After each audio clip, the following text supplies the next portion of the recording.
Hello, everybody. Good morning.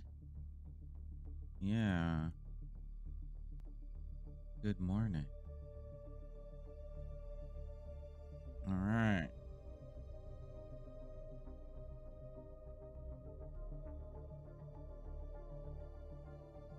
We are streaming. What the hell? What the hell? The game crashed on me as I was waiting, so I had to do some extra stuff there. But we're back now. Good morning.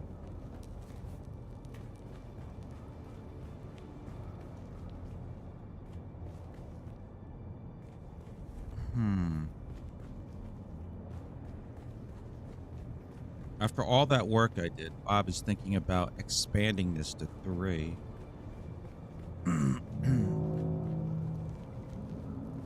So that is what we shall do.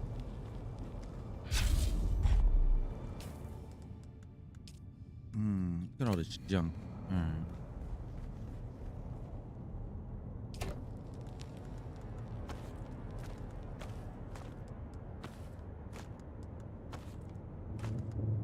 Where did I get this stuff from? I keep popping up in my inventory. What the hell?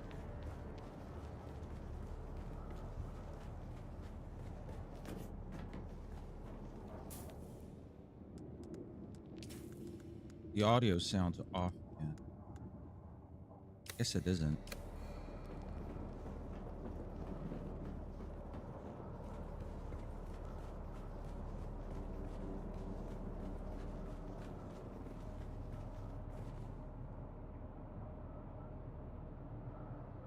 All right.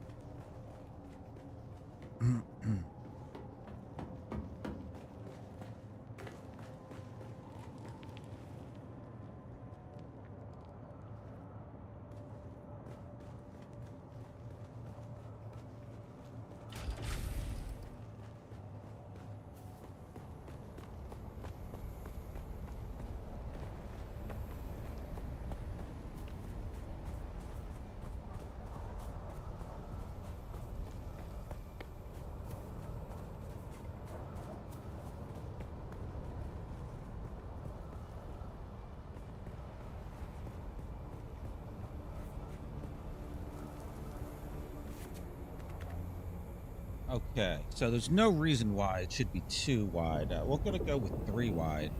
Of course, making my life much more complicated, because that's what we do around here. So let's continue.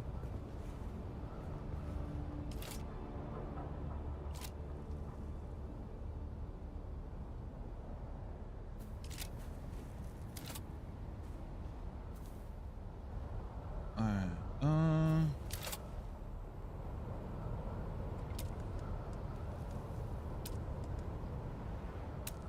Oh yeah, we got the new pieces too. Yeah, we should. We'll incorporate those after we're done. Are these going the right way? I forgot which way we're going. Do I have a door over here? Oh, I used to. Oh, you know what?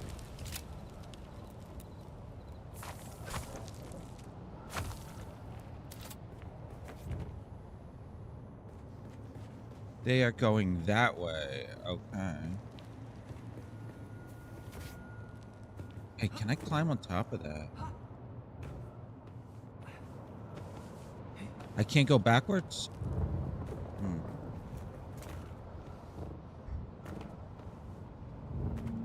Up.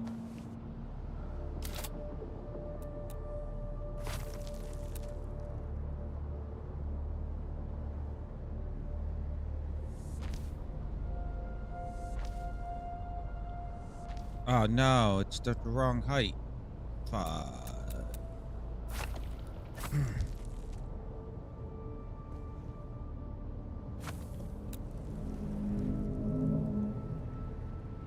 Hmm.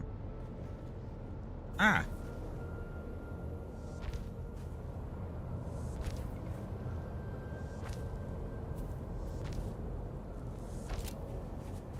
I should see if there's any other games I need drops for. I didn't check that.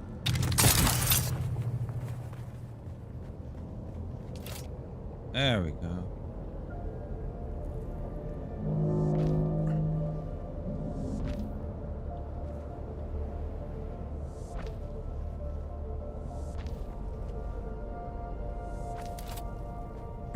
The tunnel ends up being super wide.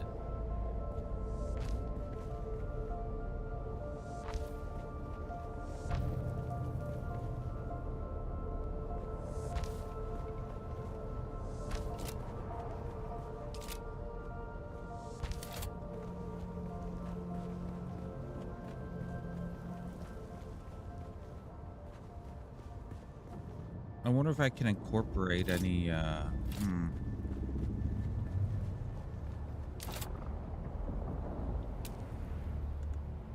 Wait.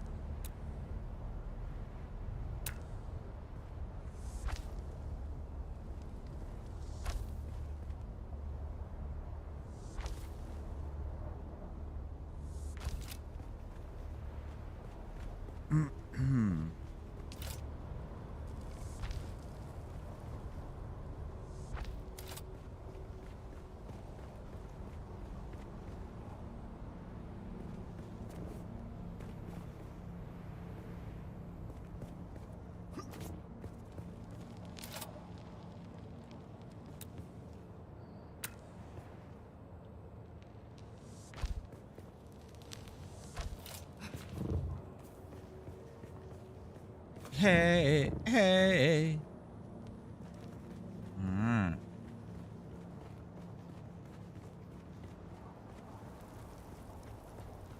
Oh, no.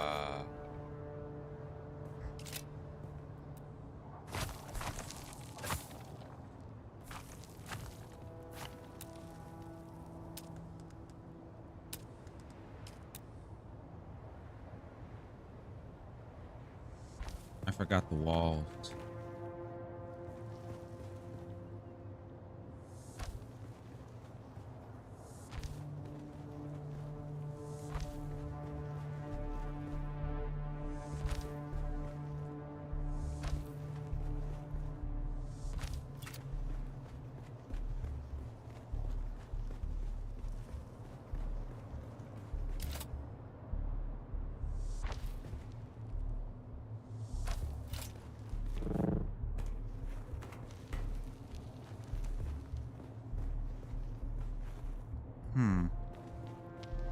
Let's get rid of this.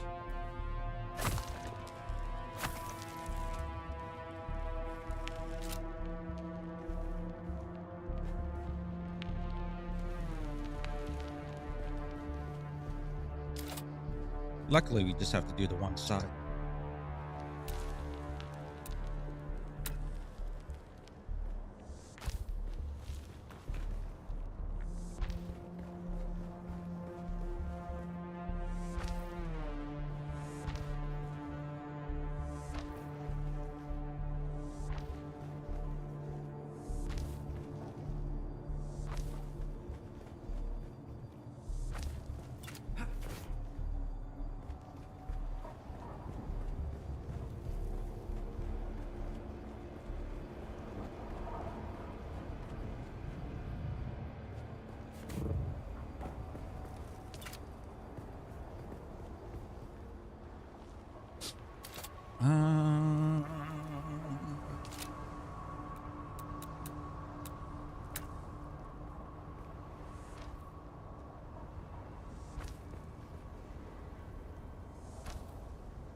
Okay.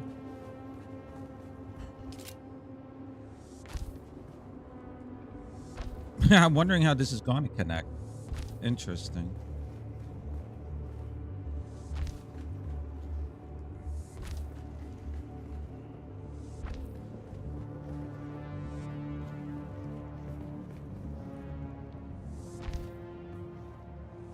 The sun's up.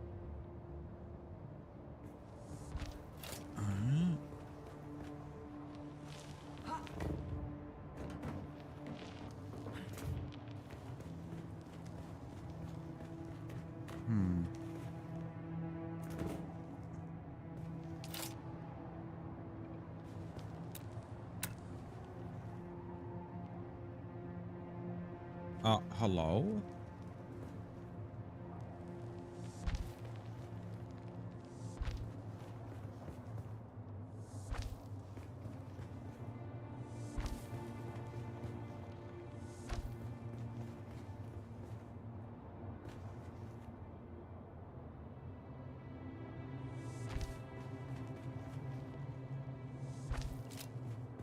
Okay.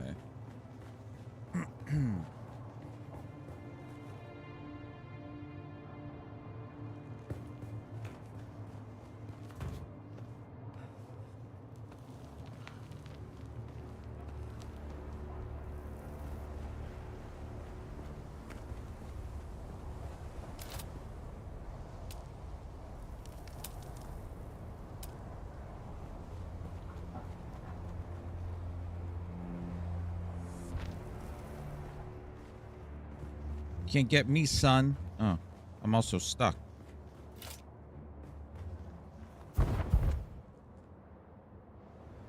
Oh, God.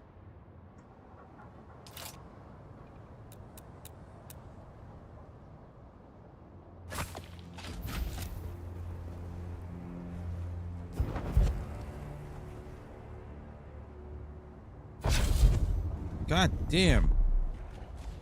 There it is. I was wondering what the crouch button was.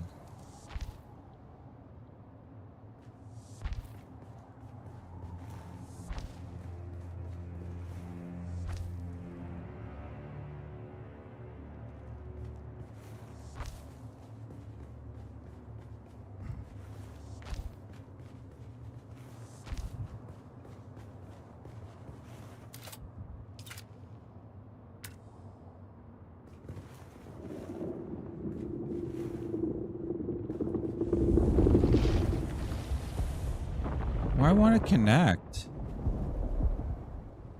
How weird is that? I wonder if it's the window here somehow preventing it.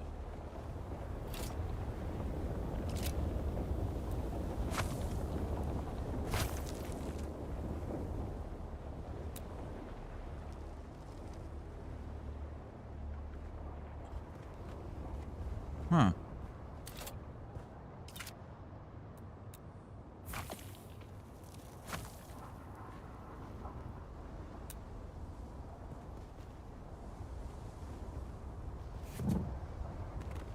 I wonder if it's the...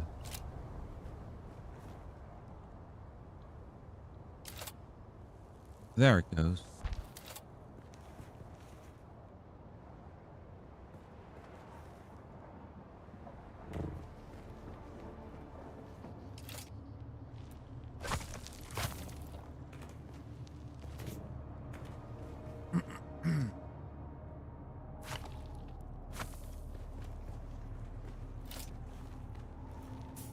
All right, let's listen to the radio. Space radio. That was not the space radio.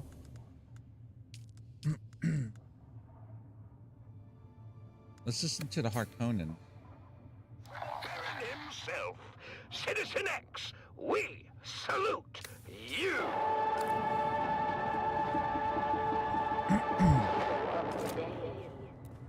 That concludes this broadcast of the Dune Watch Network. Remember, if you see something, submit a report. If you notice your neighbor has not submitted a report recently, ask yourself, what are they hiding? If you have not submitted a report recently, I ask you, what are you hiding? The thousand eyes of the Baron are watching. Stay vigilant, Arrakis. Dune Watch. Dune Watch.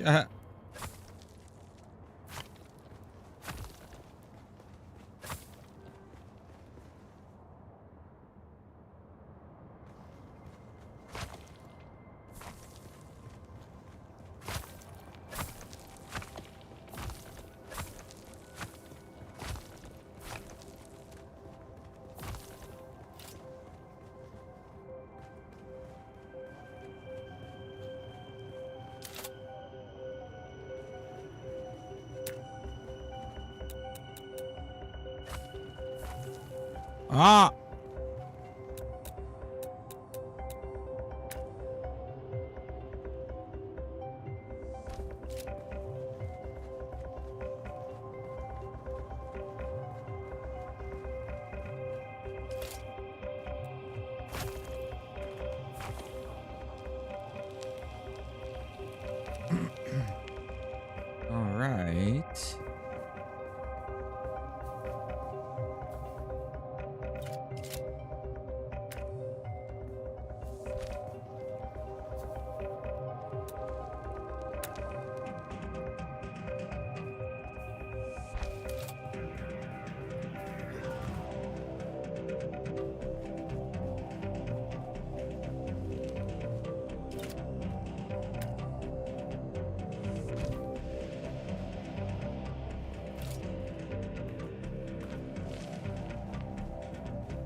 Hmm.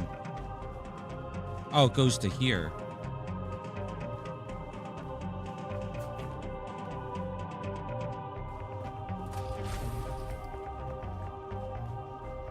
You know what would help if I got rid of this and I can see what's going on?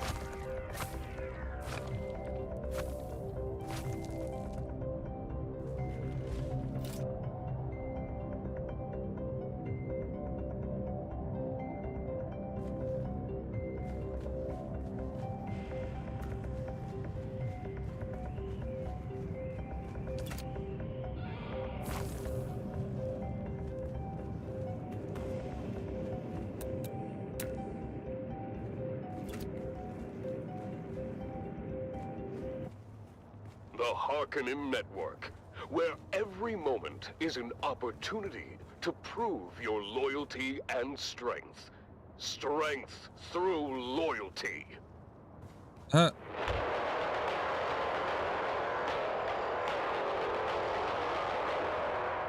Welcome back, people of Arrakis, to the annual Harkonnen Family Games! The Mantrap competition continues with thrilling developments as our contestants face ever-increasing dangers.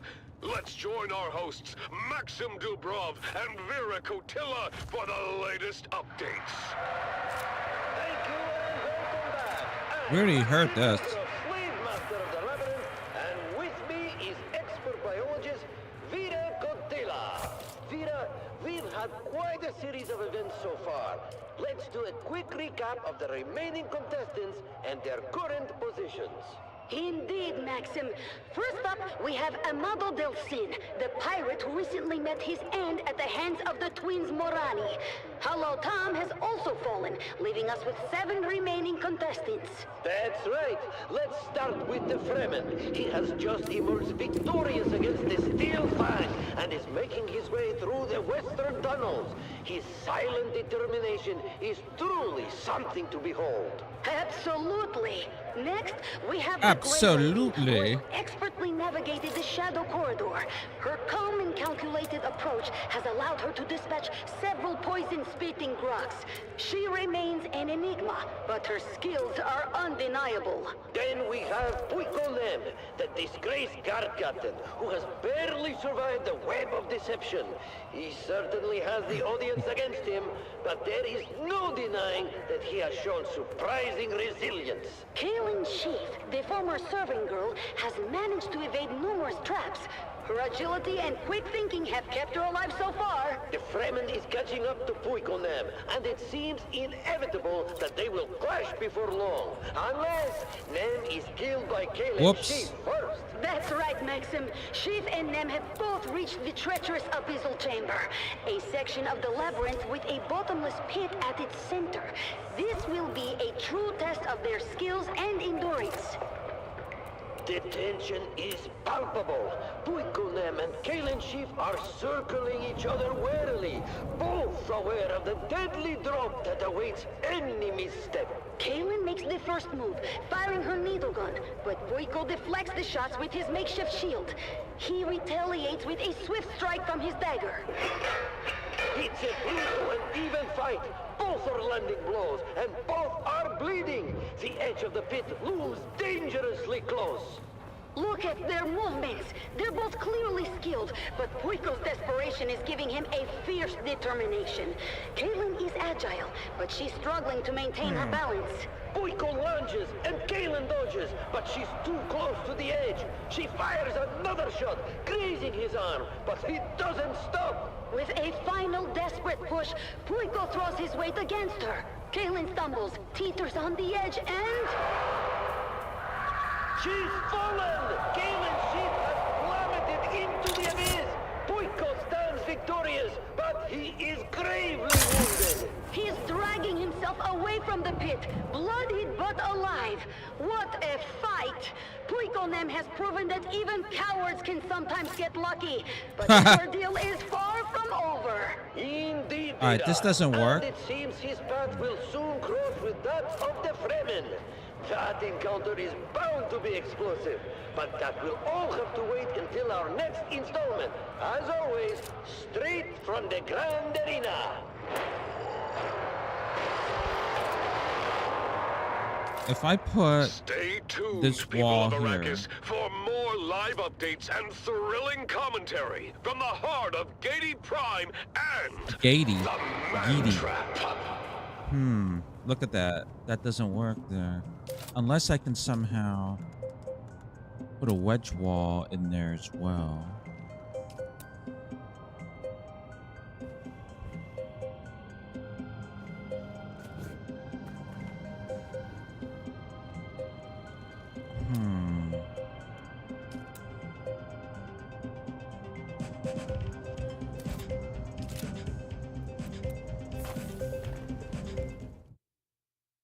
Oh my god, the game crashed again on me. All right, we'll be back. There we go. Let me break this. Oh, look at you.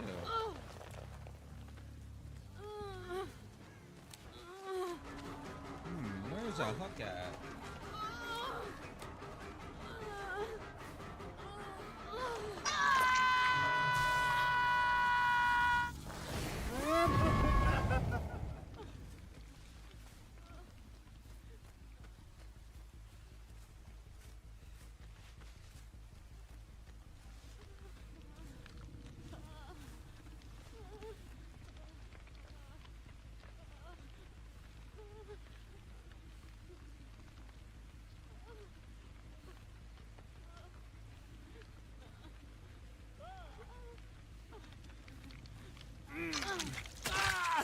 I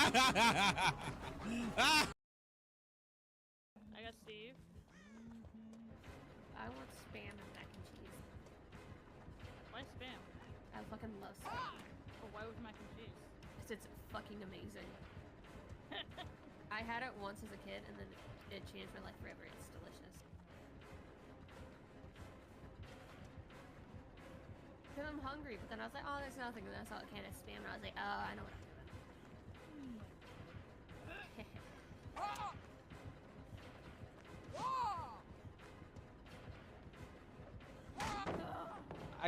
I used God palette. Oh. Bit early.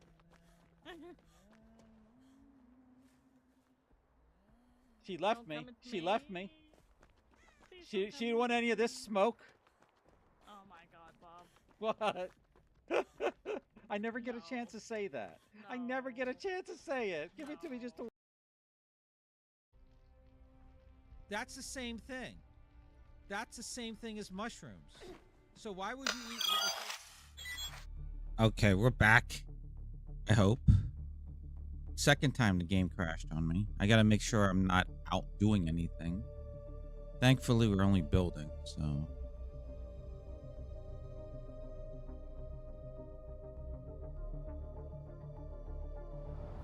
Oh, good. I'm at the spot where okay. Thank God I wasn't in the sun.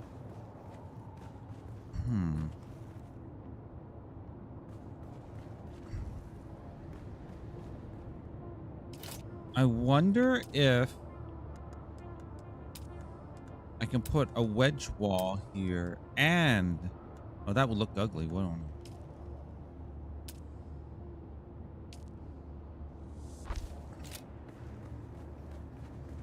You want to... Hi, Vapor. You want to play this so bad? I'm assuming it's eventually going to come to the console, so... And you know what? When it does come, it'll be it won't be a bug-filled mess like it is on PC. So you have that to look forward to, you know? So I wouldn't sweat it too much. Like the game just crashed on me twice. Ha! All right, I can't use this. I have to use But you know the cool thing? For the Twitch drops, if you're getting Twitch drops, that's a new building set. Slowly. They've been releasing the pieces slowly over time. I haven't looked at the new ones today. It's all one set, too. Where is it? This, the curved wall. I haven't seen it. Let me see. Oh. Very cool. I think there's 2 curved walls. That... Oh yeah, wait, no. There's the curved roof that goes with it. There's that, and then there was... What else was there? These columns, yeah. Oh, and this foundation piece. Curved foundation piece. Yeah, no stability here.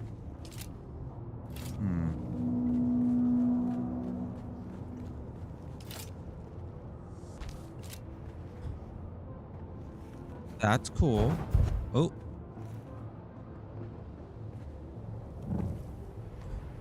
Okay. Yeah, so I'm going to be using some of these new pieces, but I want to get the base design down before I start doing that. And then there was the columns, right? Oh, yeah, these columns. Where is it? Oh, this.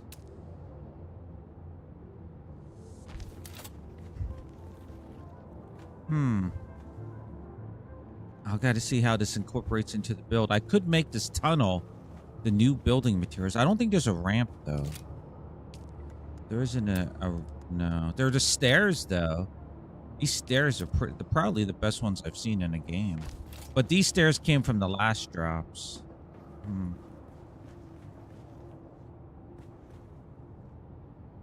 You wonder if they'll transfer? Oh, yeah. Yeah, as long as you have your Dune, your Funcom account linked, you know, it should transfer. I don't see any reason why it won't.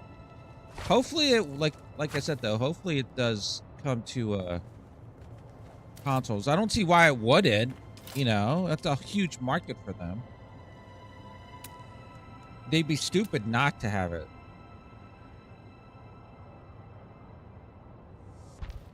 On the Xbox and PlayStation.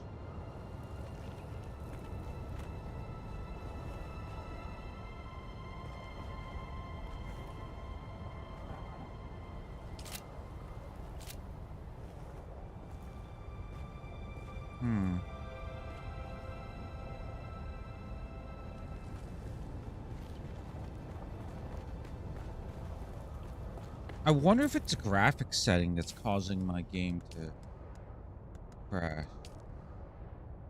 Everything's on ultra. Anything I can turn off?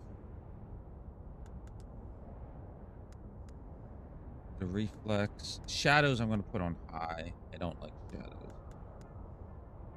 Global illumination. Put it on low for now. Reflections on high. I'll put that on medium. I don't know what... Oh, God. Scared me.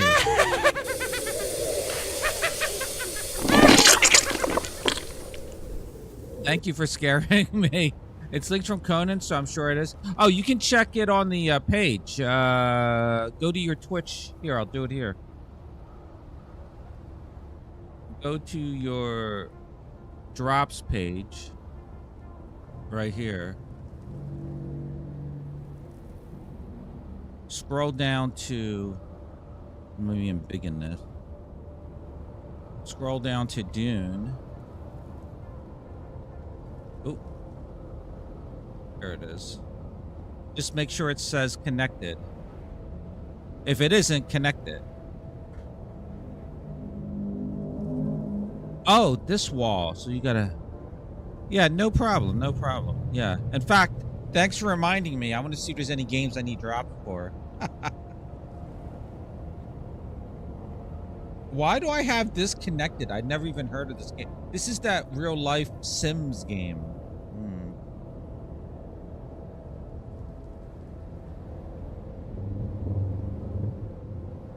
When does this end? August 20th, next week. I never got the Rush drops because I don't know why I keep going for Rush drops when I don't even play Rust anymore. Oh, this ends on Sunday. Oh, I gotta watch all these individual streamers though. Fuck that. It's too much. Rust always has individual streamers you have to watch too. Twitch gaming.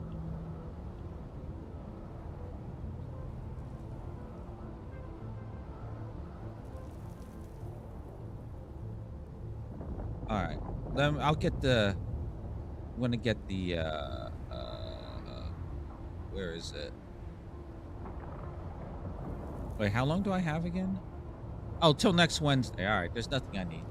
All right. I can get it all later. All right.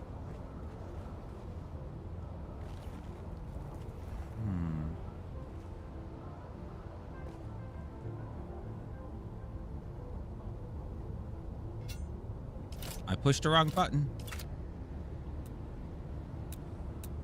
Oh, God. Ah.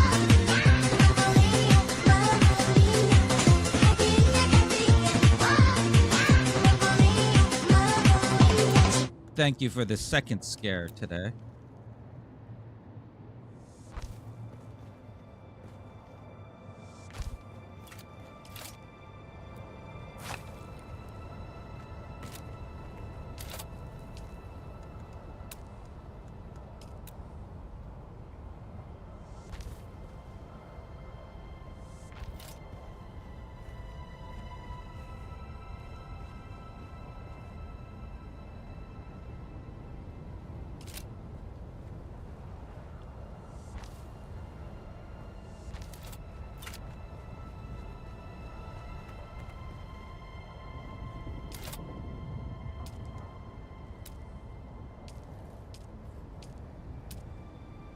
Oh, there's a new patch coming out for Conan. If you didn't know, patch is coming out soon.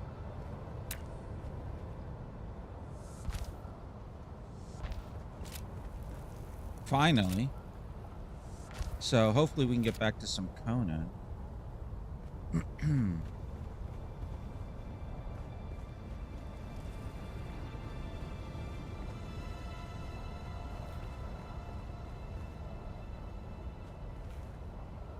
I don't see why I can't put a curve piece here.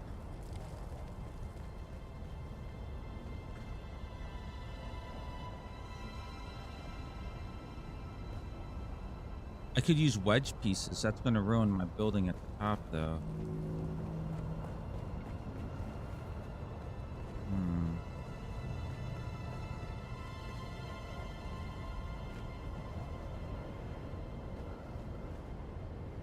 Or I could go with the theme of layers. It's working? Congrats.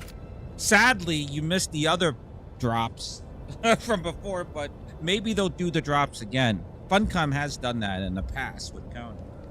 So, but hey, building pieces, new building pieces are always a good thing.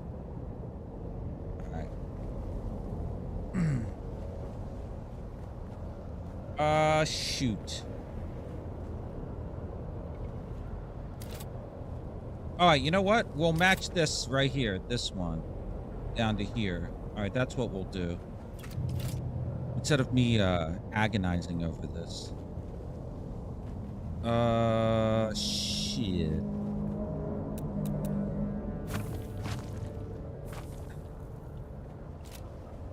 Oh, you know what I'm gonna do?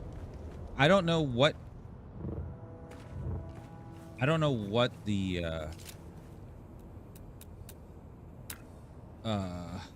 oh shit, I can't.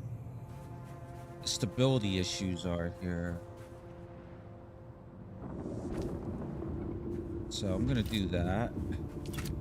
And I'll put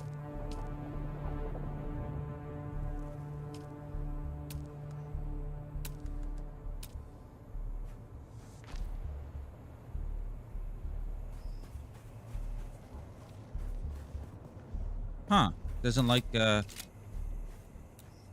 ceiling tiles there. And then I'll have to put a frickin' foundation piece there. Alright, there's our stability. Oh wait, you know what I could do? I could do this.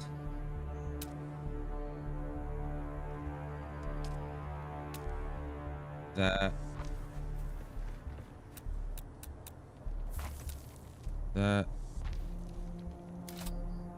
Oh yeah, my sounds, the goddamn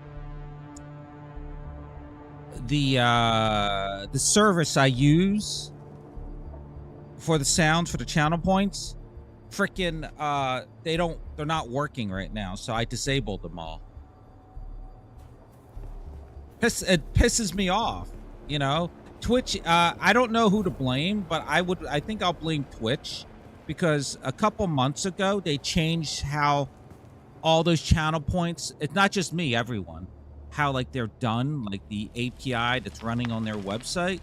So all of every mod maker, every application maker, I guess, or extension maker, had to update their stuff, and some of them still haven't done it. So yeah, my sounds are all out of stock. I'm hoping to look into it more this weekend, but thank you for reminding me. Yeah, it sucks, doesn't it? It just fucking sucks. Especially like, you know, when your community's used to it, having a certain type of stuff going on, and then suddenly just doesn't work anymore. It's very annoying. All right.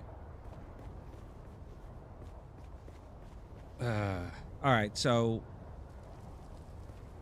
how do I do this? Let me get rid of this so I can see. All right, it's supposed to look layered in my head as I pull out a gun. Thank you.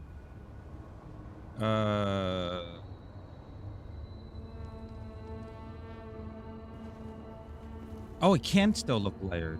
Okay. All right. All right. All right. We got it. We got it. Okay.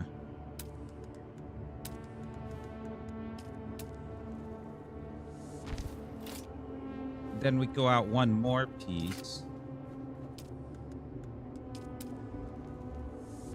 Like this. And we'll use flooring here.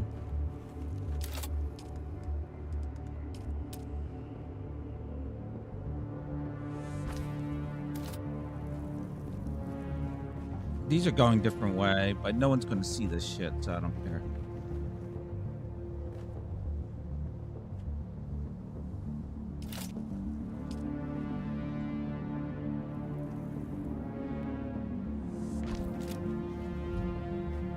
You know what? One cool thing about building in Dune versus building in Conan.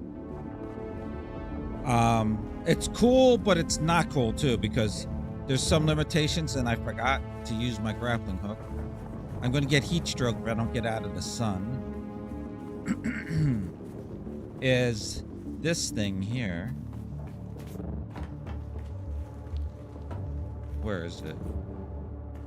The frick is it? This thing with the 3 on it. So this thing is your sub feet. All right. You place this down, and it allows you to pick a slab of land. And yes, exactly. So then what happens is you can exactly see where you can build. So you don't have to like it constrains you, so you're not building a goddamn palace, you know what I mean? I mean, you could build a palace. You're not building this goddamn build across the entire map. It won't let you. But you can see where your constraints are. Also, there's 2 levels of it. The first level is in the noob area. And then you'll learn the second one pretty quickly after that. And then you put it down here. Now, the one thing, I can give some building tips. Not many, so I'm still exploring the building. I've played the game on and off since release, so I'm still not there. I'm trying to build his base for a month. I finally got my tunnel. It came to me in my sleep how to do it, but you can once you plop it down, you can see there's a giant outline of a box, so you can see exactly your limits, and I like that. I like that. And then after you place it, you can pick it up with your build tool. I can move it right there. Only problem is it's not going to move the box. it's just going to move the console. Say it's like in the way, you just want to put it someplace else. But then, oh yeah, you can see the box here. See the giant box? There's actually 2 boxes. I guess what color is that? Green? Since I'm slightly colorblind, I think that's green.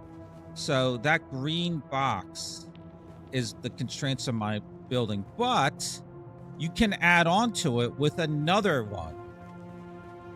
So you see, this is where my original box ended. Sector weather alert. A large sandstorm is approaching. So you can add on to the box and put another one here. So I put another one to extend over to here. You can also go up and down with it, although there's problems with that too.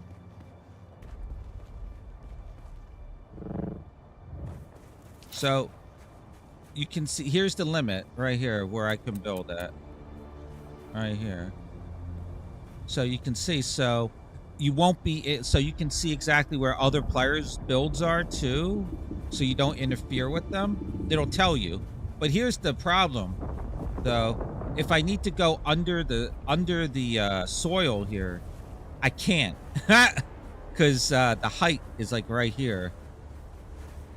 So me putting columns over here. Sector weather alert. A large sandstorm is approaching. So me putting these columns here, this is not going to be here. This is just for support while I'm building. But these go into the ground here, fine. But over here, I couldn't. These columns won't go down into the ground because they extend past the box. Right there. Yeah, they extend.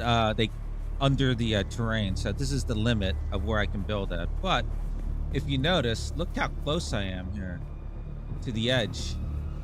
Also, when you get close to the edge, it sort of acts like a force field. Look at that one. It'll shimmer. But it's also, there's also a problem if you have building pieces that curve. Wait, let me check the map. There's a sandstorm coming.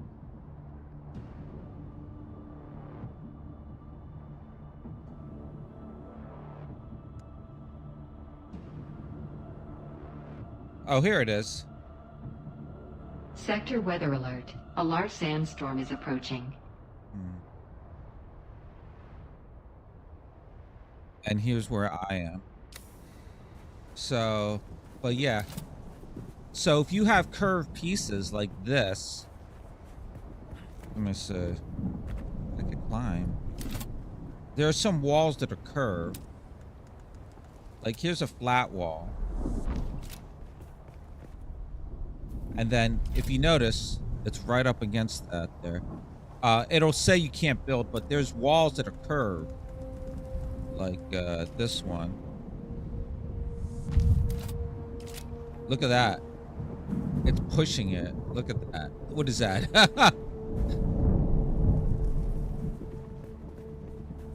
There's the sandstorm. So even though it might look like it fits, you might have to Sector weather alert. A large sandstorm is approaching. You might have to move. Okay, we gotta go inside.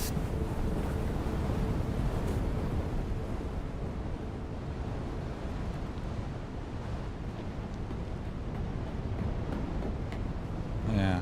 But anyway, yeah, that's a cool thing. When you first get it in the game. Oh shit, that's open over there. Whoops. Ah!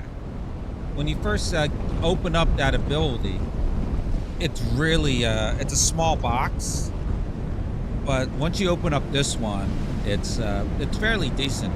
And I like the fact that you can add on the extra boxes vertical, so you can go high, make a tower if you wanted.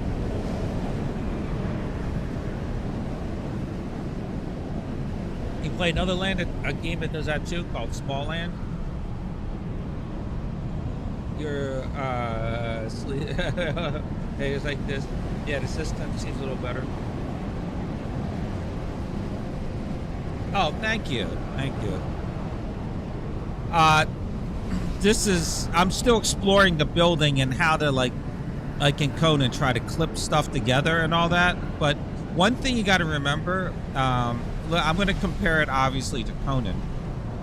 Hold on. Alright, the sandstorm just passed. Alright. One of the things you gotta be aware of is that these pieces are massive. Look at this floor tile or ceiling tile, whatever it is. Look at this. It's at almost 4 times, maybe 3/4, 3 1/4, 3 1/2 the size of a regular Conan piece. So my problem when I was building in this, and I still have it, is I'm thinking on Conan's smaller scale. But in Dune, everything is massive. Like, these are workstations that got to be moved and all that. This was the old build when I initially came in. But we got to update it. And that's what I'm doing here for my clan. We have multiple buildings. Also, the buildings, which I've not been to, the deep desert, that's wiped clean every week. So you got to remove all your shit. Oh, something fell outside.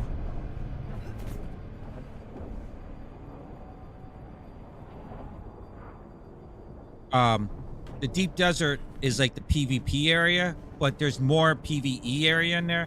That's where you get a lot more resources, apparently. I haven't been there, but these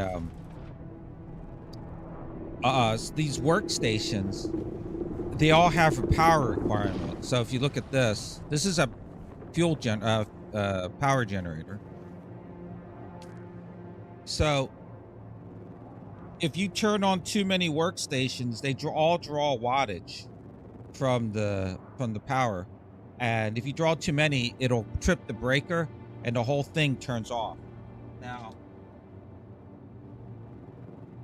you're going to end up needing a lot of power generators. Also, the power generators power your shields, which will shield your build from sandstorms.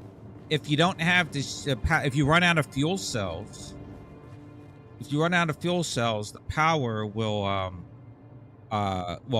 go out, and then the sandstorms will start decaying your base when they hit it, causing other players to come in to loot it, like in Conan. So that's something to be mindful of.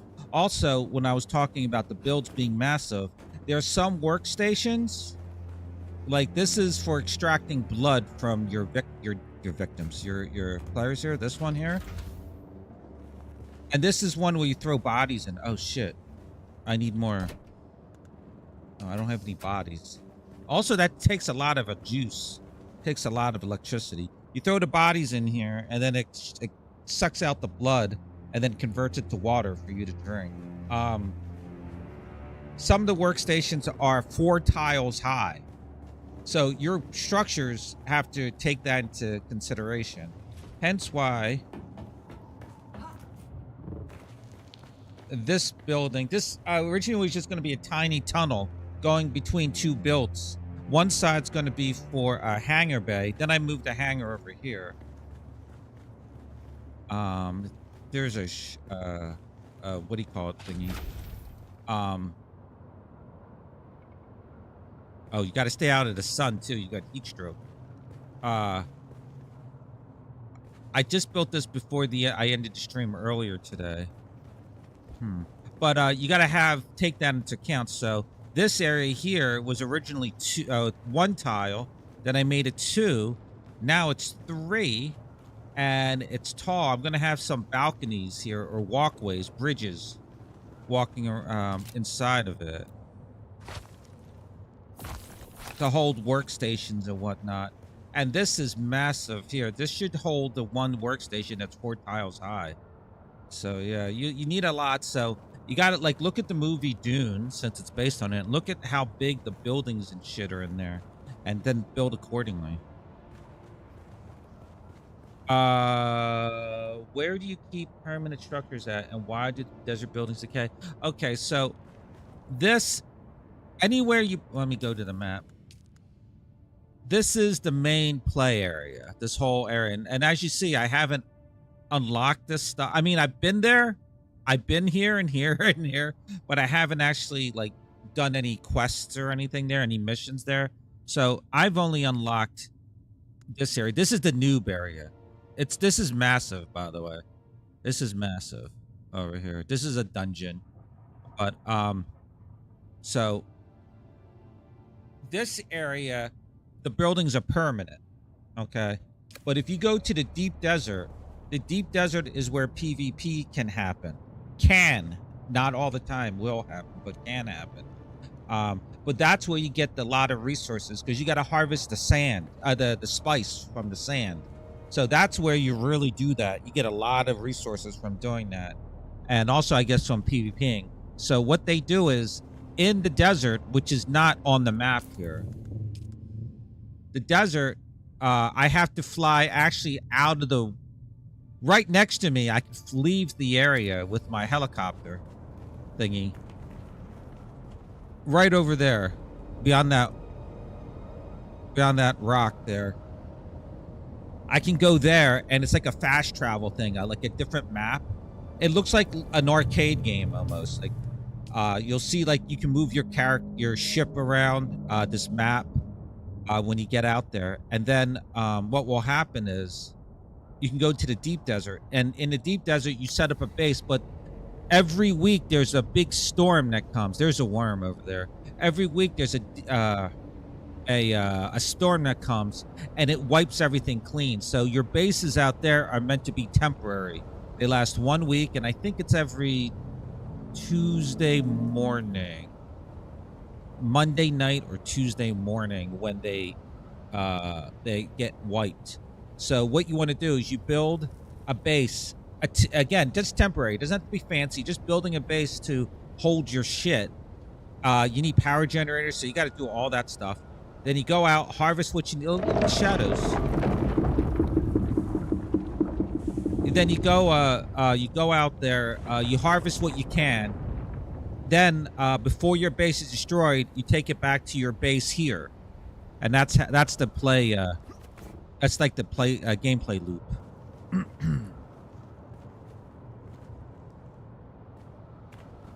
Now, for me, I haven't been to the deep desert, so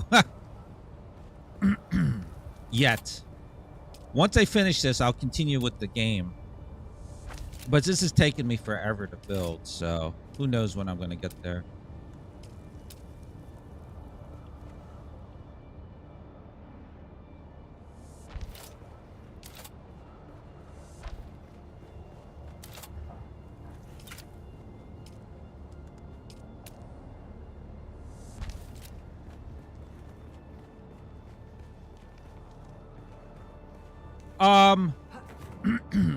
The only way you can... Well, they can attack you. Other clans can attack you. And I think there's different... You know, think of PvP and Conan. I think other clans can attack you and do all that. I don't think they can get into your base because you have your shield on. But if your base... If you forget to power the shield, you have to put fuel cells in there. So you have to collect fuel cells. If you forget to... If you forget to fill up the fuel cells, it'll tell you how many days worth of fuel you have. You can put 20 days of fuel in them. But, again, it's best to... You can turn off equipment, too, to save power, you know? So, but if you have it maxed out, you have 20 days. Forgetting... So, here, that won't happen unless you... your power goes out. And I found a couple of decayed bases and looted them and all that around here. But in the deep desert, I don't think it would even be a possibility because you're only there for a week. So most people would bring enough fuel cells for that. But there's another thing too. So there's fuel cells and there are taxes. You have to pay taxes to the emperor. So you have to actually... You know what? I haven't been there in a bit. Let's go. Oh, the game might crash on this. Let's go. Yeah, I haven't been there. I think our taxes were paid, but you have to pay taxes. And so there's two things to keep your base from decaying: taxes and the power generators. Now, if you don't pay your taxes, even if your base is fueled up. Look, this one,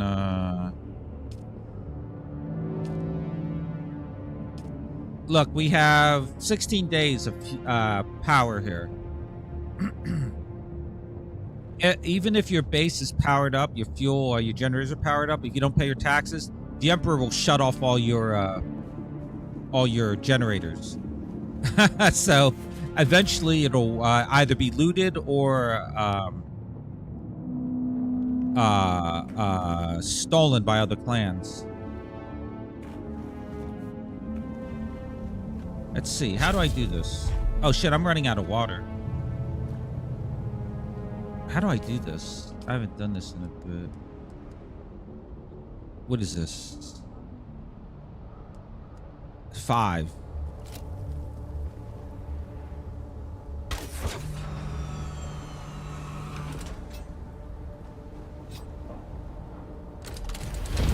Oh, wait. I don't have any fuel for this thing. Hold on.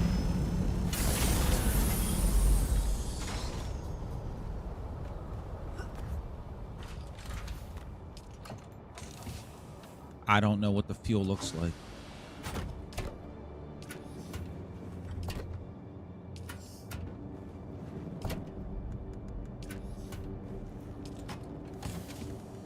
Oh, let me bring gold too, right? I better bring some cash to pay the bill.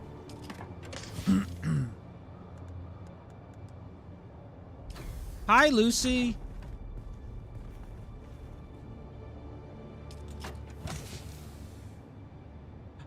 No. To be offline, you can't raid them like that.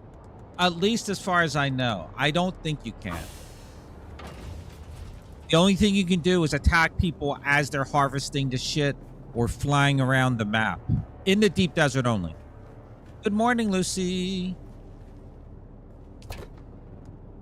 I don't have any fuel cells.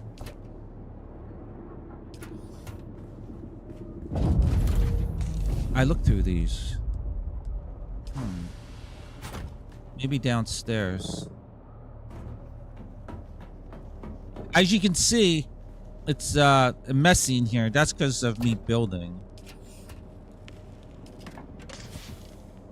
I don't have any fuel cells. Small vehicle, medium-sized vehicle. Here we go.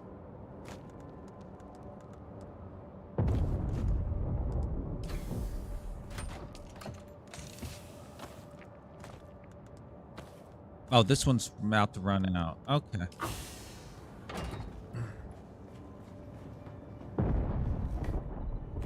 Like, someone could come into this base, but they can't access it too. Oh, you know, one cool thing too is you can set the level of access for your clan in here too. So if you don't want them accessing certain things,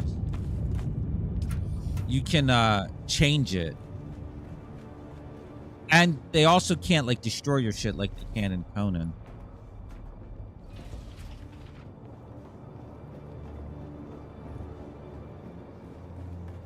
Trying to remember how to get to the roof. Mother. There we go.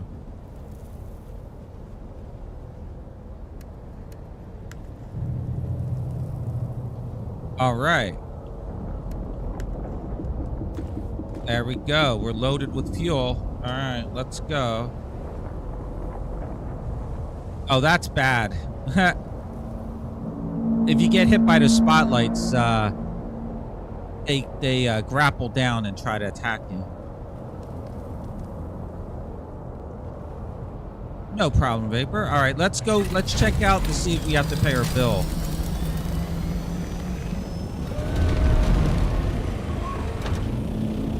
So all I got to do, since I built right here, other people have to go far away. I can just go over here to exit the map. You could also pay someone to take you.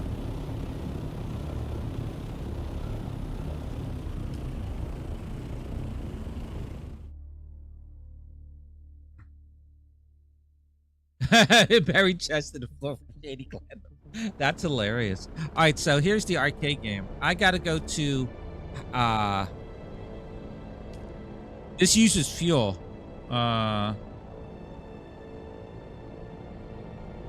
I don't know where the other things are. Is this it? Fuel depot.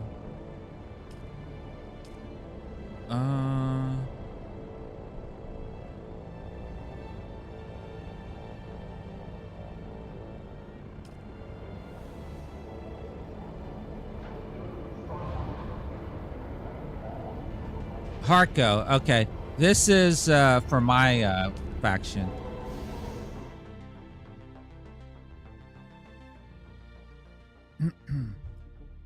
These are the Harkonnen, the evil ones, the best ones in the game.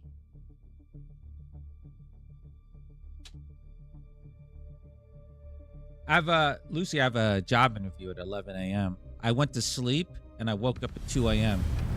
So I'm like, yeah, I'll just stay up. So that's why I'm streaming now.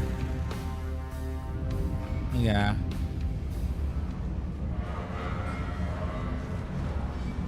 I don't like how when you're inside the place here, the camera, like the FOV changes. It's like right up your ass. Look at this.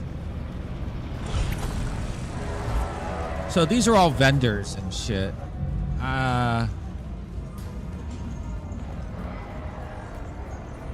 Say, look at my people. They're all bald. Yes. Look at how beautiful this is. They put on a show for you here. Look at this. Yes. Yes. Yes. That's right.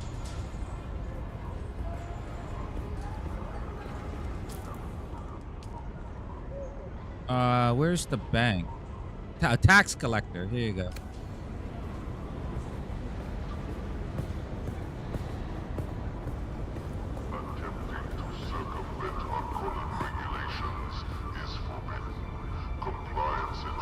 Yes. What?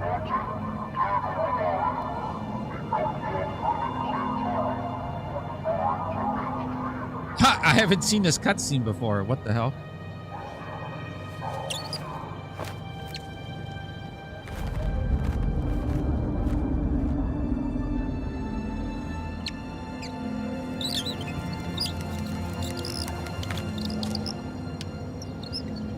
That is Antara's bat!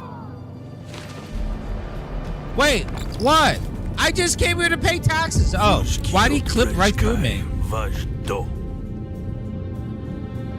You are not the lion, but that is his beast.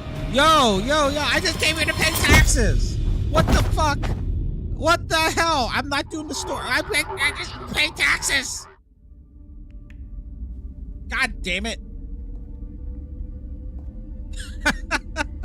Oh, well, I guess I'm doing a story thing.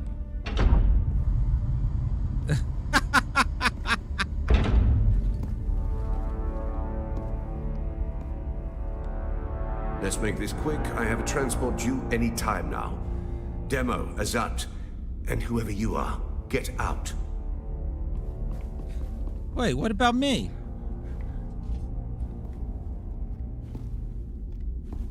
Oh, my eyes are blue within blue now. I don't know you. And that's a problem because it's my job to know everyone around here. Even the degenerate smuggler I declined to name as Mara Effendi. Of course I know that rogue. It's my job to know, and I'm good at my job. But then you come along to make me look bad in front of my superior. A bat flew in my arm. You were That's all I sighted fleeing the scene of a terrible crash. A prison transport, as I understand it. Carrying work crews bound for Neo-Carthage. This is But the here's opening. the strange thing. We recovered the crew and passenger manifests. And what do you think we found? All hands were accounted for. 87 names, 87 bodies. Which brings us back to our central mystery. You. Who are you? How did you come to be on that shuttle? But most importantly, how are you known to the Fremen outlaws, Antara? Avdo Prejtkiva. The Sardaukar say he helped you, and only you. Spadohas. It's a shame we've not the time to dig deeper. I'm sure you would have much to share given the proper incentive. But alas, my expertise is required elsewhere. And while the Sadokar are many things, jailers, they are not.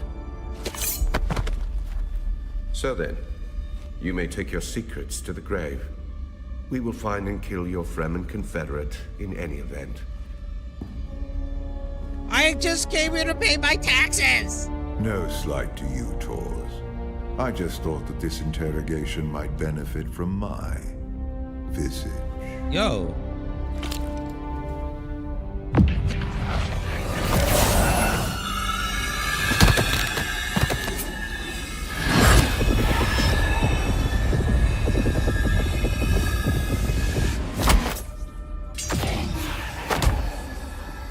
Huh. Huh.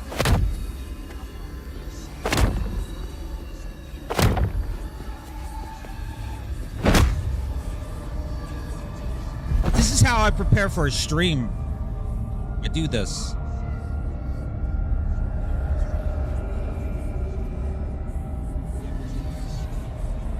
Wolverine? Fucking, the dark side of the force. Hypnoligation. This prisoner was deliberately layered with a compulsion, and my face is the trigger. Enough of this. So a mystery within a mystery. Who did this to our prisoner? Learn a lesson next time. Don't pay taxes. What does it have to do with Zantara the Lion? Bring them.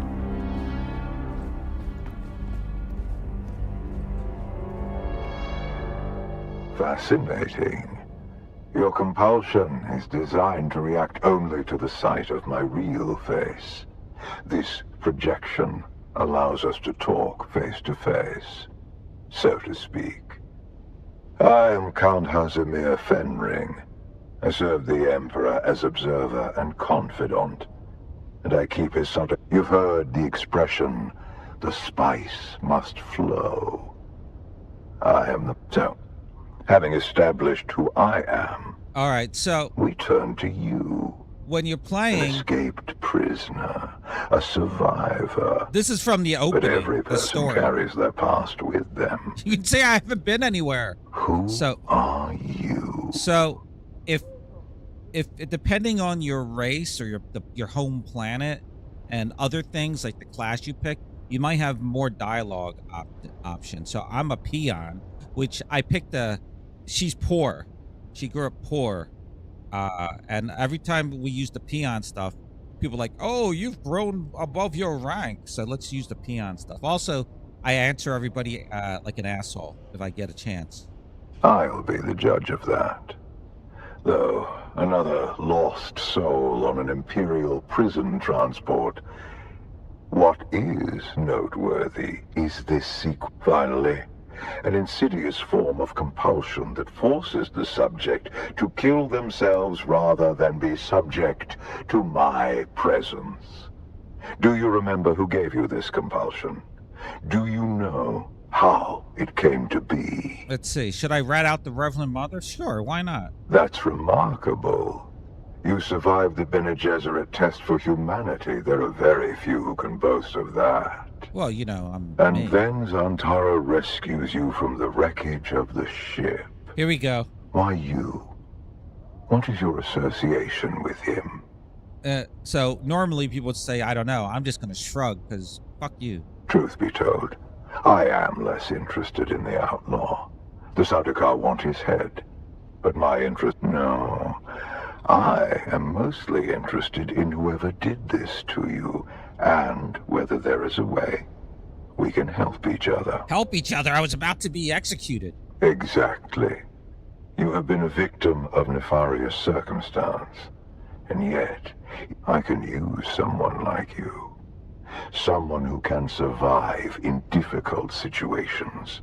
And in return, I promise you answers. You know what? I would normally say I don't want to work for you, but I don't want to fuck up the storylines. I don't know if that will actually do anything, so I'll click this. For now, do nothing. Enjoy your freedom. But when you are ready, make your way to Hanevar's bar in Harko Village. Space bar. Find my contact. How I recognize the contact.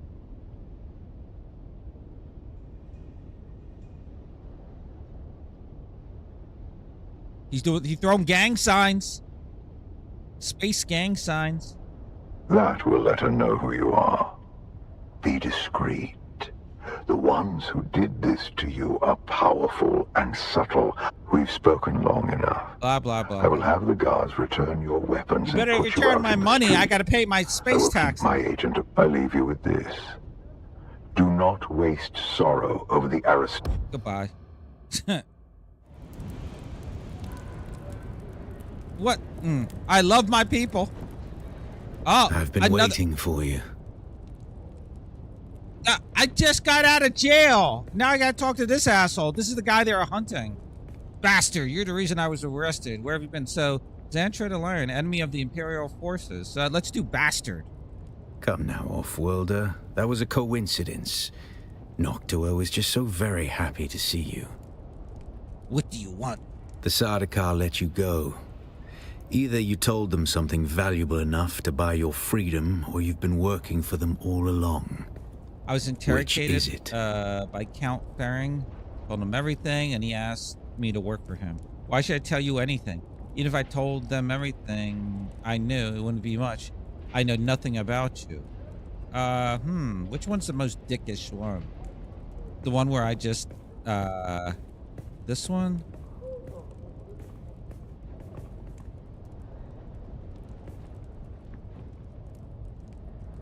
So I told him everything, and he asked me to work for him. Why should I tell you anything? You owe me a water debt, off-worlder, for dragging your carcass out of that shipwreck and saving your life. Have you no honor? You're the one who shot the ship down. You made me into an outlaw, hunted like you. You're right, I owe you for that. I'm gonna pick the first one. Haven't you learned this lesson, off-worlder? Arrakis is a harsh place. Your water is yours because I willed it so. Now tell me what Fenring wanted. I would normally say no. This compulsion. Fenring seems unusually interested. He's one of the best duelists in the Imperium, but he is the Emperor's right hand. Whoever gave you this compulsion must not want their secrets or knowledge of your mission. Do nothing, off-worlder. That's what everyone's telling me. Don't do everything asked. like normal. He's almost meet his contact. Carry out their assignments. Pay And what will you attention. do? I'll do what I always do, off-worlder. Make sure you don't get killed. Thanks, I'll meet the contact.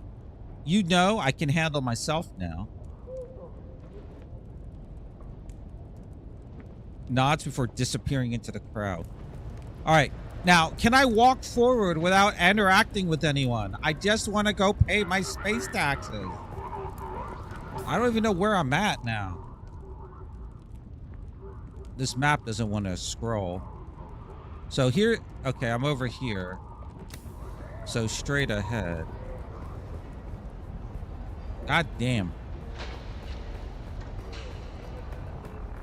Yeah, get him. Just shoot him in the back. Yeah, after what happened to me, fuck him.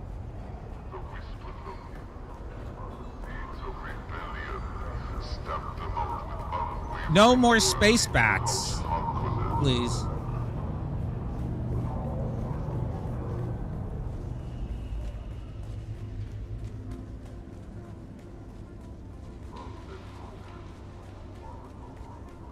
Goddamn tax collectors at the end. See how massive these builds are? This is what I'm talking about. You gotta, when you're building in this game, you gotta think of just massive space structures that hold nothing. Pretty much like Conan builds. Think about it.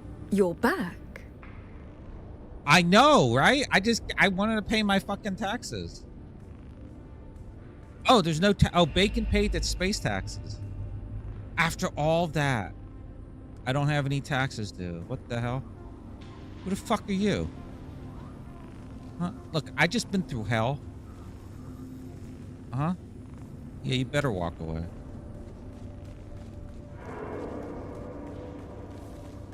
All right.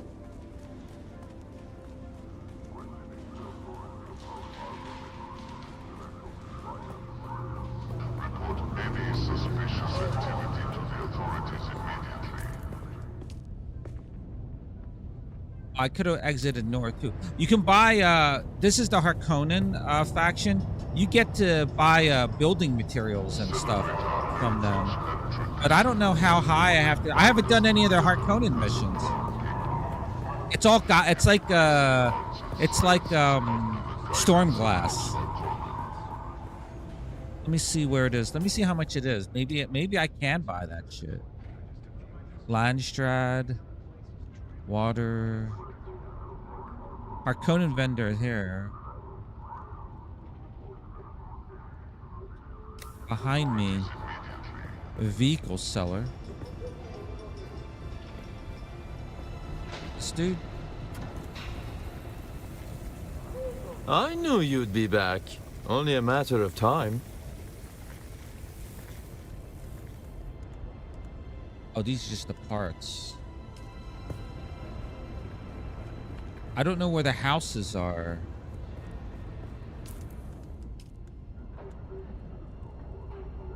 Exit.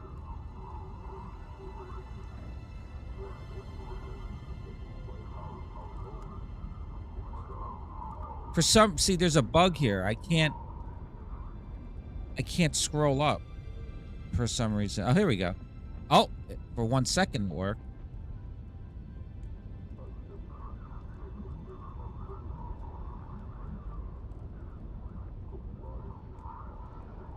Oh, this is the space bar.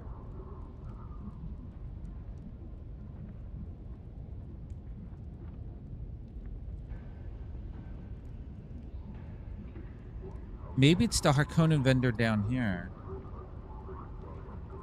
Here, I'll rock the space bar for a second.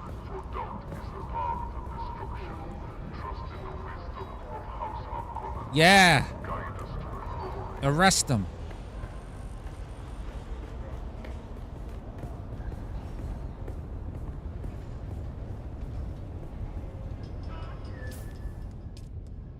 I'm over here, so... Oh, the space bar is this way and around. This is the space bar. Because there's that skeleton hologram.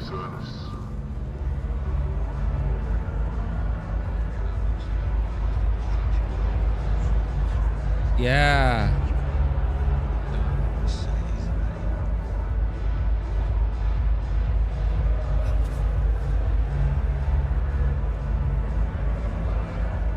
Hey guys, you want to see a show?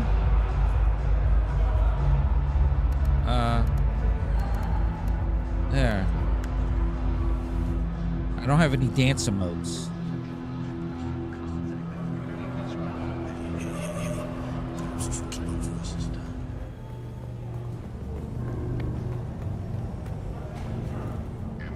This is the space bag.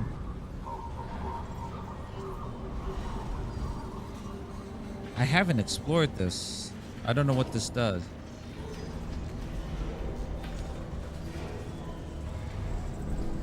Look at the prices. Building tools, deplorables, schematics. No, I don't think this is where I get the building. I don't think this is where I get the... Oh, there's also an auction house in here. You can sell some stuff you find in the world.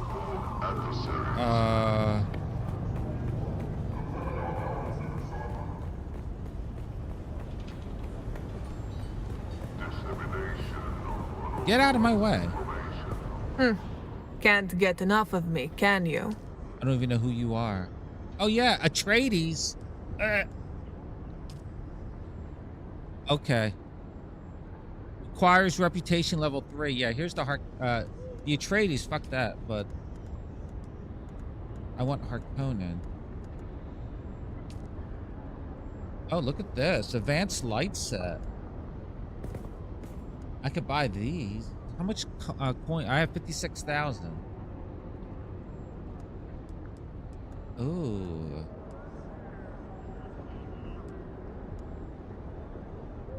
Huh.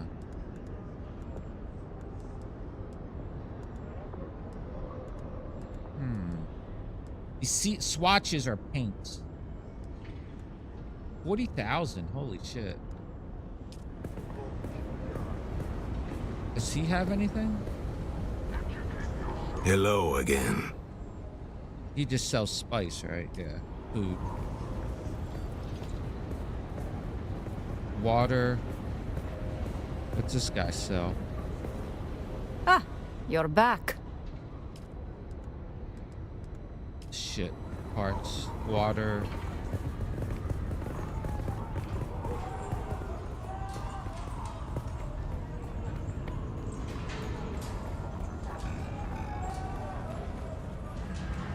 Oh, this was the Harkonnen. No credentials? Then beat it. I don't have time to waste on you.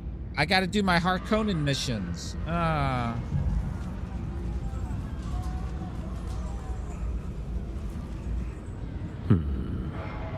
You're... I don't have anything. All right. Well, we're going home. That was a interest. Yeah, get him. Get him. Fuck him over. You're all guilty.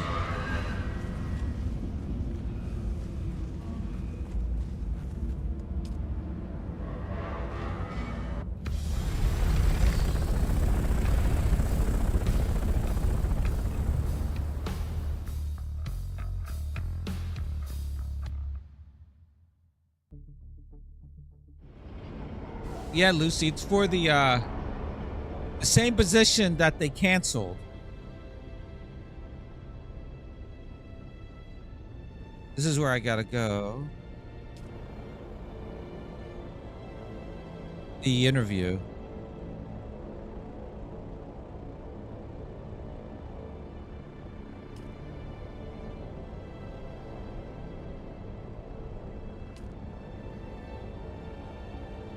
But I have wow, how come it took oh wait.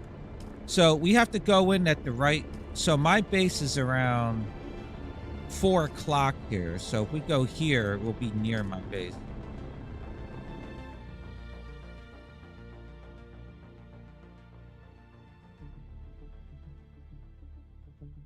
Yeah, I'm not really that nervous about the interview or anxious about the interview because I know I'm not going to get the position, but I'm going to try. I'll try to do the interview, but I've done the same interview how many times? So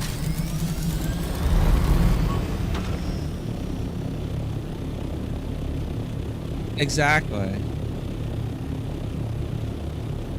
I didn't want to tell you all the stuff about it because you were away.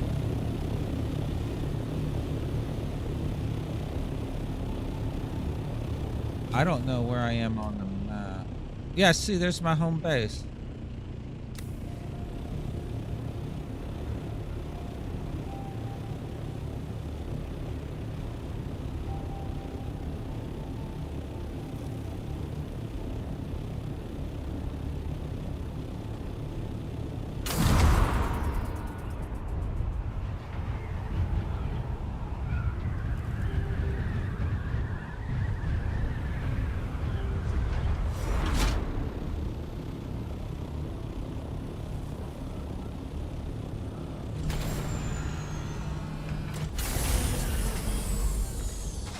Ah!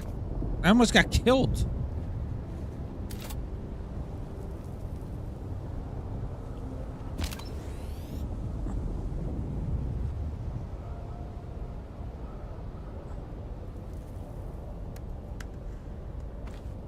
There can't be nothing in the inventory.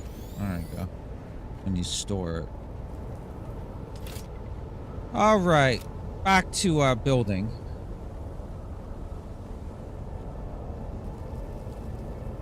You believe me? If not, oh, thank you, Lucy. Thank you, thank you. Yeah, we'll see. Yeah, I have a funny story. A friend of mine told me about this position. You know, he works there. He's in the same position, okay? He has the same position. Okay. A different department, same position. So, and him and other people have told me about different positions, and I found stuff, you know, like job openings, and I've done the same. So, finding them myself. But so this one he told me about, because the last one, which I thought I did really well in, they canceled the role, I guess because of budget reasons. I'm like, well, what the hell did you even have the interview? Oh my God. I thought I did really well. So for this one, they ask you on the applications, like 7 pages long. I filled out these goddamn applications so many times now.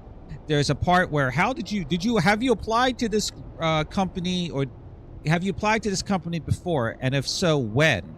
So other times I've put down for that. I've applied ever since the reorganization, multiple times. That's all I put, like some variation of that, right?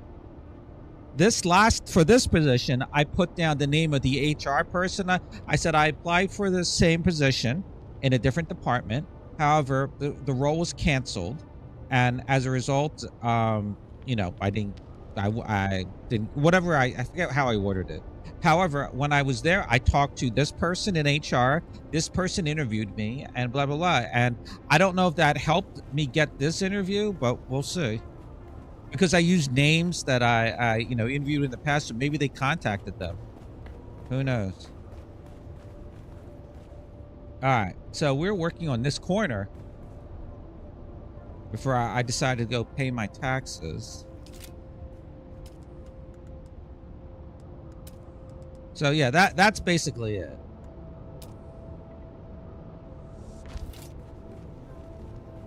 That's basically it.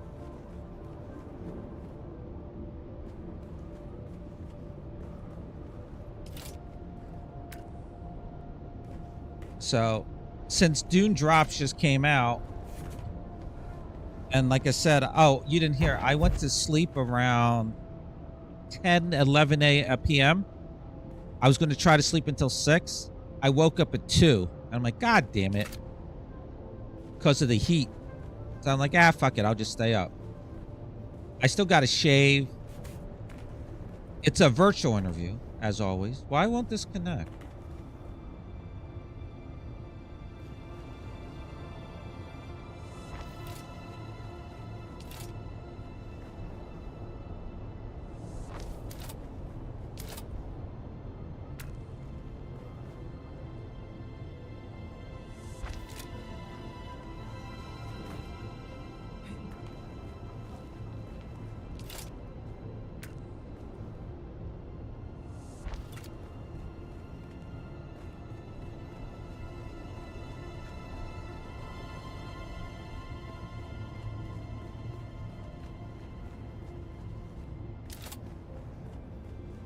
Also, I applied for another position at a different company. I actually would want that one, but I haven't heard anything. Completely different company. 1, 2, 3, 4, 5, 6, 7, 8, 9. Odd is always good.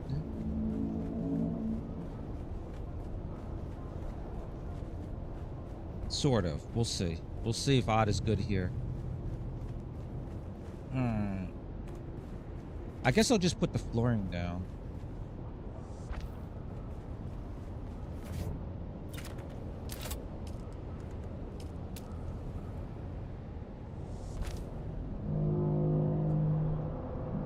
I don't know how many times I can say the same thing in the interviews.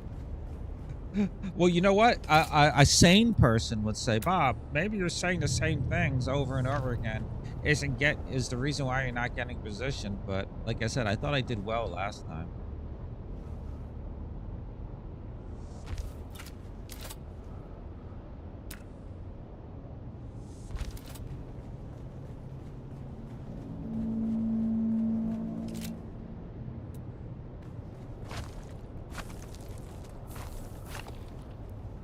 What the? Where did this hole come from? Oh. Whoops.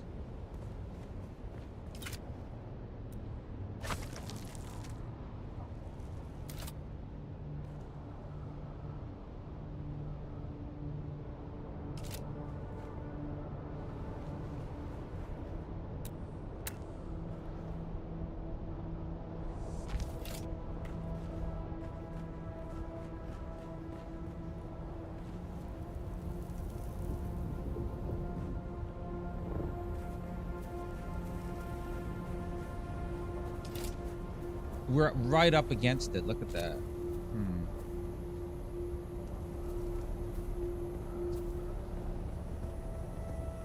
You can do it. Thank you.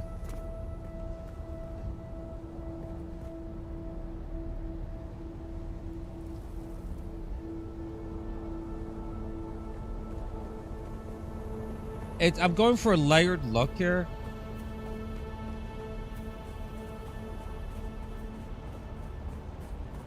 This side, it looks better. Also, I'm going to use different building materials, but right now I just want to get the shape down. So we got to fix that little gap there.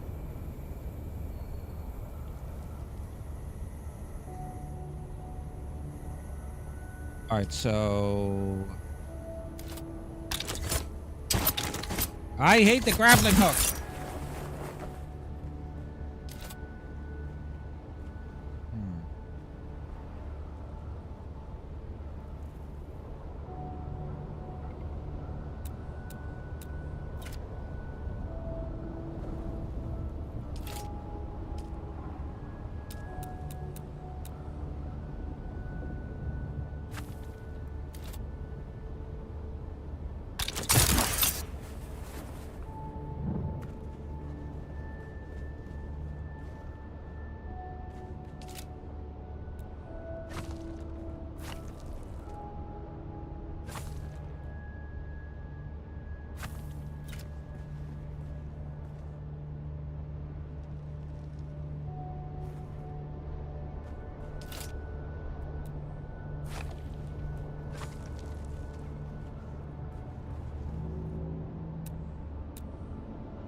These space pieces have weird stability. I don't understand it, but I'm not going to complain either.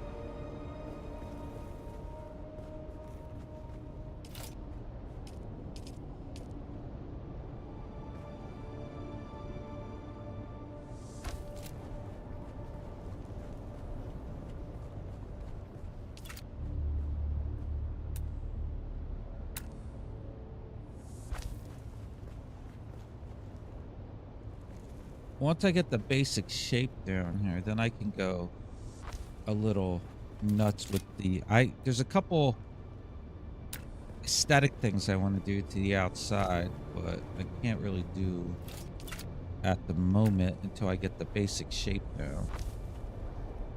I'm actually going to make it smaller.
You know, I only use wedge pieces once.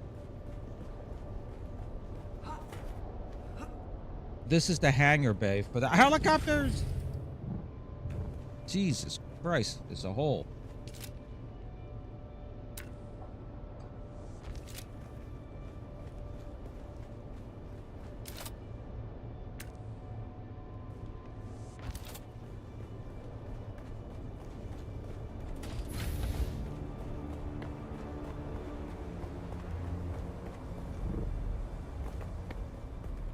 There we go.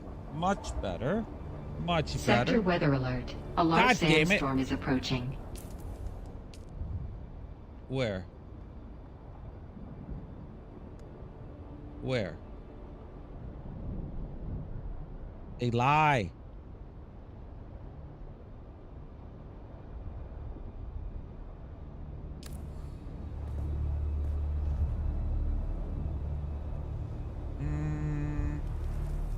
All right, so this side is fixed. I still got to do a couple little housekeeping, but the other side is where the issues are.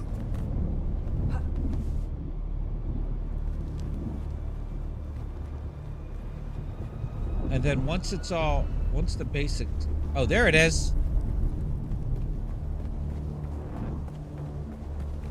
Once the basic shape is down, then I can, like I said, spruce it up.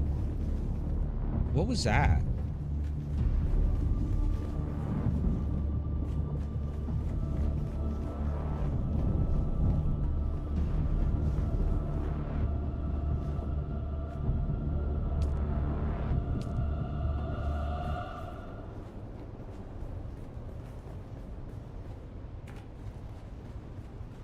I guess I can stay in here.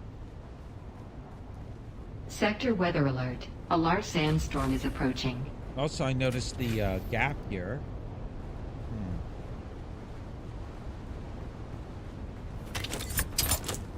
I hate the grappling hook.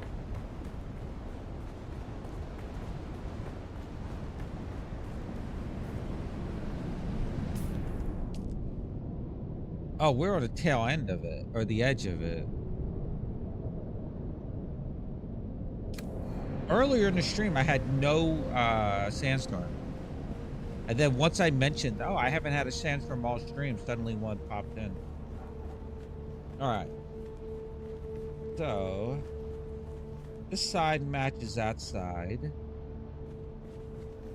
Up to there, except for that there. So let's go fix that. This thing.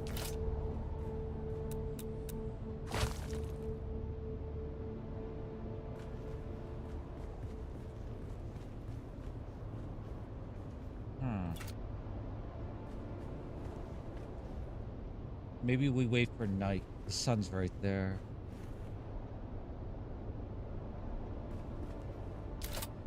Let me,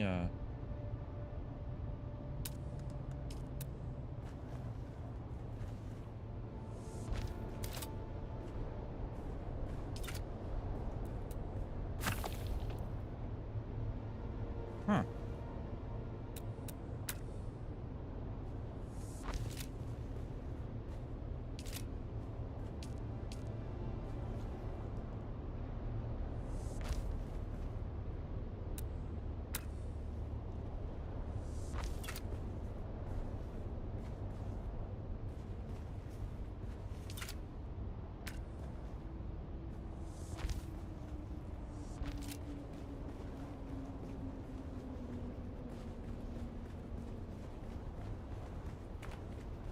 Alright, this is the issue right here, this thing.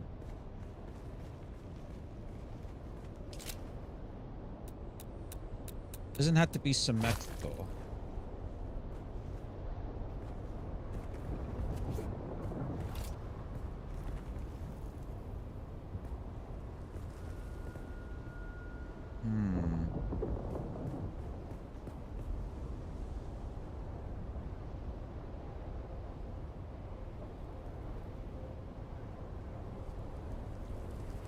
Fucking sun.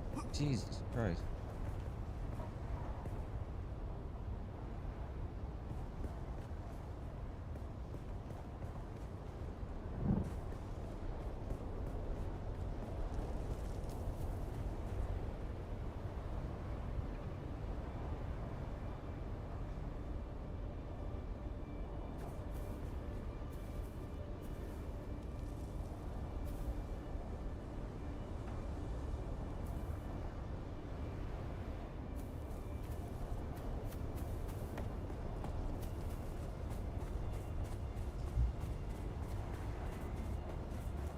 I'll be using my this mic here, this professional mic, when I do the interview, and my streaming computer.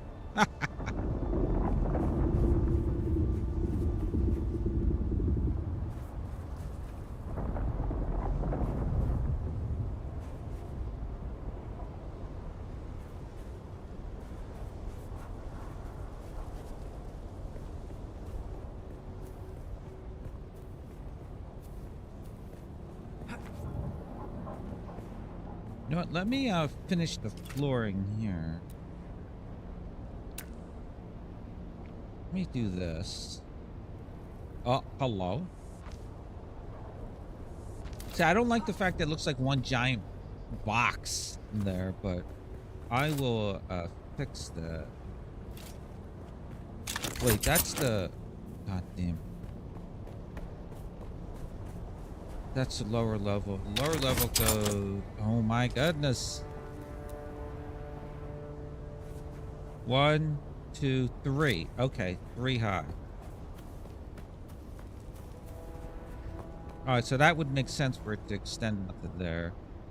Okay.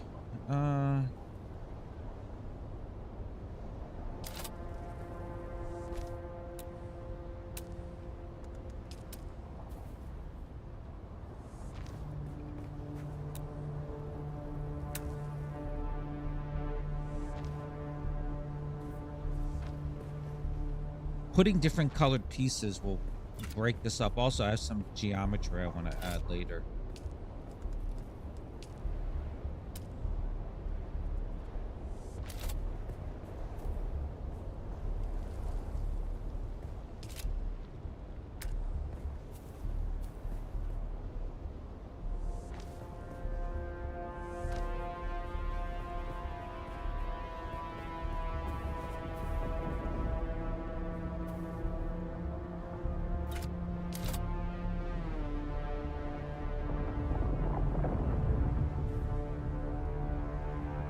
I'm gonna add a column here just in case. Ooh.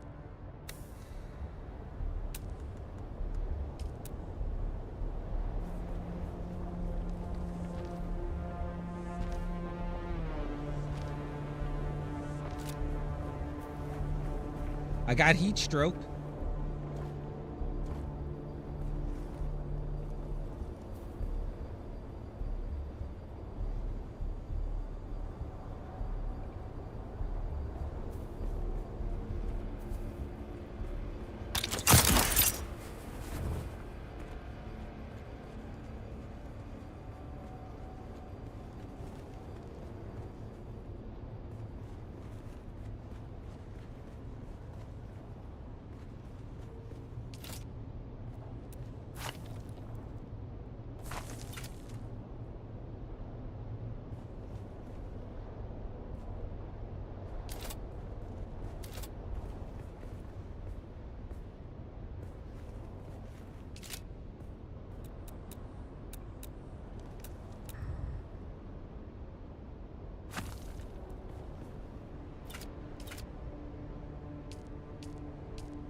There's no way around. Oh, wait a minute.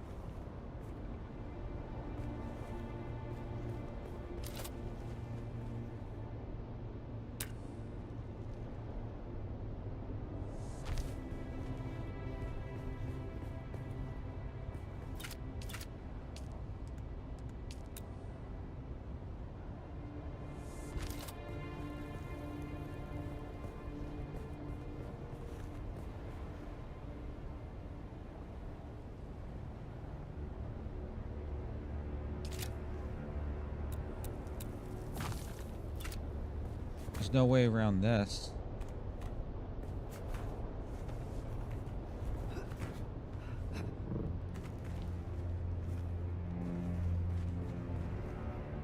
Because I can't put the curved piece with that wall there.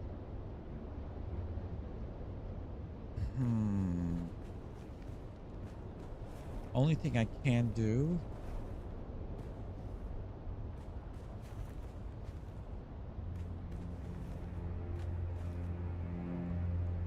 is this.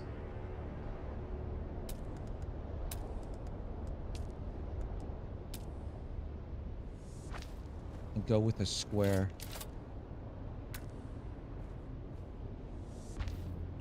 I guess this would be a wedge.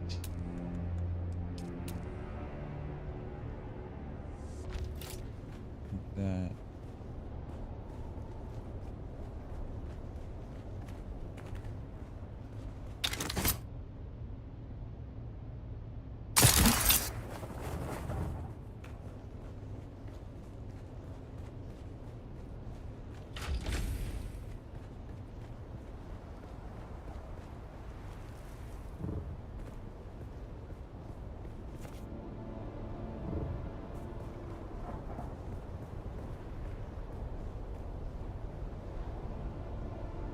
I could just make it square. See, now that's awkward looking. Look at that.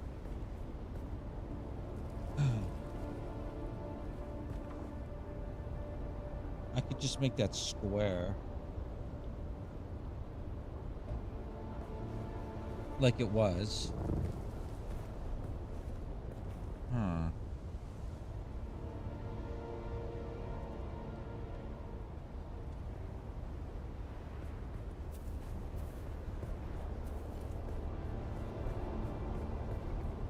Aesthetically, I think I gotta do that. All right.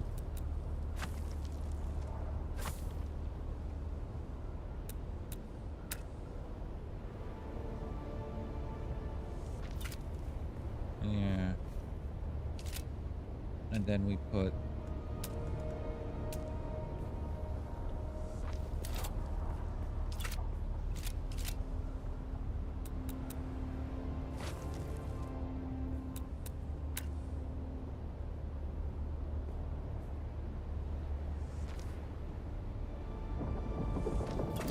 like that.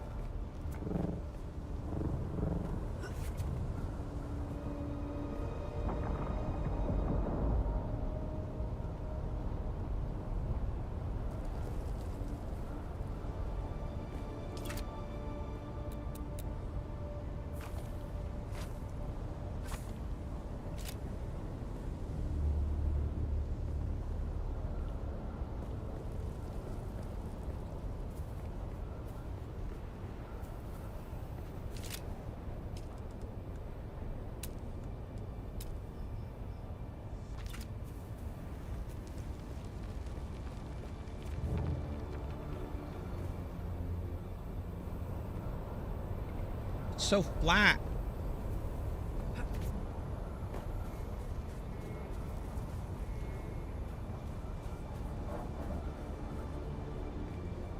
It's like my app.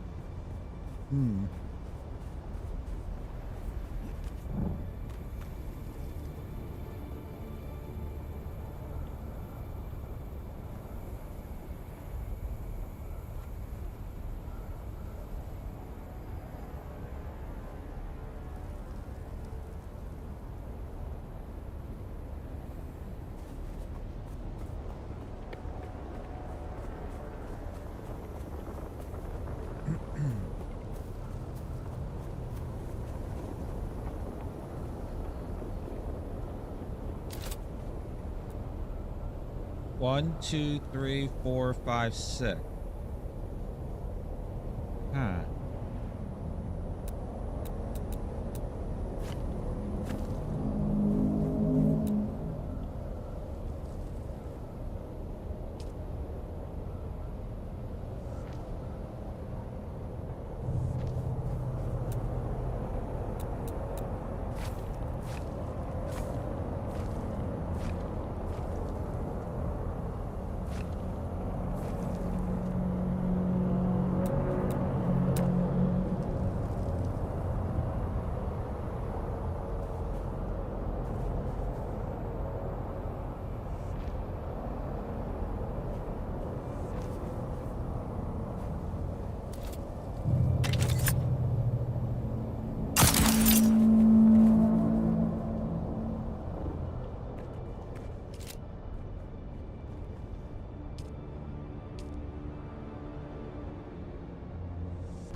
Hello?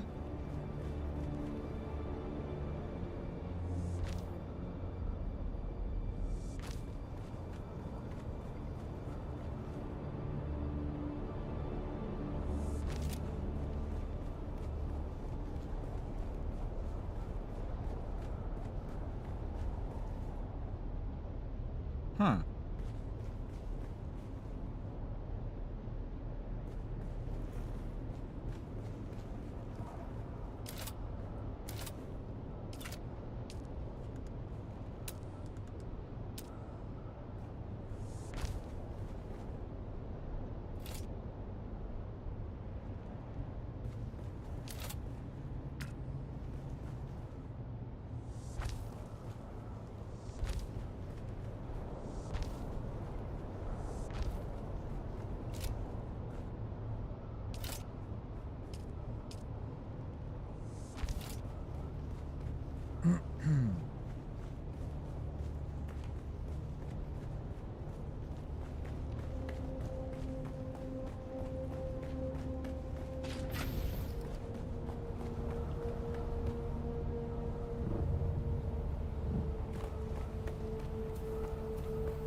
Okay, there we go. At least it's less flat.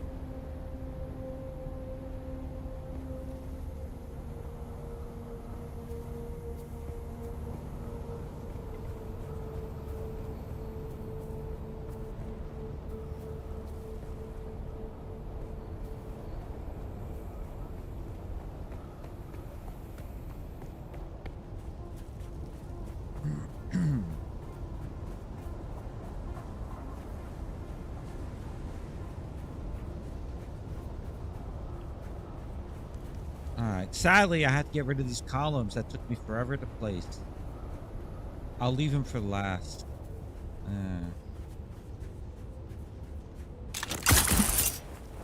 I didn't mean to do that.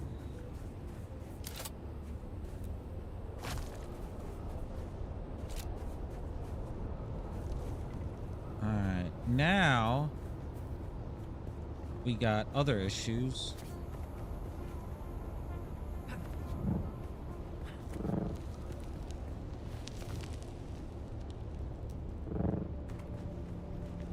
Alright, I think I'm going to extend the floor down to the bottom here. There's no reason to have it go up like this.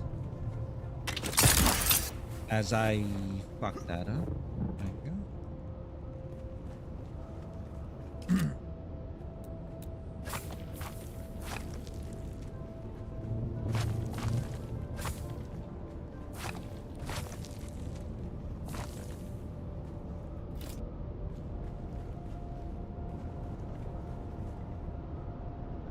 Yeah, look at all that extra space. We'll get rid of the ramps for now. What's holding that up?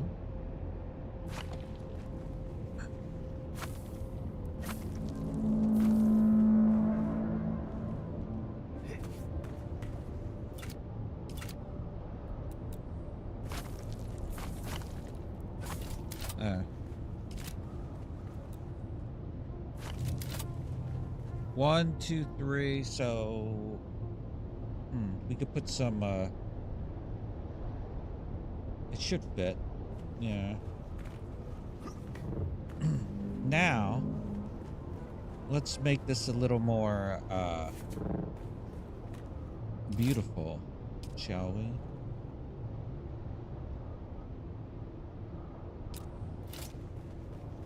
So we got 9 tiles here. 1, 2, 3, 4, 5, 6, 7, 8, 9. So I go 1, 1, 2, 3, 4. 1, then 4, 5, 6, 7. Here. Okay.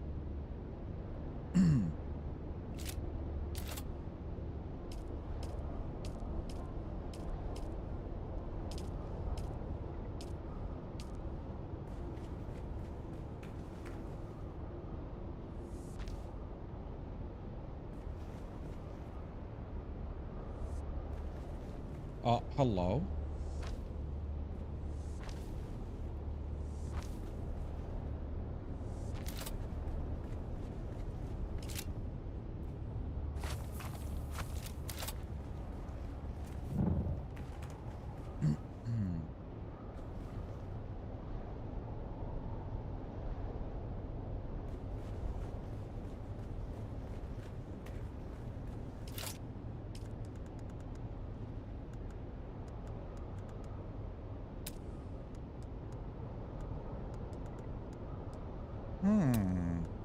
Nothing much for me to work with.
What is that noise? You know what? Before the game crashed, I was listening to the radio. What the hell?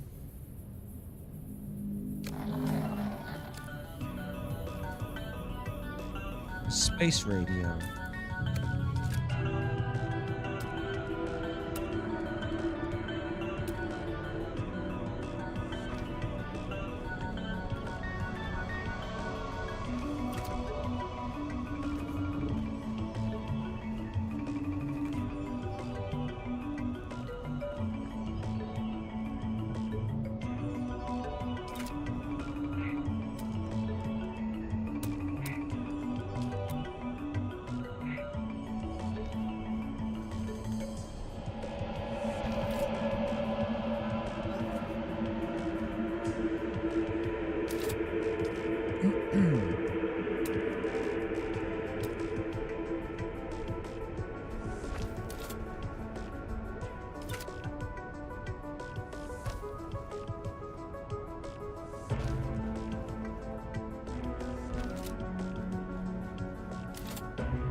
Welcome back, people of Arrakis, to the Harkonnen Family Games. The Mantrap competition reaches its climax with just 4 contestants remaining.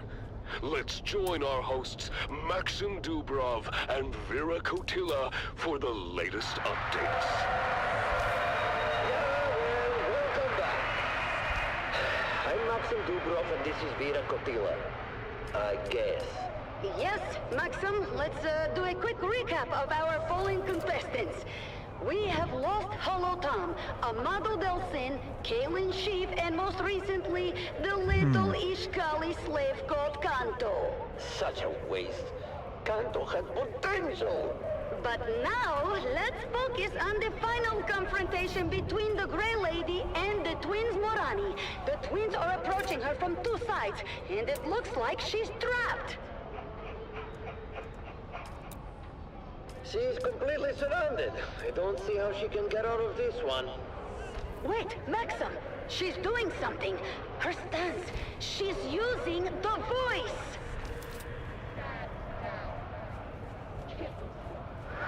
What? The voice?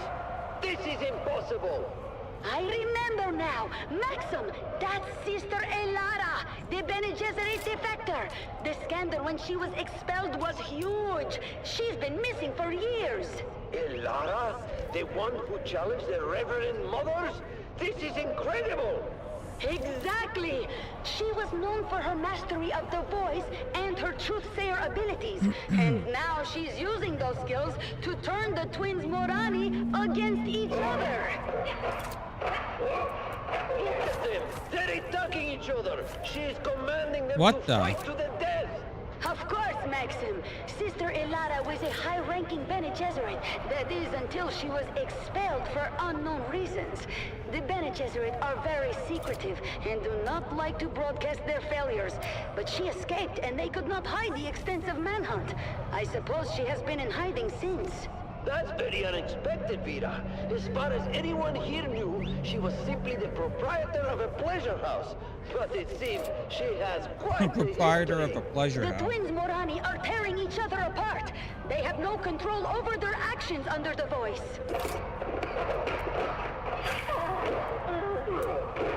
Unbelievable! They've killed each other! The Grey Lady stands victorious! Wow! Sister Elara's story is remarkable. After her expulsion, she vanished from public view, living in the shadows. Now, she's emerged as a formidable contender in the man-trap. And now we're down to the final two contestants. The Grey Lady, or rather Sister Elara of the Bene Gesserit, and the mysterious Fremen. This will be the ultimate showdown. Stay tuned, people of Arrakis, for more updates and thrilling commentary from the heart of Gedi Prime. The Man-Trap's final confrontation is about to begin.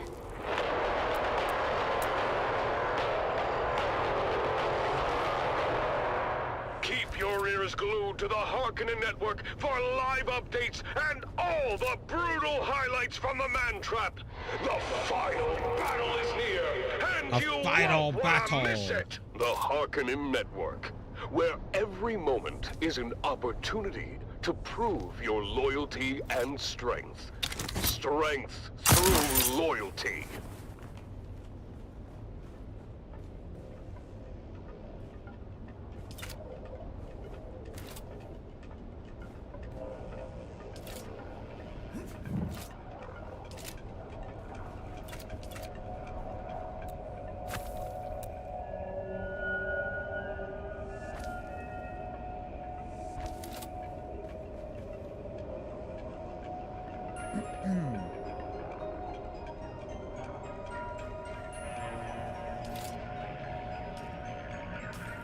Ah.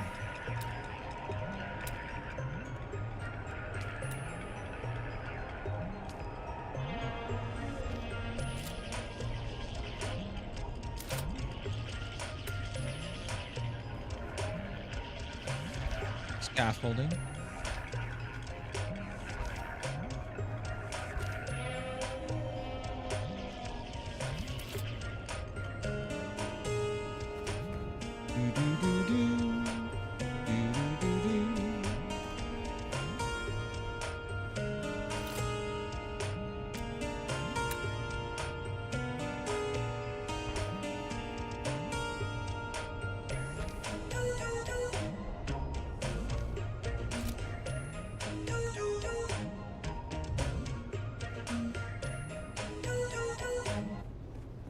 You are listening to frequency 152.6, the voice of House Harkonnen.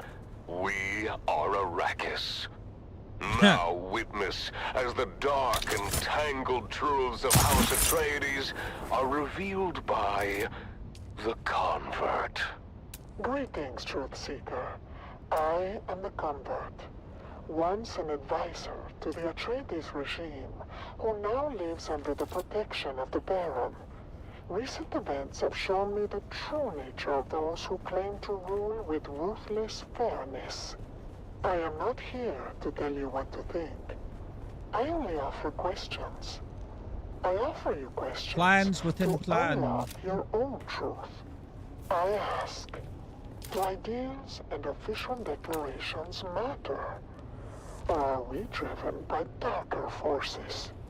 Consider, dear listener, the ideals of the great houses. Each has their own creeds and dogmas, their songs and legends by which they seek to shape their loyal subjects. But do these words and ideals truly matter? Do they in fact guide the actions of those in power? Or are they merely a facade? A mask to hide the true nature of their rule? Do not those raised in an environment of hypocrisy, cruelty, and deceit become inherently corrupt, no matter what lofty ideals they profess? Does not the soil in which we are planted determine the nature of our growth, regardless of the light we are shown? Look at the actions of House Atreides. They preach fuck empathy, House Atreides. Yet they, we are told, incarcerate and execute without mercy. They proclaim justice, but, some say, even they manipulate and deceive. Is there a contradiction there? And if I think so, the stairs over does here. it reveal a deeper truth about human nature? I ask you, dear listener, to reflect on the true driving forces behind our actions.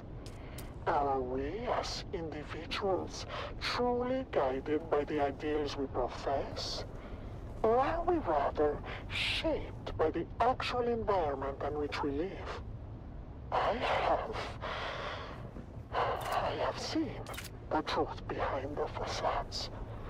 All promises of fairness, of just rewards for loyalty and fidelity are hollow, and the real power lies in fear and control.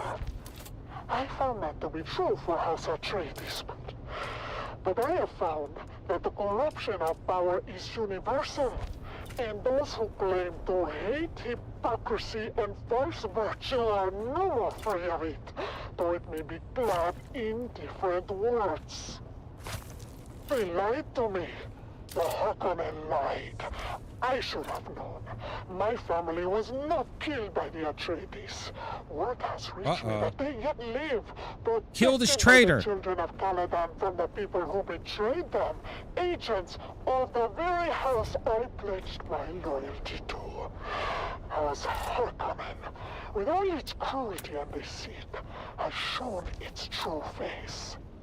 I see now that the Atreides, for all their faults, still foster their subjects with a fundamental empathy that Harkonnen will never understand. I long to return to a place where compassion and justice are not just words, but values. Perhaps diminished by time and harsh circumstances, but still known by the heart. I swear my loyalty anew to House Atreides. Oh my god. Fuck House Atreides. Kill this traitor. Hold on to a spark of humanity that the Harkonnens have long extinguished. I renounce House Harkonnen and all of its lies. Long live Dog Leto! Oh my god. Atreides! Long live! Fuck that bitch.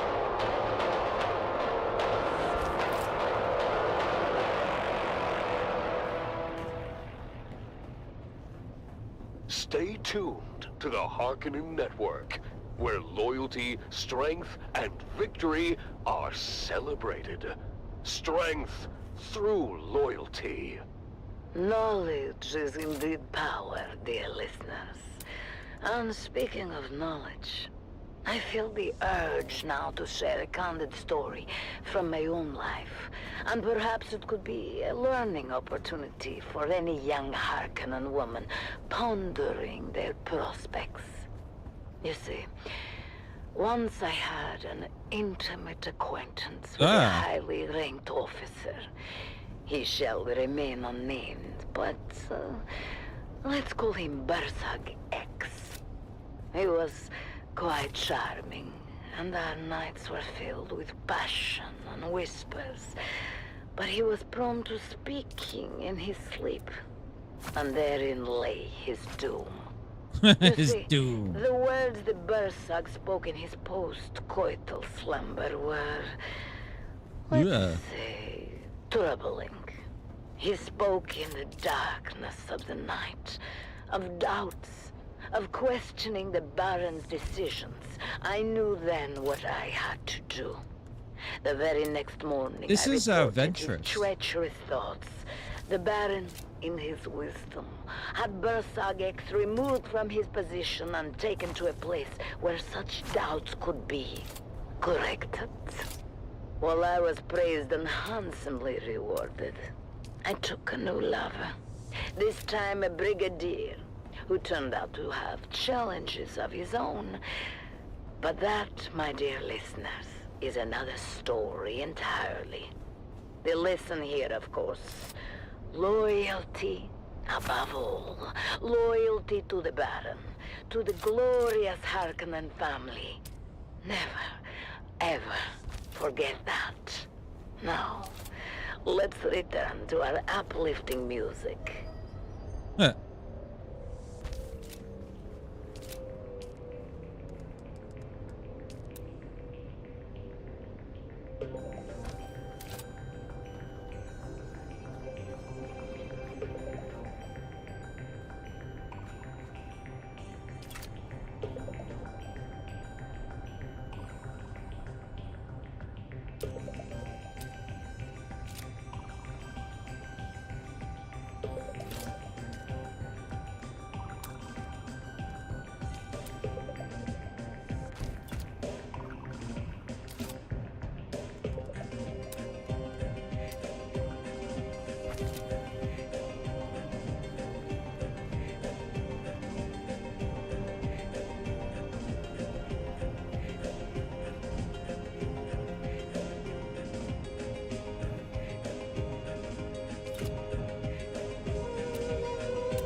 I am.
Welcome back, I don't know if I people like of these Arrakis, there. to the thrilling conclusion conclusion of the Harkonnen Family Games!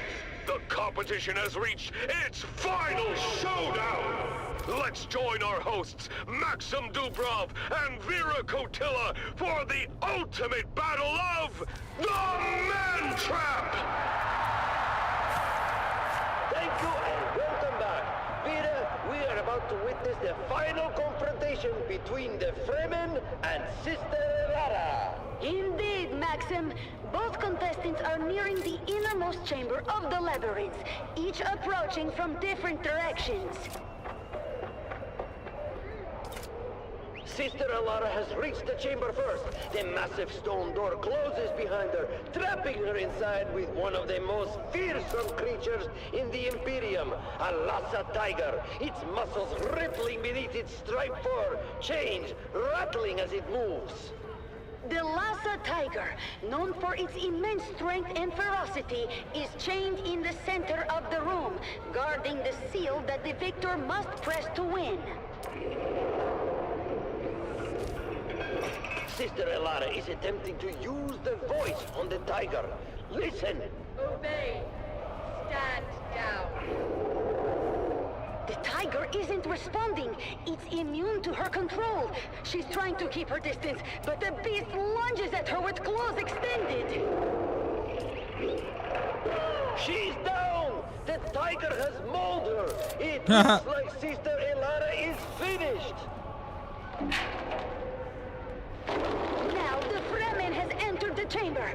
The door closes behind him with a resounding thud, trapping him inside with the tiger. The tiger leaves Sister Elara's bleeding body and charges at the Fremen, its roar echoing through the chamber. He's fighting with incredible skill and determination, climbing onto the beast and driving his grist knife into its neck.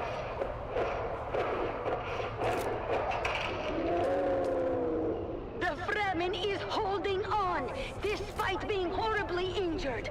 One of his arms has been torn off, blood flowing freely, but he keeps fighting, stabbing the tiger repeatedly. Unbelievable! This tiger is collapsing under his relentless assault. The Fremen has done it. He is the last contestant standing.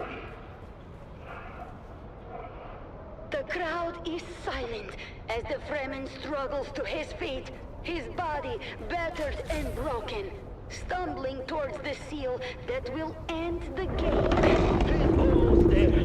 Step by step, he's making his way. But wait, what's that? Stop. Kill yourself. Whoa.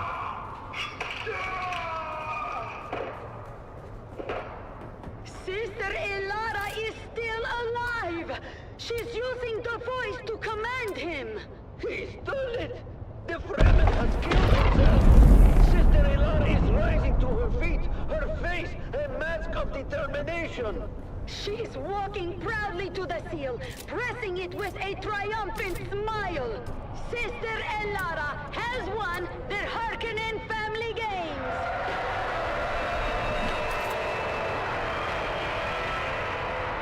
Bullshit. Astonishing victory! But wait! Who let you in here?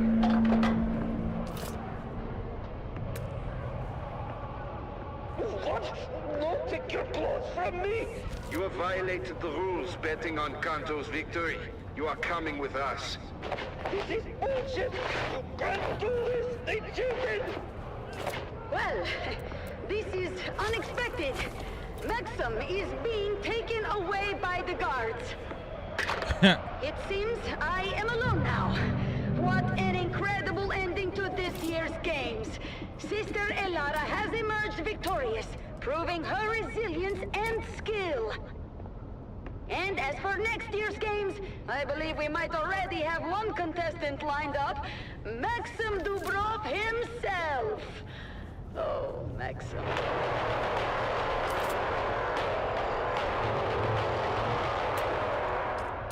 Thank you for tuning in to the Harkonnen Family Games. This year's Man Trap has been one for the history books. Stay tuned for more updates and future events on the Harkonnen Network. Until next time. The Harkonnen Network, where every moment is an opportunity to prove your loyalty and strength. Strength through loyalty.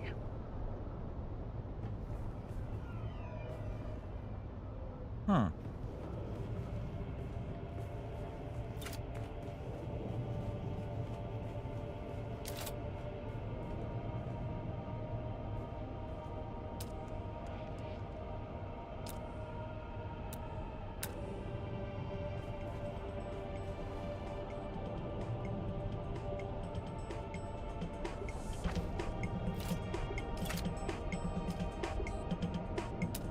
Oh my god, I'm out of material?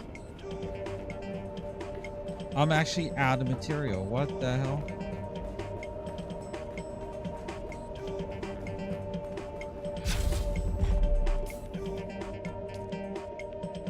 Huh.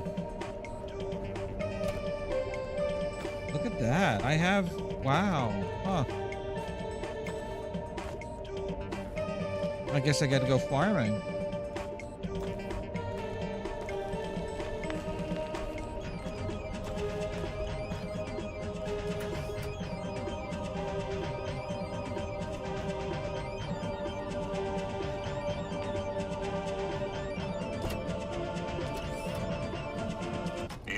Listening to frequency 152.6, the voice of House Harkonnen. We are Arrakis. Attention, loyal listeners of the Harkonnen Network. Due to unforeseen events, the program The Convert has been temporarily removed from our schedule. Rest assured, the show will return soon, as dozens of new converts wait eagerly to share their tales of Atreides' treachery and Harkonnen's superiority. Stay tuned for their stories of truth and enlightenment. Thank you for your continued loyalty. Glory to House Harkonnen. We are Arrakis.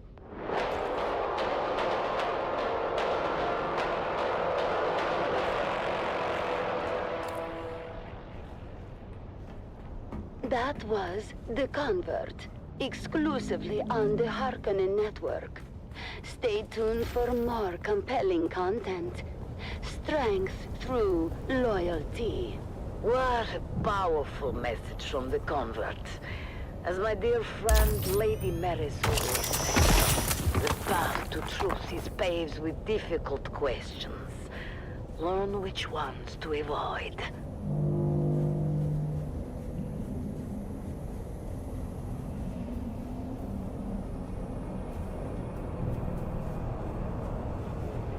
Oh! Shit, look at that. Alright, I'll have to fix that when I get back.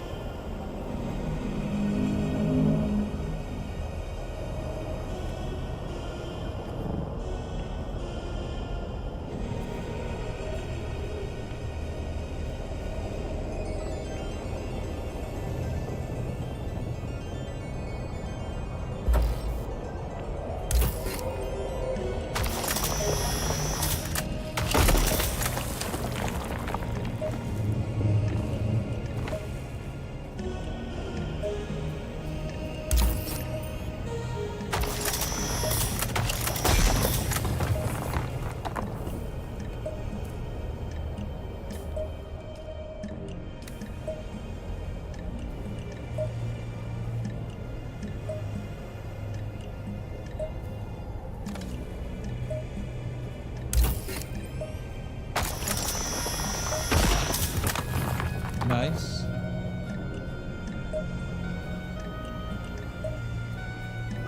You're listening to the Harkonnen Network, where strength, loyalty, and dominance reign supreme. We are Arrakis. I am Sila Clone, your guide and company, here to lead you through another glorious day under the might of our beloved Baron. Let's start with some invigorating music to get our blood pumping.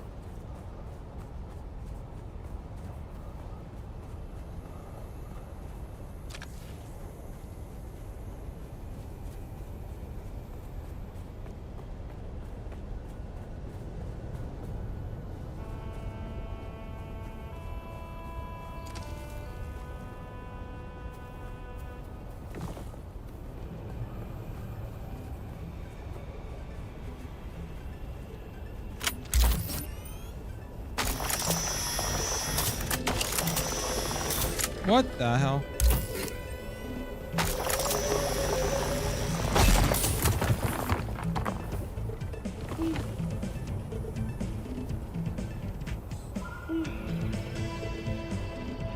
Server restart 29 minutes. Oh.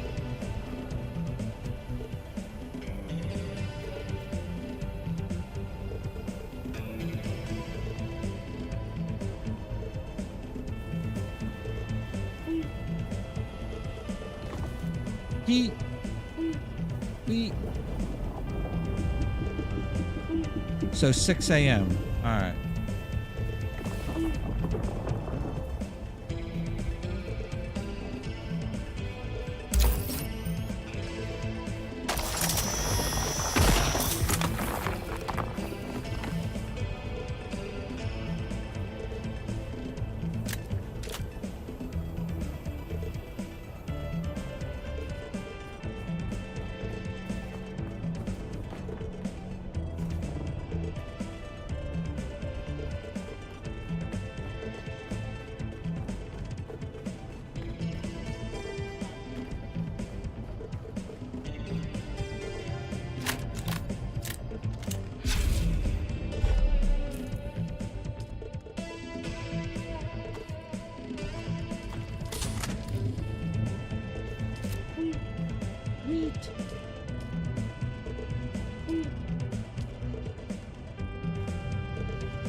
Aw, son of a...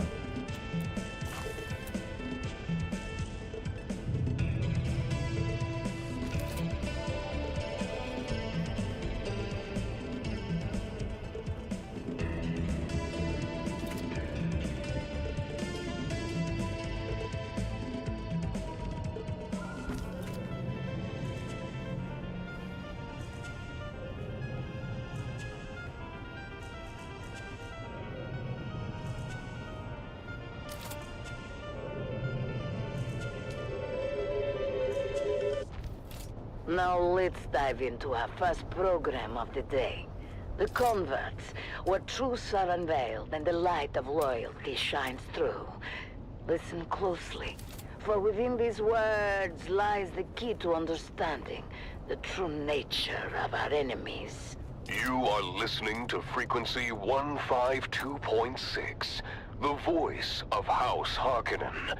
We are Arrakis. Now witness as the dark and tangled truths of House Atreides are revealed by the Convert. Greetings, Truthseeker. I am the Convert. Once a high-ranking advisor to the Atreides regime, I have since escaped and live under the protection of our good Baron. I cannot divulge my name out of fear for my dear ones, still trapped in House Atreides. I am not here to tell you what to think. I only offer you questions.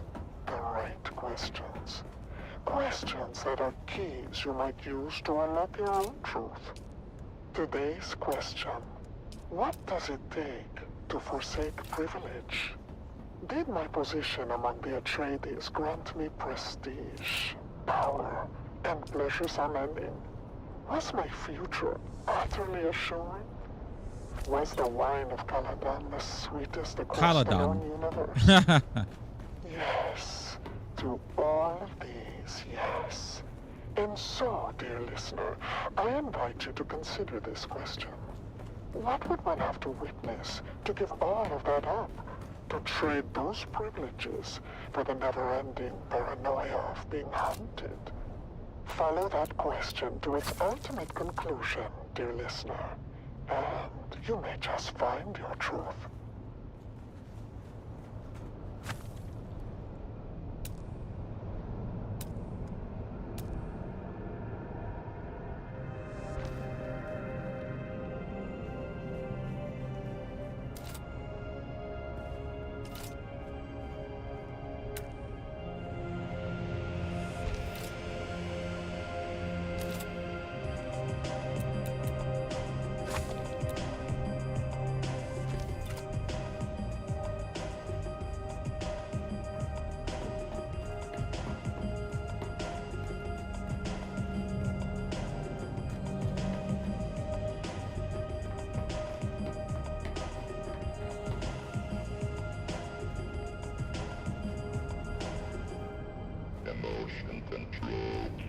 Emotion control.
What the?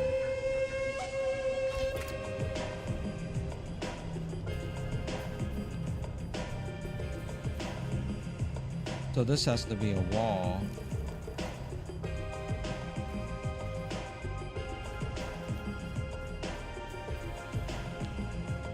You know what? Fuck it. I'm gonna put a foundation piece in.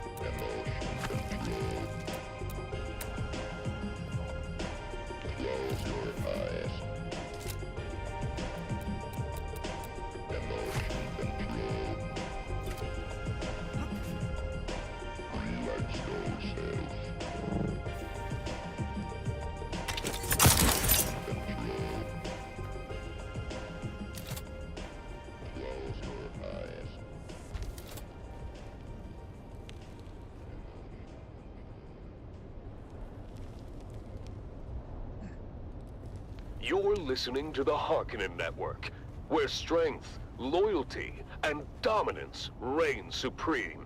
Strength through loyalty. Next up, dear listeners, what you have all been waiting for. It's finally time for the annual Harkonnen Family Games. Oh, we already heard I know you're this. all as excited as I am. Let's go live to this year's first installment of the Man Trap. Action. Suspect. How nice it is. The guild medicant gave him 3 weeks in a tranquility pod. A tranquility pod? Isn't that where they put the crazies? Sounds perfect for you two. Well, couldn't be worse than visiting your sister in Winsay. Anyhow, this new inspector is supposed to be a real hard nose. Name's Inspector Rix. Ooh, I knew a Rix once. He had a big one. What? That's disgusting, Mum. Oh, you know what I mean, right? Yes, Mother, we all know. It rhymes with Rix. We get it, Mum. Face it, Dove. Depot 12 isn't exactly known for having the tightest security system. Now, don't talk about old Gus that way. Who's old Gus? He's, our security system. And he is just fine as long as he, you know, doesn't drink hot Coulon milk. What happens when he drinks hot Coulon milk? The same thing that happens to anyone who drinks hot Coulon milk. He locks himself in the toilet for 30 minutes? No, he falls asleep, of course. That's much better. Depot 12 had 3 centers in the last quarter, Dove. The Spice Miners Guild is going to shut us down. Not if I can help it.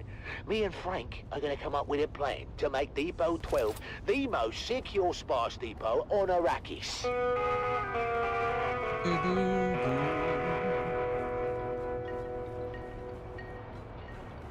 Relax, Dove.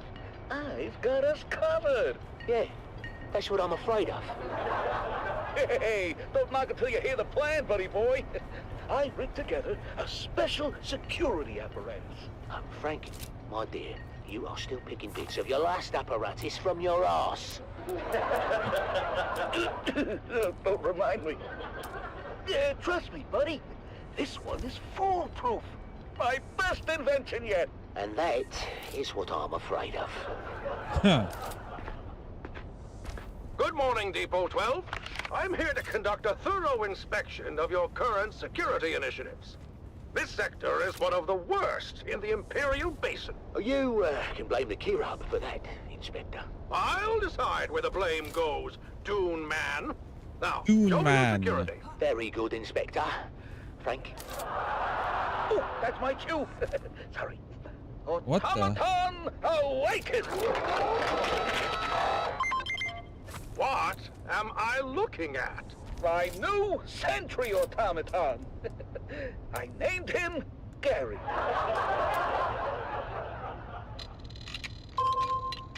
He's scanning for intruders now. Is he? Don't worry. It's all clockwork. No Butlerian proscriptions broken here.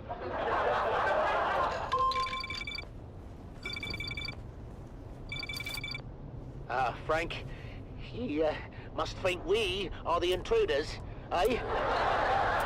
Oh, that's not good. What do you mean that's not good, Frank? I mean, maybe it's time to,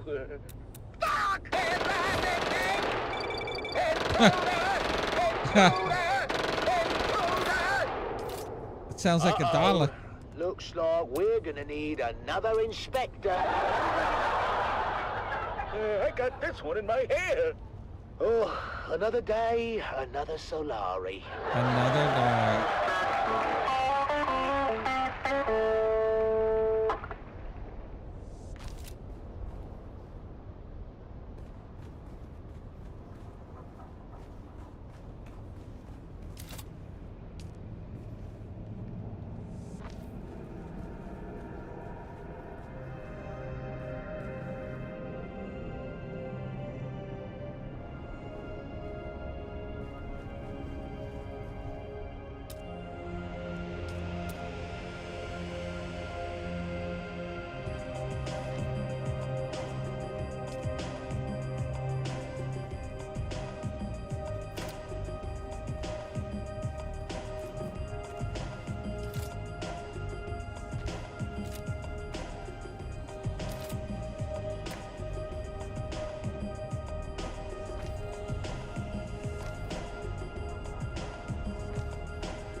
Emotion control.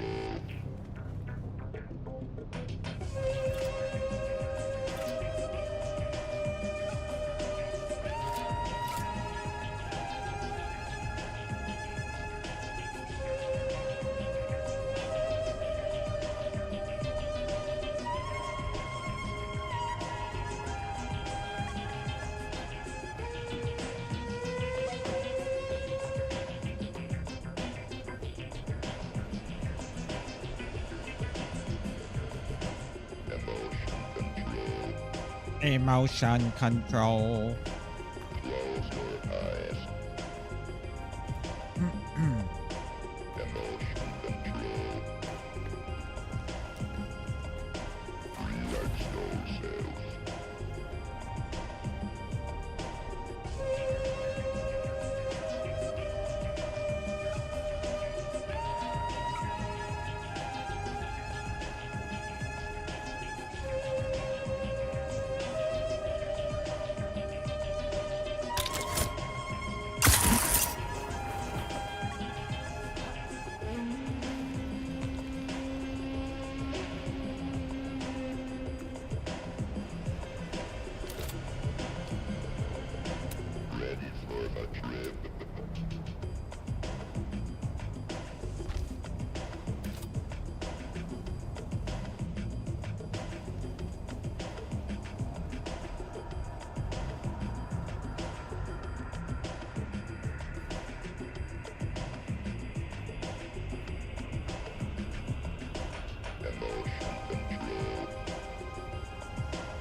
Huh.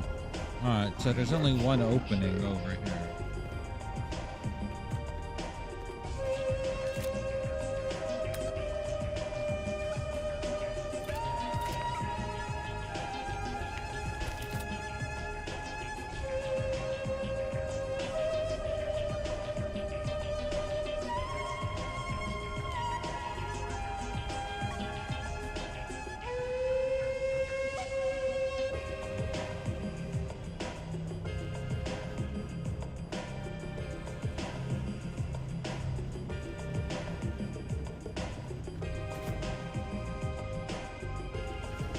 Alright, the server's going down soon, but I'm gonna try to keep playing, so I don't know how long it'll be down. But just in case, let me put this here.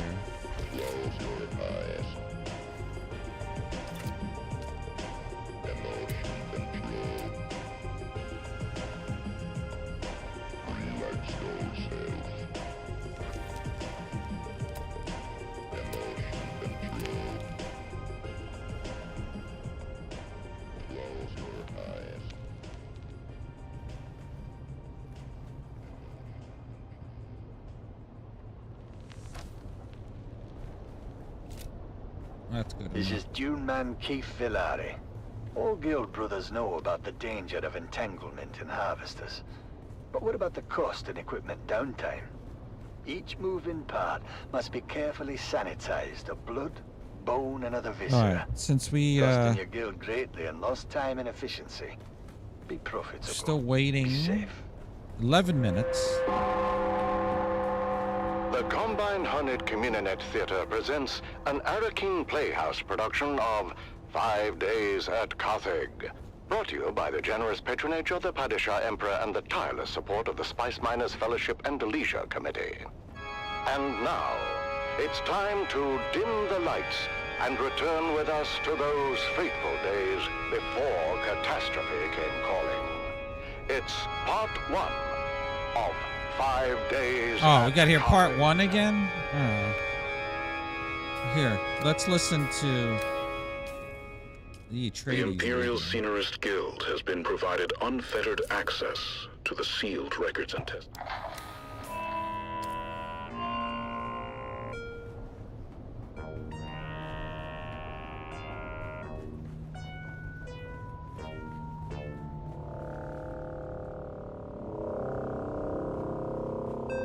What if I went over here?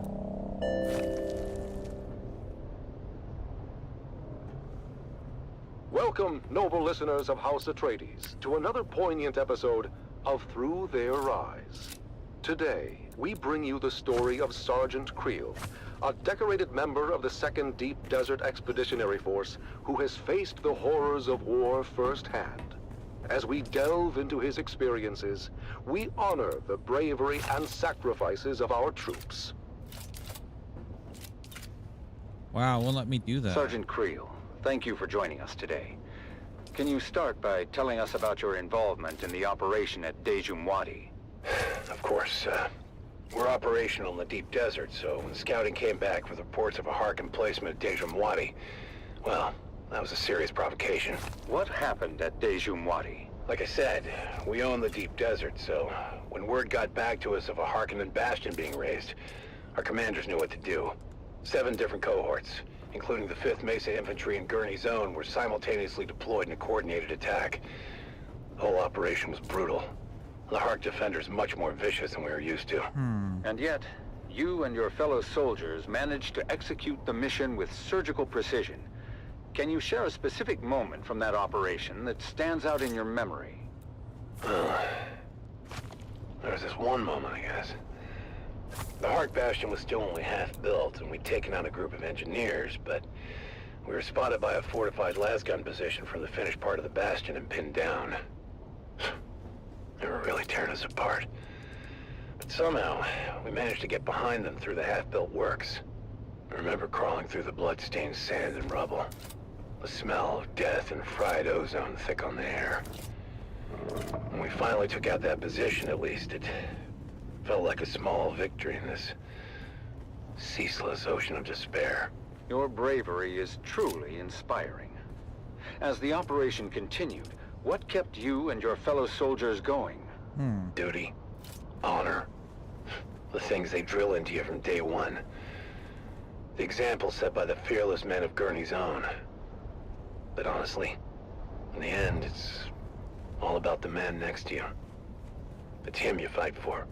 To keep him alive. It wasn't about grand ideals anymore. It was about survival. House Atreides prides itself on its moral high ground and honorable conduct. How did the principles of Canley and the Great Convention hold up under the extreme conditions of battle? Canley? That's for fancy folks with sashes and pressed uniforms. For us, the reality of war changes people. These missions, you do things that you never thought you would.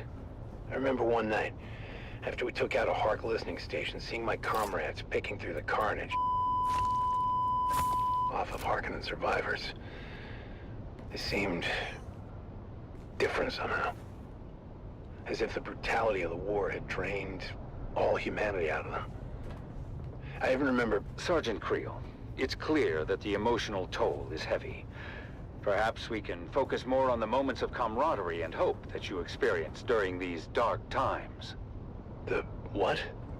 No. Yeah, I mean, there are moments, sure, but... like between missions, people share stories, laugh about the little things. Anything to keep the darkness at bay. But those moments are fleeting.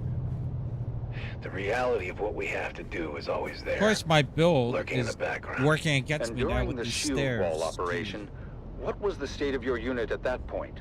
It was pretty chaotic. At that point, we were exhausted, just barely holding on. More than half the unit was replacements by then. Young, inexperienced kids, really. Just hanging on by the skin of their teeth. And the Harkonnens had good intel. They somehow knew about most of our operations beforehand. I lost more friends in those days than I can count. I mean, we were just trying to stay alive, you know? Mission by mission, but... really... what was the point of it all? Sergeant Creel, I'm sure at least you find some solace in knowing that your courage and sacrifice will never be forgotten. Can you share with us the impact your involvement in these operations has had on you personally? I mostly just remember the faces. 5 minutes. The screams. The loss. I mean, I try to recall the good we did, the successes and the victories, but... it's hard. So damn hard. Your service and dedication to House Atreides are deeply appreciated. We thank you for sharing your story with us. Yeah, thank you. I just hope it was worth it. And that concludes our interview with Sergeant Creel. His story is a stark reminder of the sacrifices made by our brave special forces. Let us honor their 5 sacrifices minutes. and strive for a future where this can finally end, and the Harkonnens are eradicated from all of Arrakis. You have listened to another episode of Through Their Eyes, first-hand accounts from the front lines, presented by your host, Redondo Monroe. Redondo.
don't know where to put the stair. I guess they could go here and pop out like right here.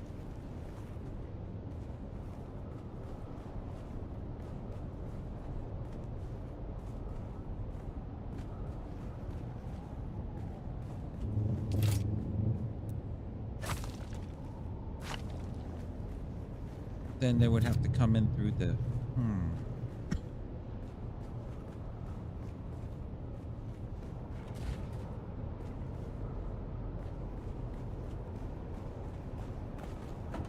For the hangar bay, go up here, run around. In twilight's glow where shadows meet, a warrior stands on weary feet. His sword, once bright, now dulled with strife, reflects the toll of countless lives. Oh, fate, you've carved this path of pain, through deserts vast, through blood and rain. Yet honor binds my heart tonight. For House Atreides, I still fight. Remember those who fell in fields, whose courage were their only shields. Their names engraved in stars above, their deeds the legacy of love. In silence, now I take my leave, for battles end, and souls must grieve. But know this truth, my comrades dear, in every heart we still stand near. O house of just and noble name, we've lit the stars with honor's flame.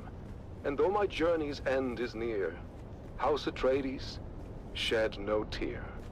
For in the halls where heroes rest, where valor shines, where hearts are blessed, we'll meet again in timeless peace, where all our pains and trials cease.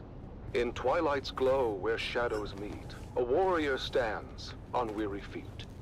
His sword, once bright, now Atreides programming is so reflects boring. the toll of countless lives. It's all propaganda. Oh, fate, you've carved this path of pain, through deserts vast, through blood and rain. Yet honor binds my heart tonight. For House Atreides, I still 50 fight. seconds. Remember those who fell in fields, whose courage were their only shields. Their names engraved in stars above, their deeds the legacy of love. In silence, now I take my leave, for battles end, and souls must grieve. There we But know go. this There's our truth, access my to the comrades roof. dear, in every heart we still stand near. I'm working to the end. House of just and noble name, we've lit the stars with honor's flame. And though We'll my take a journey's end 15-minute is break near, while we're waiting House for the server to Atreides, come back. shed no tear. For in the halls where heroes rest, where valor shines, 10 where seconds. hearts are blessed, we'll meet again in timeless peace, where all our pains and trials All right, cease. let's see what happens. Powerful words that remind us of the courage and resolve that lives in every Atreides heart. I'm still working.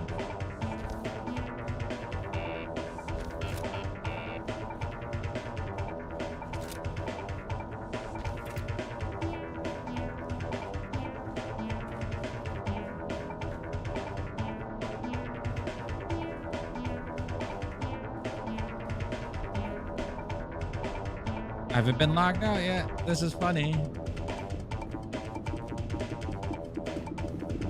I wonder if I can get the stairs to go up this way.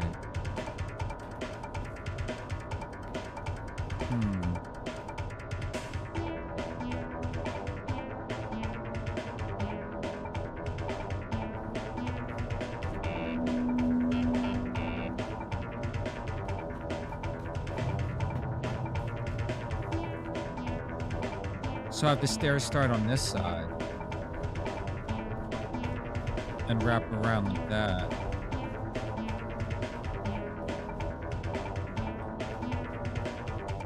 I wonder. We'll try to reverse engineer this. This is easy to rebuild.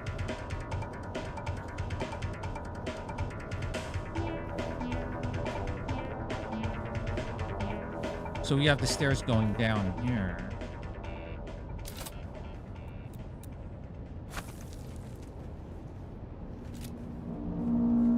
The heart of Rendavo. Rendavo's father was a sergeant, old and bent and grey.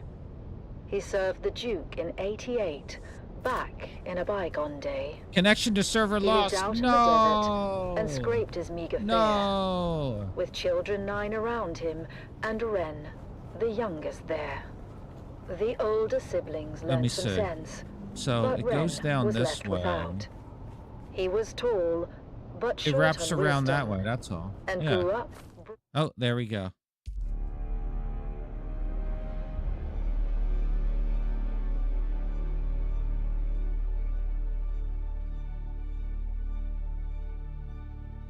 All right. Like I said, we'll take a 15-minute break. I'll grab some food. In fact, I might make some food. And we will be back. Hopefully the server will be back by then. So enjoy my clips. I'm also going to use the little sludge room.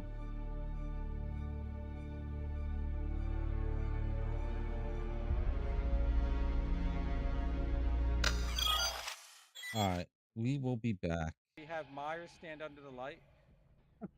Go see, like, yeah. Yeah, the light. All right, we'll be back.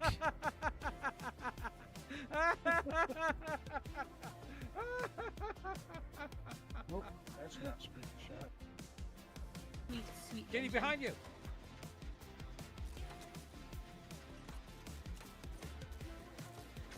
Fuck you. Bye. Love you. No one escapes death. No one escapes death. Wait, Kitty's here. Oh, hi. Wait, oh, thank God. Come over here.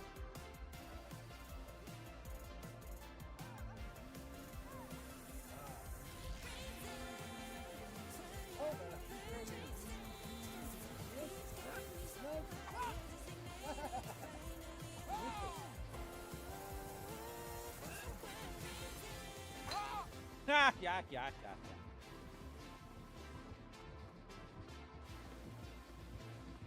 I'm just gonna work on it.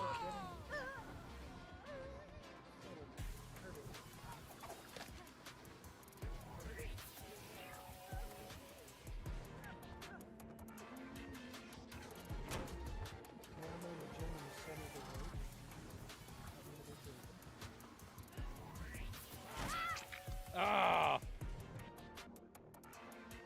How long are you? What are you trying to say?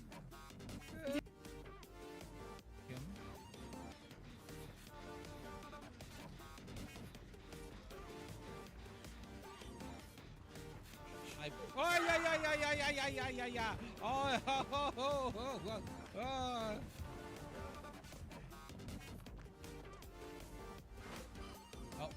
what?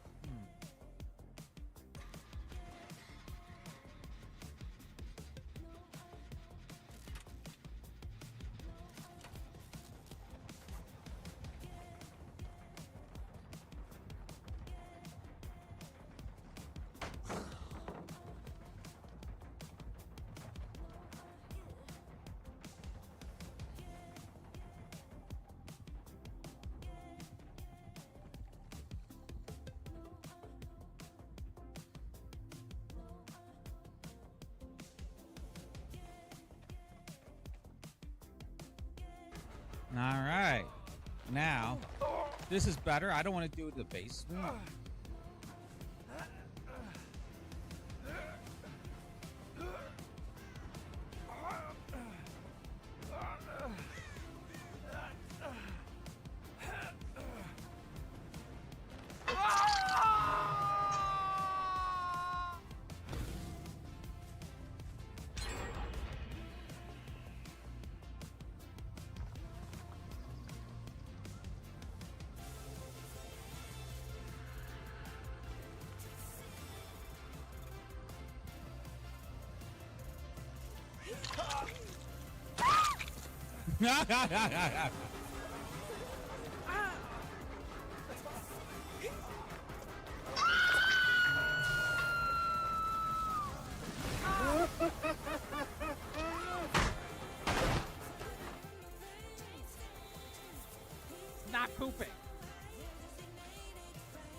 I got Steve. I want spam and mac and cheese. Why spam? I fucking love spam. But why was mac and cheese? Because it's fucking amazing. I had it once as a kid, and then it changed my life forever. It's delicious. Because I'm hungry, but then I was like, oh, there's nothing. And then I saw a can of spam, and I was like, oh, I know what I'm doing.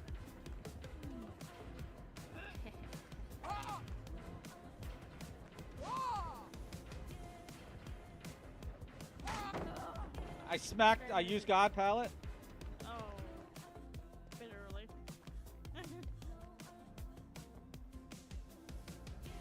She left me. She left me. She didn't want any of this smoke. Oh my god, Bob. What? I never get a chance to say that. I never get a chance to say it. Give it to me just the one time.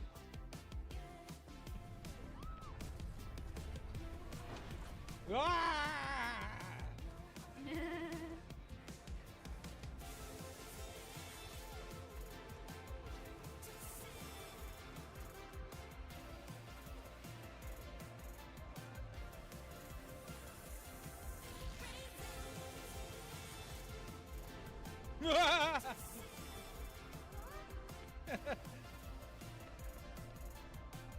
I went into the void. Oh, he's here.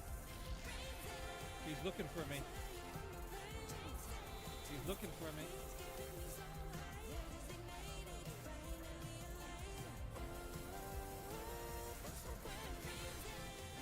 Freedom! Bzz, bzz, bzz, bzz.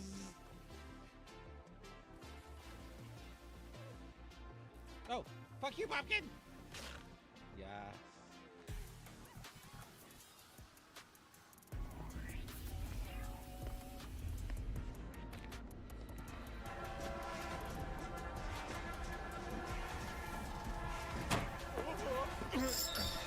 Oh, what the?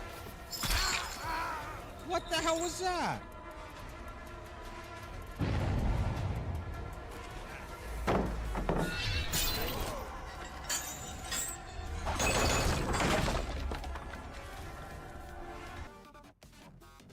Oh my goodness.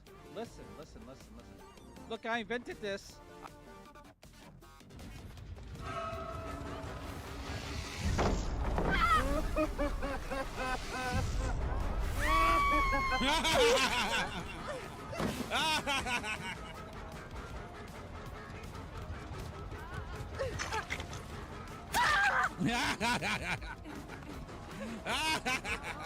Get out of here!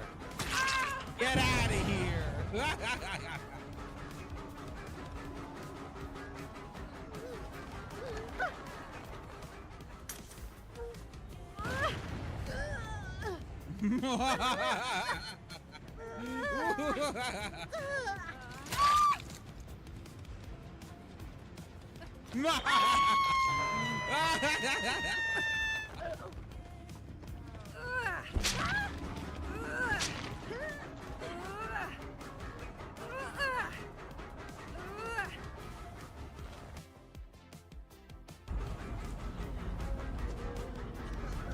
Oh my god. Oh my god. Go, please leave. Please leave. Steve's, please leave. No. Not like this. No. Please leave. Oh god.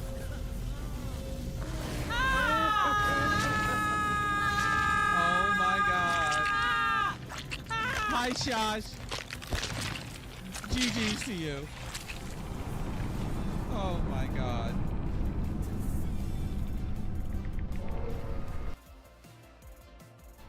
You don't have the top or the bottom? I don't have the. I don't think I have the whole outfit. I'll check after this. The hatch is right. Wow. Oh, adrenaline. That's irony right there. He doesn't have a hook out here, I don't think anymore. Don't like 4 or 3 hooks spawn out here? I thought it was. I don't know. Because I died out here. Oh, no, I There's, like, died over one- there. Then, wait.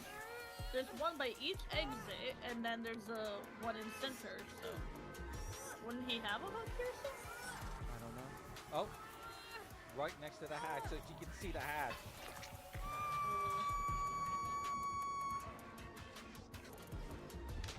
Damn. Damn.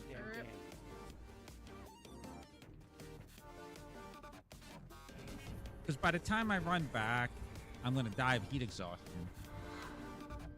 So I'll just grab it.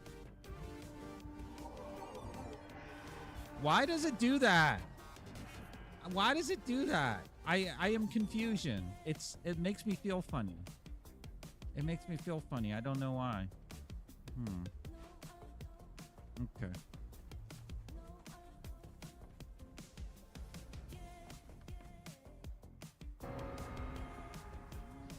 Okay, we'll leave. Everyone else is leaving. No. Apart Let's from go. Bill. Come on, Bill. Let's go. Bill's frozen. Look at him go. Come on, Bill. Come on. A little bit faster. You can do it. Come on. You're almost here. Come on. Yes, come on. I'm leaving. Oh, I thought I left. I wasn't staying there to be annoying. I was just waiting for Bill to get out.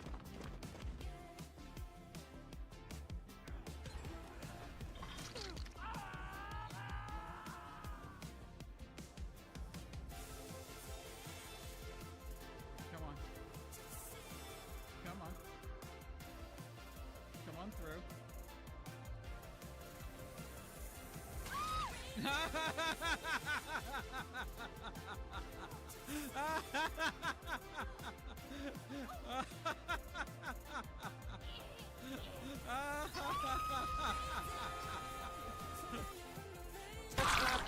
There we go. Let me break this. Oh, look at you.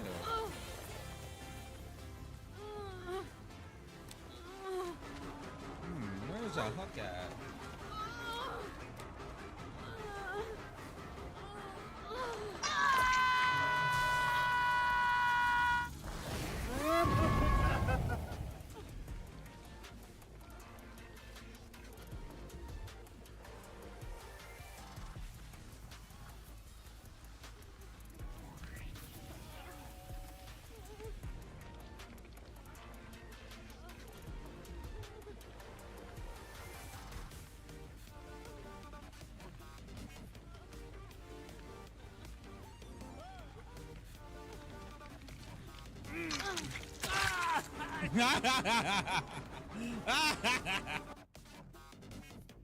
Triple. Gracias. Mi casa e tu casa. My casa es tu casa. My casa este como tu casa. Oh, I missed that Pokemon. Hi, everybody. Bearer of children. What the hell?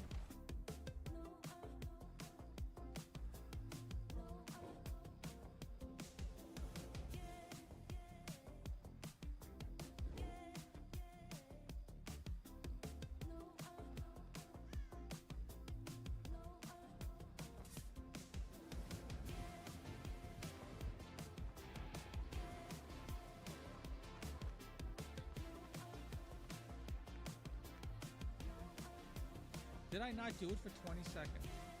Did that not count?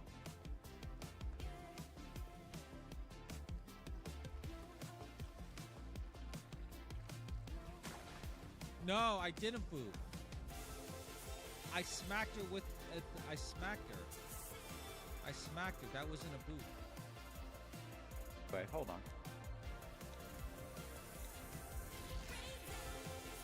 Ice cream so good. Yum yum. Gang gang. Yes, yes, yes. Ice cream so good. Thank you. A flower. To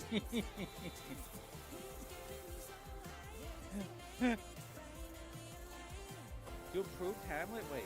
To be or not to be? That is the question. 'Tis nobler in the mind to suffer the slugs and Bob's rants of outrageous misfortune. To die, to live, to sleep, go to bed. You got a long stream tomorrow, Bob.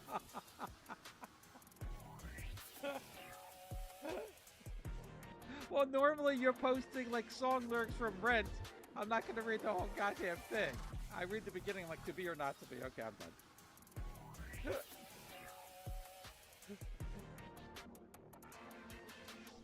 Say hour. My voice changer's not even on. You bastard.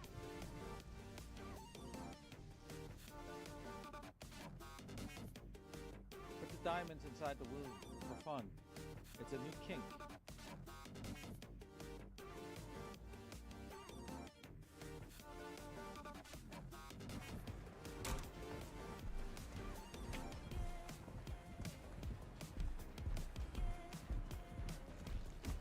Yep, have to get off my Janice over here.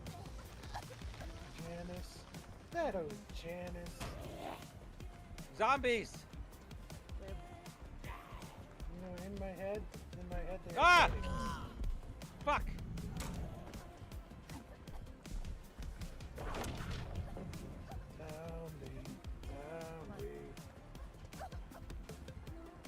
Kay is repeatedly smacking my booty for some reason.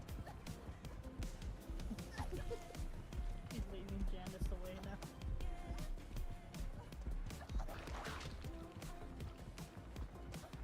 He's around the center. I'm in Maine. Okay. I'm up top of Maine. Just Oh, letting you're you know. top? Okay. Yes. All right. I want to be what you are, see what you see, love what you love. Mina, to walk with me, you must die to your breathing life and be reborn to mine. You are my love and my life. Then I give you life eternal, everlasting love, the power of the storm and the beast of the earth. Walk with me, to be my loving wife forever. Yeah. Oh, I'm stuttering again.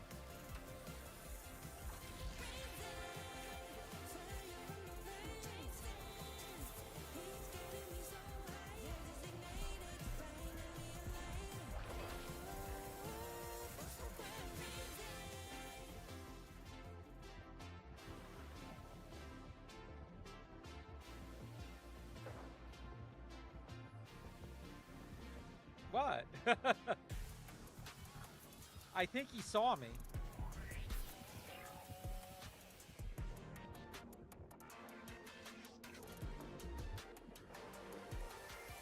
What can I do for you?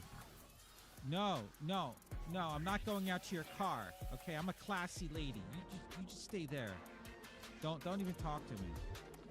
Yeah, see you later, sucker. Ah! Ah! Oh, no!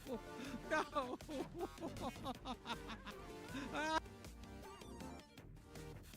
Was that a hatch in main building or was that the last one?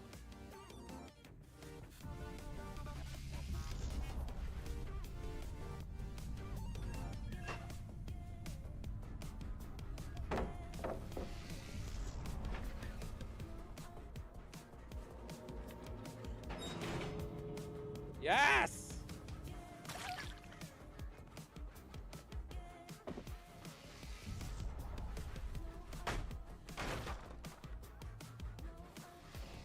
Oh, they DC'd. They DC'd. They DC'd. And they missed the skill check. Oh, they missed 2 skill checks. It's an okay dressing? Oh my goodness. Listen. Look, I invented this. I invented this. This is I invented this. Look, I invented these fire pits. Okay, so this is, we're good. Let's go back home and then we'll switch over back to the other server.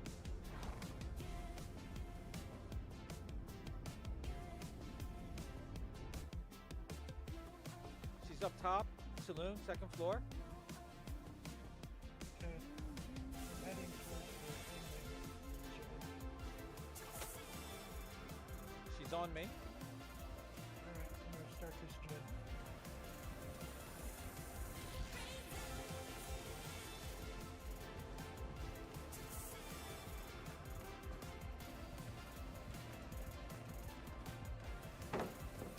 Sunset's prettier now. I'm going to main. Sky and oh, you can see the Milky Way.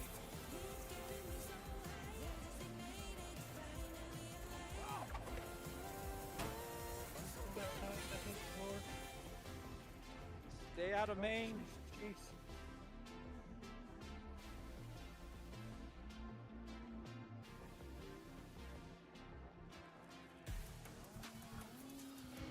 Right, she's in main again. Yep.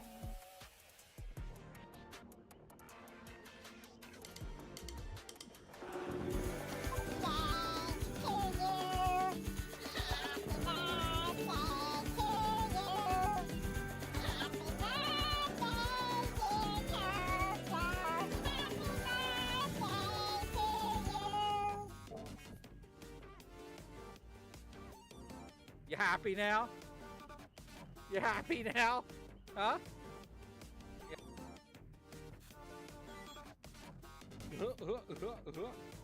All right.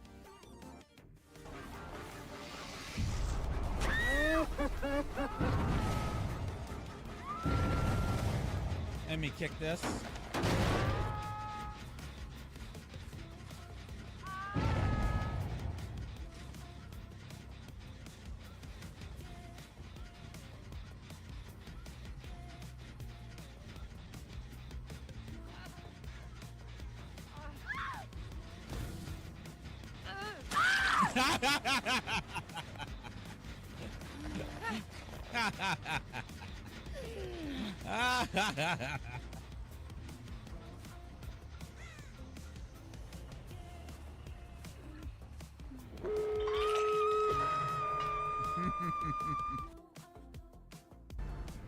I shouldn't be here.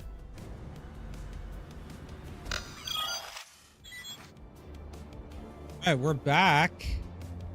Server is up. Let me shut off the music. Also, I'm making food. I'm making pizza rolls because I'm a child. So, yeah. All right, we're back. Let's continue.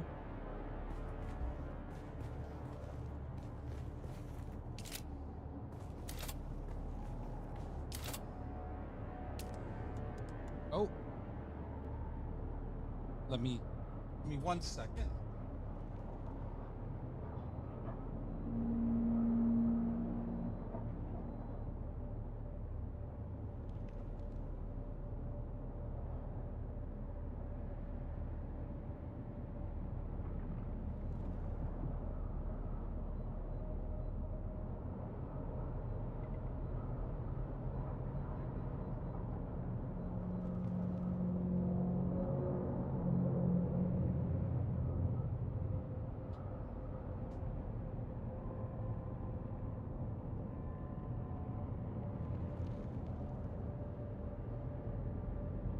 All right, I put the pizza rolls in the air fryer, waiting for it to preheat.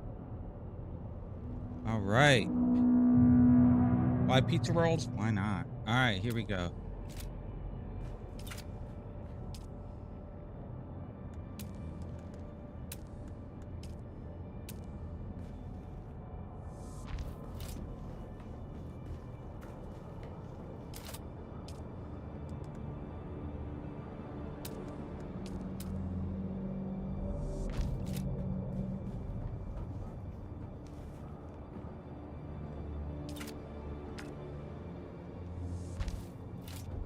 Oh, let's put the radio back on too. I wonder if it restarts. Let's see. hunting party formed, and the group found themselves on a highliner bound for Rusek. Rusek? I'm not going. Me neither. You're dressed, you're going. Consider it your sole familial obligation. I had those dresses brought in from Chusik at great expense. You will be seen in them. Not by Fade Rota. And he's the only one we care about. Fade is the premier get as far as eligible bachelors are concerned, darling. Who puts that nonsense in their heads, hmm? It's true. Ever since the Atreides girl humiliated him at Arsent, Fade has been actively receiving suitors. Whores, you mean? Oh, you're fooling yourselves, girls. All of you. You haven't the slightest chance with Fade Ratha. No. His mate will be selected for political advantage above all, and we offer none. Father! I know you think me cruel, but it's the truth. Ah, saved by a knock at the door. Grim tidings, High Prefect. Girls, out. You stay, darling. Davros, report. We're getting calls from all wards, sir. Somehow, a sizable supply of alcohol has made it through the security zone and is being distributed throughout the city. Throughout the city? Drunken debauchery reported in all wards, sir. We're shutting down pores as fast as we can, but we can't keep up. I told them this would happen. You can't drive the workers harder and harder and take away their outlets at the same time. The pressure can only build so much before it explodes. So what do we do, sir? What do? We do nothing. Perhaps the alcohol is a gift. Perhaps the crowds will have a riotous good time and wear themselves out before we see any proper unrest. What is your read on the crowd's temper, Davros? Happy, sir. Excited for the most part. Excited for Argus Veer, that is. If there's one clever move Lord Raban has made in recent memory, darling, it's delivering the great gladiator. I thought the old hedgehog was retired. He is, but Glossu had nothing to do with it. Argus Veer is here at the Baron's request. Well, it doesn't matter who brought him. What matters is that he's here. I shudder to think about how the crowd might respond were they denied their spectacle. Well, we'll all be denied, sir, if we don't get going. Your ground car awaits. Vastari!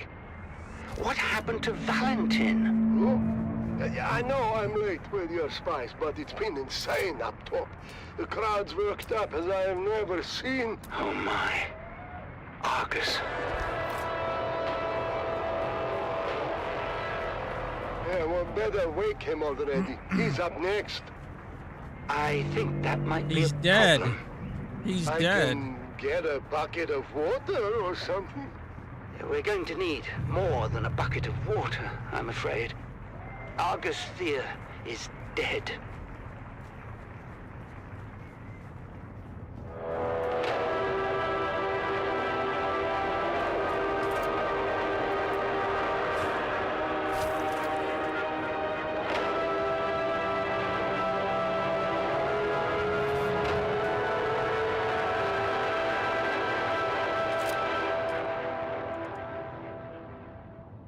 You're tuned to Harvester Radio, the Dune Man's source for bulletins, weather, and matters of import to the Spice Miners Guild.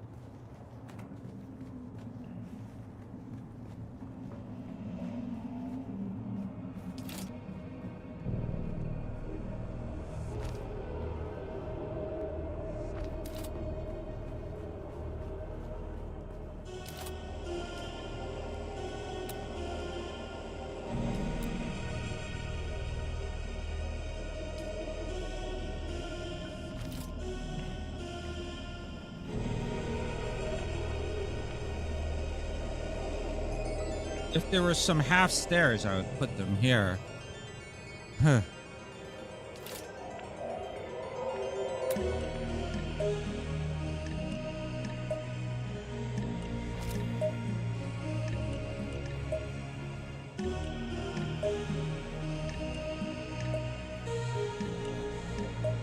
Maybe I can get rid of this.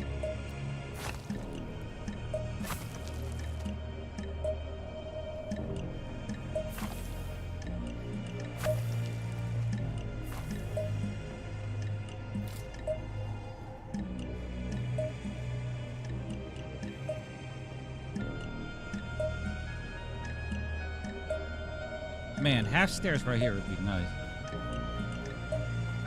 Half stair.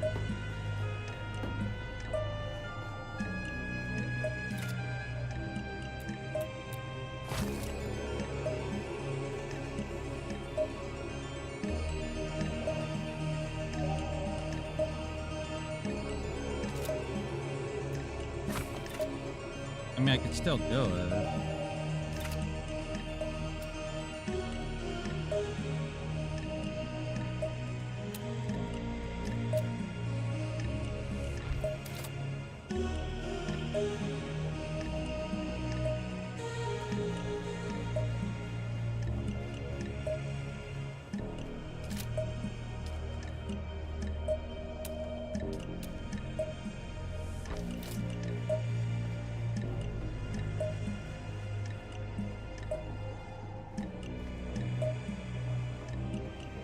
I think it flows better this way, though.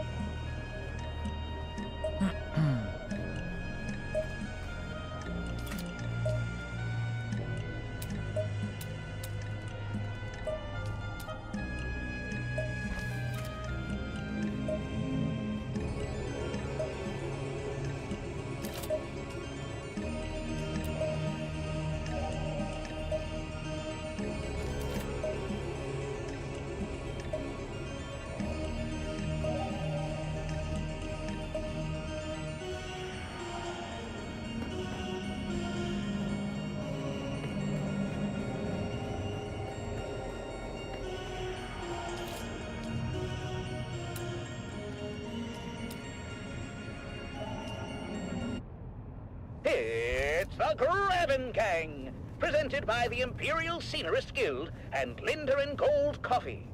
Wake up with Linder and Gold. We put the spice in it for you.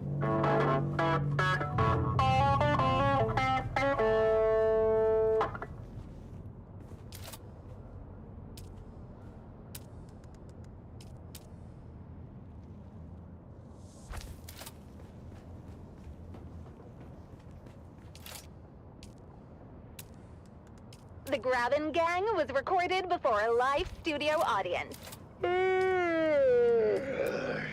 Another day. Another Solari. Another Solari. Breakfast is ready. Well, then, so am I. Good morning, love. It's a great morning, sunshine, especially since we're starting the day with Lindarin Gold Coffee. You know, they put the spice in it for us. Thank you, Lindarin Gold. Morning, Mom and Dad. Canute asked me to go to the festival with him. Wait, which one is Canute? The one who dresses like a Kirab? No, that's Faisal. Canute is the one. Oh, this is one the, where she goes, ugh, Dad. Ugh, when he gets racist. The father is of the Siege persuasion. Oh, the Fremen half-breed. Oh, my pizza. Dad, stop being horrible. Stop being They're horrible. called Town Fremen, and they separated from their Siege brethren generations ago. Oh, that's great. And now you're going to the festival together. Enchanted. I'm forcing Canute to go and have a good time. Forcing him? Why? He's been mopey ever since the Fremen disappeared. I want to lift his spirits. Oh, that's so sweet, honey. Well, you better get used to the idea. I don't think the Fremen are ever coming back. The Emperor made sure of that. Ugh, I've got to go. Bye, Mom. That was it. Bye, Nana. What am I? Shop slick? What about you, Dove? What about me? Don't be coy. I know you're mad for the festival, especially the spice cake competition. Oh, this is my year, Marika. The golden hat will be mine. Ooh, working on a secret recipe? See, that would be incorrect, my dear, because I am not working on a secret recipe. I am working on the secret recipe. Oh, come on, Dove. You say that every year. And every year, Old Man Rashad's spice cake takes the hat. Well, not this year, lovely. I've got a super secret ingredient that's gonna blow the judge's mind. Is it more spice? Because if it isn't more spice, you're wasting your damn time. Shut up, Mum! What's your secret ingredient, Dove? Oh, you know, just a little something I picked up from Frank. He calls it Flavor Enhancer 3000. Frank? Are we talking about the Frank that built a fart filter into his still suit? Look, don't be insensitive. He has gastrointestinal issues, and it's not a joking matter. Oh, then you must be talking about the Frank that invented the thumper with a musical accompaniment. Well, I'll have you know that was genius and worked as intended. I mean, unless you stayed around listening too long.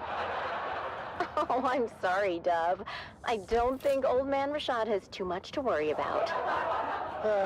Maybe you're right. Maybe I should give the flavor enhancer a pass. I told you, dummy. More spice every time. Stay out of this, Mum! Come on!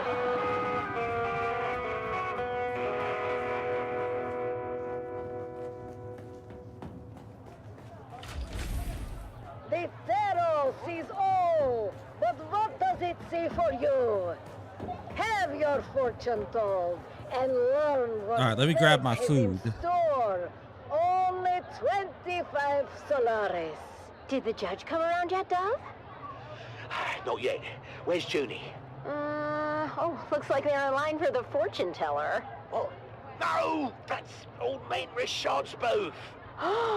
Look at that line. He must be giving out free samples again. Well, that's not fair. Oh, want me to go over there as a spy and size up the competition? You just want to try his cake, don't you? Is that so wrong? What about me? Oh, I'll get you a piece too. Well, that is not what I meant. I know, but I will get you a piece. Yeah, all right, fine. Hey there, neighbor! Frank, I didn't think you'd show. I mean, well, you know, because I wouldn't use your indention. Come on, Dove. Have you ever known old Frankie boy to be a quitter? No, but I'm still hopeful, you know. Come on, buddy. Have you scoped out the competition? No, but my whole family deserted me for Old Man Rashad's sample line, so I can take that to bed with me. Oh, I've been through his line twice. That cake is better than ever. Oh, thanks for the morale boost, mate. Yeah. I'm not too dry, not too moist, just right, is it? So, what do you say we make this a little more interesting? Wait, is that what I think it is? Well, that depends. Do you think it's the Flavor Enhancer 3000? Isn't it? Ooh, right on the money. Let's sprinkle some on. I'm not sure about this, Frank. That's why you got me around, Dove. I'm sure for the both of us.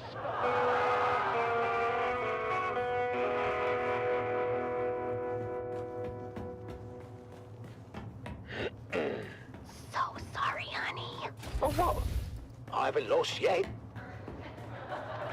It's so cute that you think that. Ladies and gentlemen, it's time to announce the golden hat winner for this year's Spice Cake competition. And the winner is Dove Denick of Depot 12. Did he just say Dove Denick of Depot 12? He said Dove Denick of Depot 12. Oh, we did it! We actually bloody did it! Dad, you won! Congratulations, Dove. We're just as shocked as you are. Come around, all. There's enough for everyone to have a taste. The line starts behind my wife right there. And here's some for you, And you, Governor, and a big piece for you because I like the look of your face. One for you, little boy, and your mum. Tell me, Dove, can we know your secret? I don't think it's an overstatement to say your cake achieves new dimensions in flavor. Did you put anything special in the mix this year? Well, it's a lot. Why, yes, your judgeship, he did. In fact, the winning cake was baked with real spice and the Flavor Enhancer 3000. Flavor what now?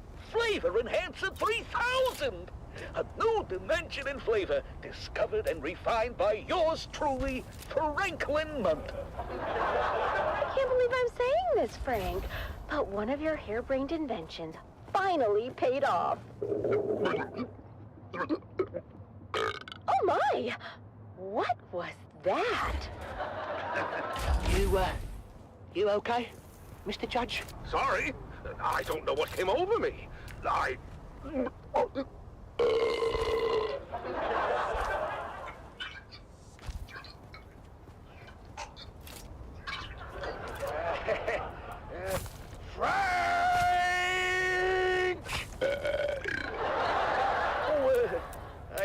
forgot to tell you about that part. What part, Frank? In certain rare cases, it seems that the Flavor Enhancer 3000 may cause some gastrointestinal distress. Certain rare cases, eh? Almost all the time. In light of this new information, Dove, I'm afraid we cannot award you the Golden Hat.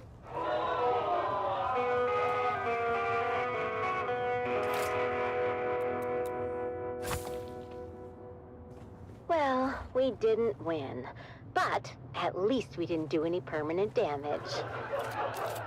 Yeah, Dad, that's progress.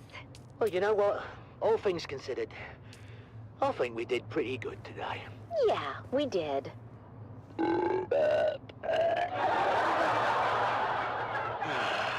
Another day, another Solari.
This is Dune Man Keith Villari, reminding you to secure all guild equipment at first worm sign.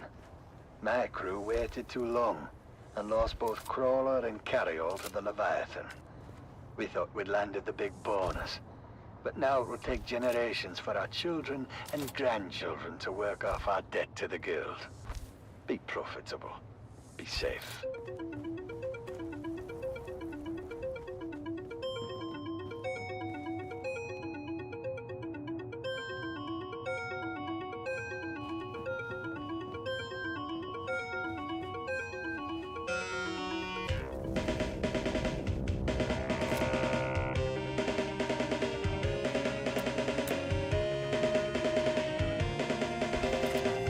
Dune, the battle for Arrakis.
The Combine Hunted Communinet Theater presents an Arakeen Playhouse production of 5 Days at Carthage. Brought to you by the generous patronage of the Padishah Emperor and the tireless support of the Spice Miners Fellowship and Leisure Committee. And now, it's time to dim the lights and return with us to those fateful days before catastrophe came calling. It's part 4 of 5 Days at Carthage.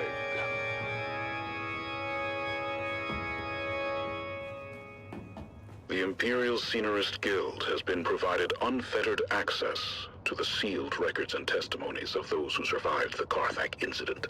The following dramatization represents the official truth, as judged and signed by the Imperial Chamber Court and Ulic Council.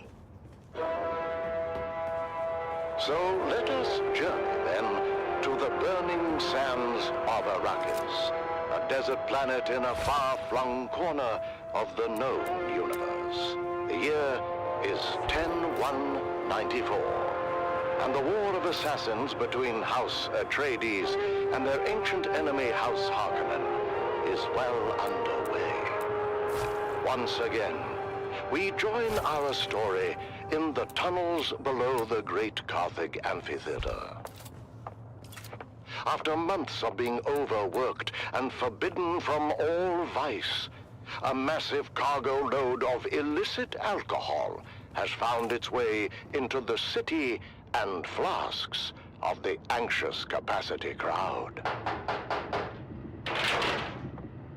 What happened, Val? You've been gone forever. More importantly, is it done? It's done. I poisoned my boyhood idol, my father's boyhood idol.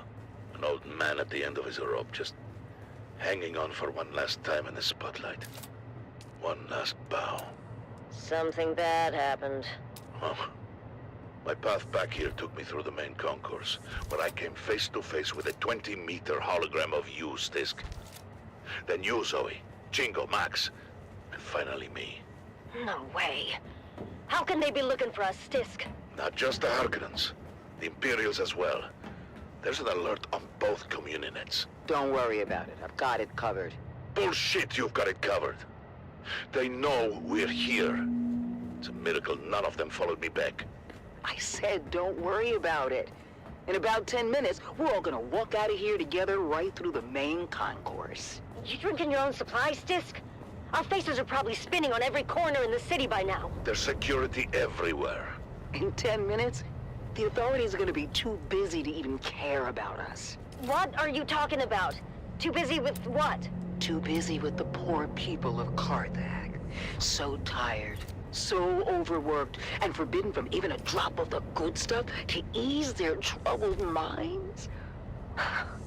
Until we come in and drop a cargo load of paint stripper into the pent-up town. They overindulge. But can you blame them? All that angst has to erupt somewhere. But what do you think's gonna happen when they learn their beloved hero is dead? There's no way they could know. It just happened, and it takes a while for word to get out. Not if someone's already putting that word out. We told everyone, boss. People were pissed. And you'd be surprised how fast word spread. They really love this Argus Fear guy. Who is he? I already told you. He's the greatest bloody gladiator in the last 300 years. I don't watch blood sports. I'm more of a Cheops guy. I predict a full-blown riot. 10 minutes tops. That's how we're gonna walk out of here. The crowd's all liquored up and pissed off. When they hear Argus Veer is dead, there's gonna be blood in the streets. It'll be impossible to track in the chaos. Oh, not just the crowd is liquored up. How about the whole damn city? But how do they know it's us, Stisk? The vault we hit with the containers of booze? I reported it all destroyed with the rest of Simpo. But it wasn't destroyed. You lied to your own people. Then we stole from them. What the hell, Stisk? And how did they find us so fast? Our cover was blown the minute we hit Carthage airspace. Impossible. Smuggler Ornis have standard-issue transponder masking. They do. But our cover wasn't blown by the Harks or the Imperials. It was blown by our own side. Of course they would recognize their own transponder mask. What did you do to us, Stisk? We can never go home now. Sorry, Val. If there was any other way... Any other way to do what? Betray and steal from our own? She doesn't care about the smugglers, Val. This is all about the Harkonnens. That's right. The Baron and all his spawn can go to hell and take their city with them. Carthage can burn to the ground for all I care. Just like Simpo. Millions could die. Or they could live. If they get out in time. There's more chance than my sister got. What the blazes is the hold of Davros? This ground car hasn't moved in 10 minutes. It's the crowd, sir. As you correctly surmised, they seem particularly agitated. Blast it, man. I told you to take the back way and damn the main thoroughfares. This is the back way, sir. I'm getting reports from all precincts. The people are well lubricated and taking to the streets. Father? What, Ludmilla? Can't you bloody well see I'm working? Oh, relax, dearest. The poor girl only said she has to... Damn it. I told you all to go before we left. Davros, what do you suggest? I have a cup, sir? I'm asking about the mob, Davros. The angry, inebriated mob encircling us at this very moment. Wait a second, sir.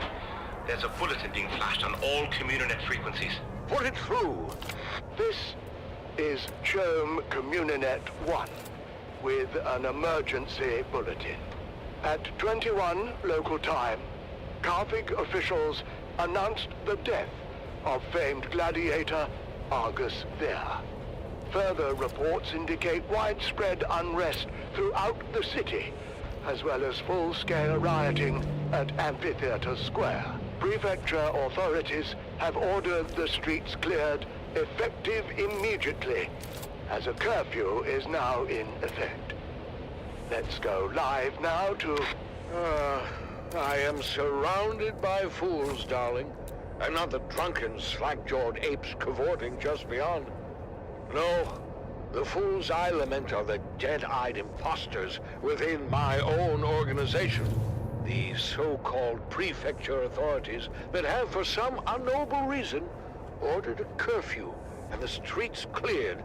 2 orders that I, as the High Prefect of Carthage, with the most complete knowledge of our forces' capabilities, would submit, we have no bloody hope in hell of enforcing. 2 orders that will, in the end, only serve to incite the drunken mob more, if not compel them to violence. Darling, the girls are afraid.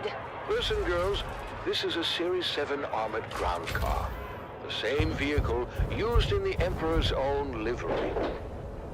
The Series 7 is renowned throughout the Imperium for its immense. Amphitheater security has been overwhelmed, sir. The surrounding precincts are pulling back as well. Word is, this is escalating into a full-scale revolt.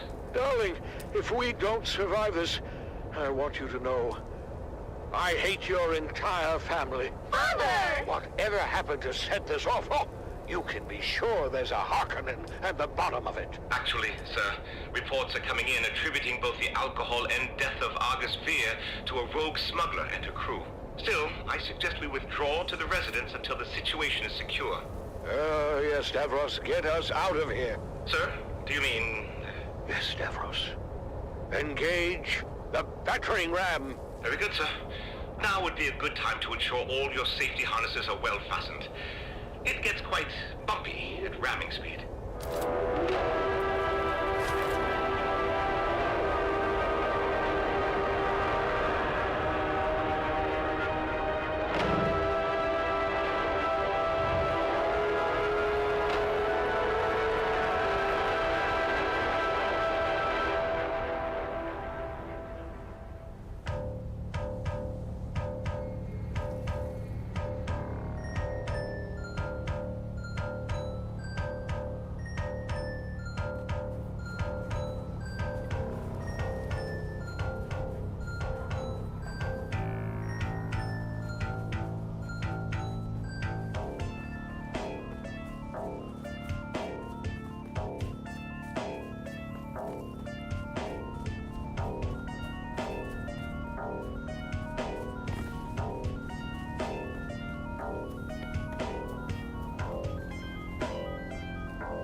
This is your master inspirator with the daily motivational. Today, we must remember when you live with purpose, hard work isn't an option. It's a necessity.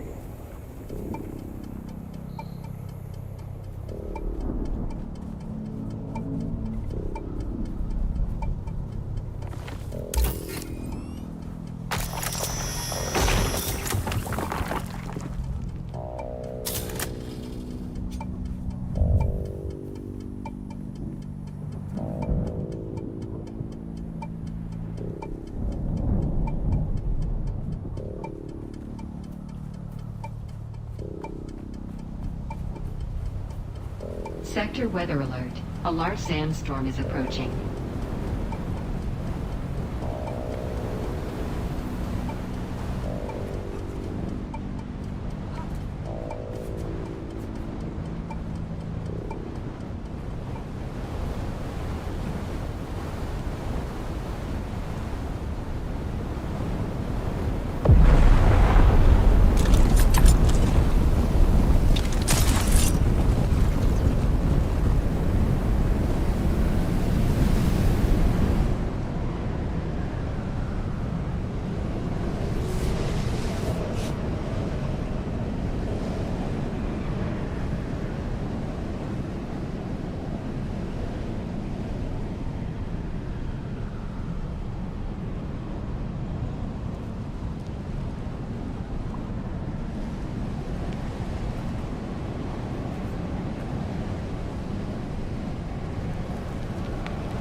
A seasoned crew chief goes missing from an iconic harvester, and nothing is as it seems.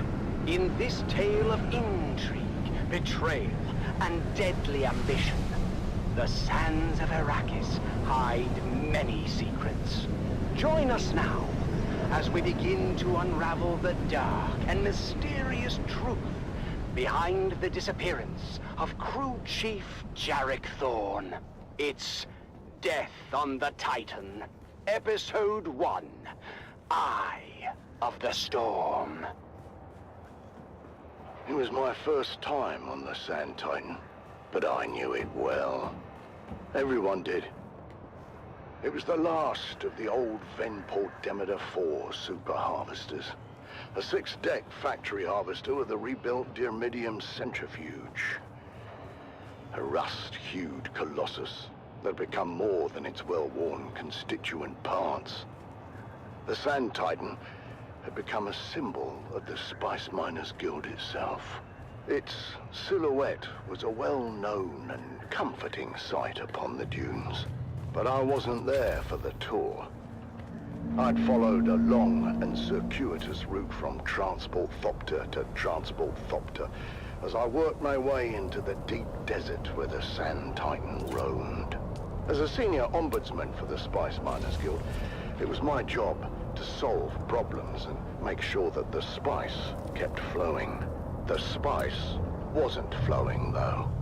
The Sand Titan had been pinned down between two storm fronts and had gone dark for almost a week. That, in itself, wasn't unusual. The deep desert was known to be a chaotic and violent wasteland with rapidly shifting weather patterns, amongst other palpable dangers. No, the unusual part was the content of a secure transmission from the Titan's command deck. It turns out there'd been a suspicious death on the Great Harvester, and the crew was paralyzed with anger and fear. Unfortunately, anger and fear are bad for production. So I was ordered out of my comfortable existence in Arrakeen to find the Sand Titan and make things right. As the last leg of my fragmented journey neared its completion, I examined Chief Thorne's guild record once more. Chief Thorne was a man of discipline and was well regarded by his crew. By all accounts, Thorne wasn't one to shirk his responsibilities or fail in his duties. No, in fact, Thorne had never even been late for a single shift until that fateful night. My first interviews were with the tool pushers assigned to Thorne's shift. He just didn't show up. I knew right away something was wrong, so I went down to check his cabin, but he wasn't there. We were between two Coriolis fronts at the time, so we were running dark. That means we were operating mechanical only. All electronic systems have to be shut down, you know, to protect against the heavy electromagnetic interference generated by the storms. Anyhow, like I said, we were running dark, which means all holocams were offline. We had no quick way of finding them. Yeah, the Titan's a massive beast. So, what did you do? We did it the slow way. Searched everywhere from the top down. That's the command deck, the mess, the crew deck, the crew lounges, the intake deck, the processing deck, the storage racks, shaft disposal. We even suited up and checked the flight deck. No easy feat on the edge of two hard-charging Coriolis fronts. And what did you find? Nothing. No one had seen Thorne anywhere. It was like he vanished in the thin air. Hours passed as the crew's anxiety grew with each tick of the clock. Then, in the early morning light, shift supervisor Lena Orlov made a gruesome discovery. I found him. What was left of him, anyway. His body had been pulverized in the separator. I only knew it was him from the clotted tuft of blonde hair mixed into the stew of blood and bone. Crew Chief Thorne was dead. That was for certain. And the circumstances of his death were anything but clear. But what might have been written off as an accident at first soon began to look more and more suspicious. This isn't supposed to be possible. The mechanical separator had a failsafe built in. A dead man switch to prevent this very thing from happening. Someone had to deliberately override that and multiple other safety features to cause this. At that point, Captain Andahar Noah, the Sand Titan's capable leader, sent his call for help before launching his own investigation. And among the crew, one name quickly rose to the surface. Deckhand Rico Ma. After an anonymous report, Rico had been investigated for skimming unprocessed spice, an offense that led to a heated confrontation with Crew Chief Thorne. Tell me, Tessa, how did you come to be in the crew lounge when Thorne and Rico came to blows? It was Captain Noah's Oath Day. I was passing through the lounge on my way to pick up the cake. And what did you see when you got there? Thorne and Rico going at it. Well, there was a lot of yelling at first, but it got physical quick. I mean, Rico was a big guy, but Thorne knew how to fight and laid a beating on Rico. We separated them before it got too bad, but you can see for yourself. The holocam caught the last part. You think you can humiliate me like this? I'll be shitting teeth for a month. Count yourself lucky, thief. In the old days, they would have fed you through the mechanical separator. I have no bloody idea how that got there. I've never seen that before. The incident had been diffused, for the time being. But the tension between Thorne and Rico was palpable. Was it enough to drive Rico Ma to murder? That's what I was working to find out. I was shift supervisor in Chief Thorne's next rotation. And how would you characterize Thorne's state of mind? Thorne was worried. He didn't report the fight with Rico straight away, which is weird for such a straight arrow. What happened next? We don't know all the details, but holocam coverage tracked Rico to Thorne's cabin later the same night. And there was some kind of second altercation. Did Rico have an alibi for the time of Thorne's disappearance? No, he didn't. He claimed he was in his quarters the whole time. But the storm front had closed in and we were running dark. There was no way to confirm his location with the holocams. So, with suspicions mounting against the deckhand, Captain Noah ordered Rico Ma to the brig. And what we found next raised even more questions. What am I looking at? That's a mnemonic film wire containing a coded message to Thorne. I knew exactly what it was, but I wanted to learn what the shift supervisor knew. Far as we could tell, the code was based on old cipher used by Atreides signal intelligence. The plot was thickening. Why was Thorne receiving secret messages from the Atreides? And why was that message in Rico's possession?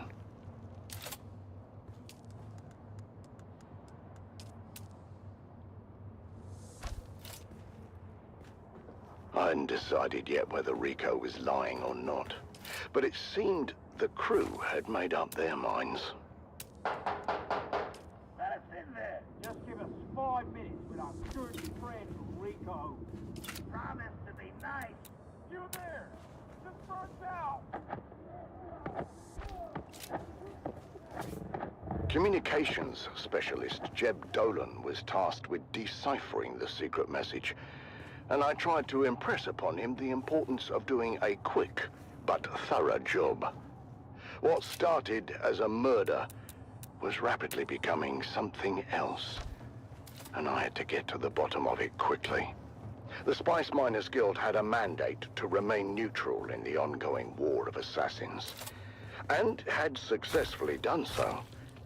Thus far, or had we?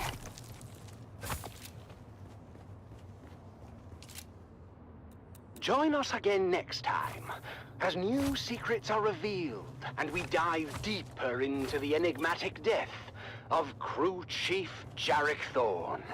But until then, stay vigilant and watch the sands, until death on the Titan returns.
This is your master inspirator with the daily motivational.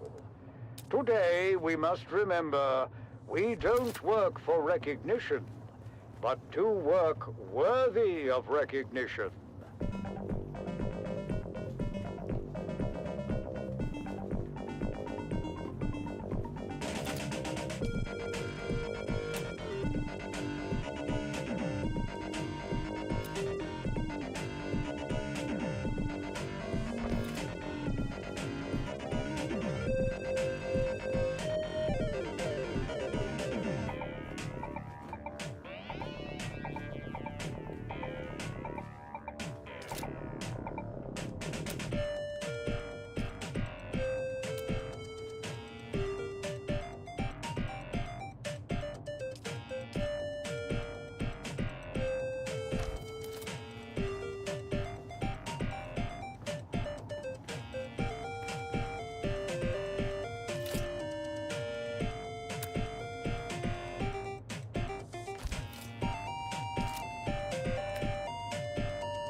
The Combined Hornet Communinet Theater presents an Arakeen Playhouse production of 5 Days at Carthage. Brought to you by the generous patronage of the Padishah Emperor and the tireless support of the Spice Miners Fellowship and Leisure Committee. And now, it's time to dim the lights and return with us to those fateful days before catastrophe came calling. It's part 2 of 5 Days at Carthage.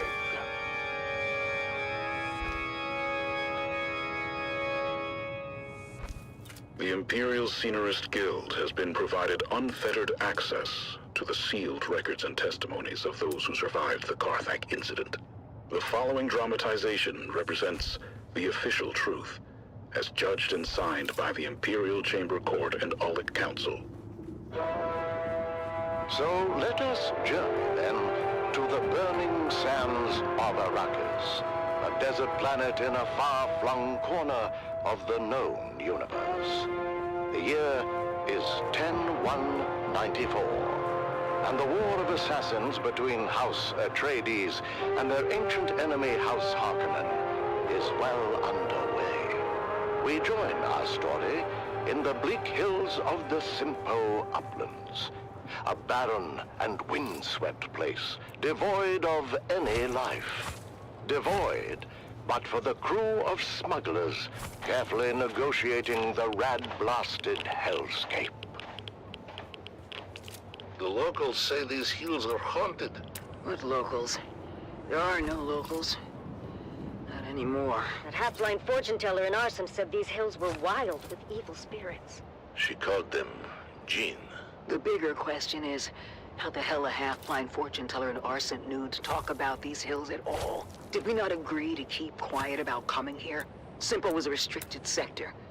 Sardaukar kill on sight if they find you. I didn't say we were coming. I asked if it was haunted. Chingo and Max were saying it was, and I don't want any part of any ghosts or jinns or whatever. So, what did your half-blind fortune teller say? He told us an old grabbing tale about the jinn. Angry spirits, born when someone dies suddenly and violently, without knowing the how or why of it.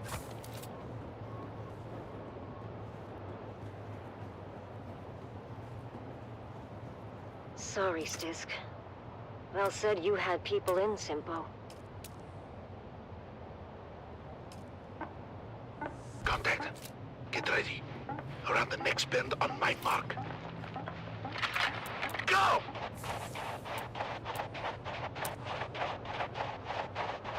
Hold up! Hold up! What? What is it? I didn't know what it was, but I got some on my boots. I got it in my mouth. Looks like it could have been a kit fox. Here's a bit of tail. Boss, if anyone else is in this sector, that was very loud. What are we doing here anyway? I'm told this is a restricted sector. The Sardaukar kill on sight. This one's got a sense of humor. Let's kill her. Ha! You can try. Time to move. We're here for an old family heirloom. A necklace I left in the care of my sister. Didn't mark you as the sentimental type. Sentimental got nothing to do with it. What's mine is mine. As long as my toad of a mother didn't find it and trade it for a pinch of spice. What makes you think it isn't a hardened pile of scrap with the rest of the place? Well, maybe it is. That's what we're here to find out.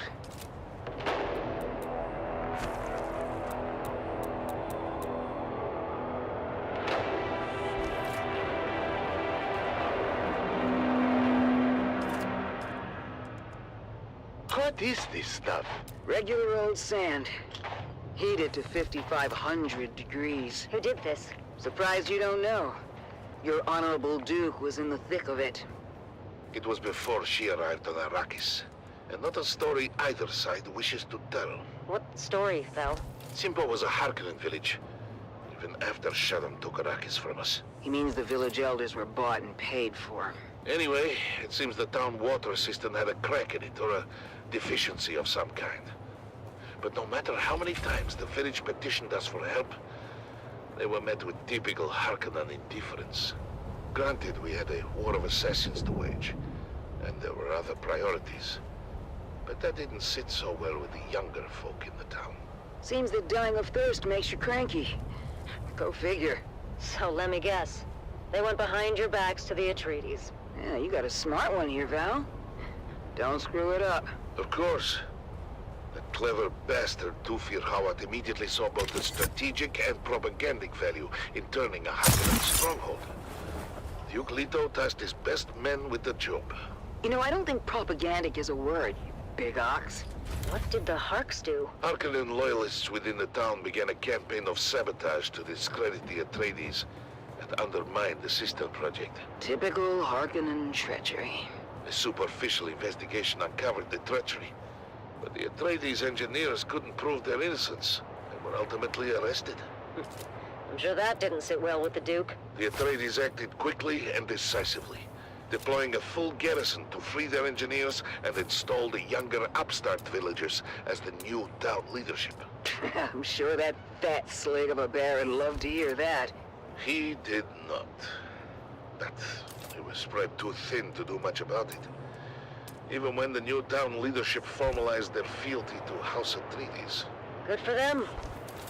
Sorry, Val, but your old crew were a band of snakes. You must never be sorry for observing the truth. But at the same time, snakes are at their most dangerous when cornered. What happened? The Baron grew tired of losing ground to the Atreides and dispatched the biggest snake of all to fix his nephew's problems. Peter de Vries, the Lord High Snake himself. Upon returning to Arrakis, Peter de Vries' first order of business was to organize the destruction of Simpo, as a warning and message to those who contemplated disloyalty. A massive host of Harkonnen house troops arrived in the dead of night to encompass the town. Outnumbered and surrounded, it was all the Atreides could do to fall back and await reinforcements. The Harkonnen went on to execute all 27 of the young villagers who collaborated with the Atreides. My sister Sigrid among them. I did not know that. Of course you didn't, kid, but I don't hold that against you. I hold it against every other living and breathing Harkonnen and anyone who serves them. That still doesn't explain the melted sand. When the sun rose the next morning, the Atreides emerged from their bunker to find the Harkonnens were gone. Their relief was short-lived, though, when fire began to rain from the sky. The Baron kept a stockpile of ancient siege artillery from the old Empire. And did this? The Atreides force and most of the town were incinerated in their beds. Just in time for a massive Coriolis storm to come along and blow away anything left behind. Sorry to interrupt your Greek tragedy, but I think we're being followed. We are. The last 2 clicks or so. Keep going, we're almost there. Almost where? The rubble pile that used to be my home. This way. Here it is. Not much to look at topside. Topside? Cover me. A trapdoor. Guess I was born a smuggler. Pull it shut behind you. Damn. It's all scorched and melted. I was worried about that. The heat from the bombardment must have cooked this place like an oven. So we came all this way for nothing? Not for nothing.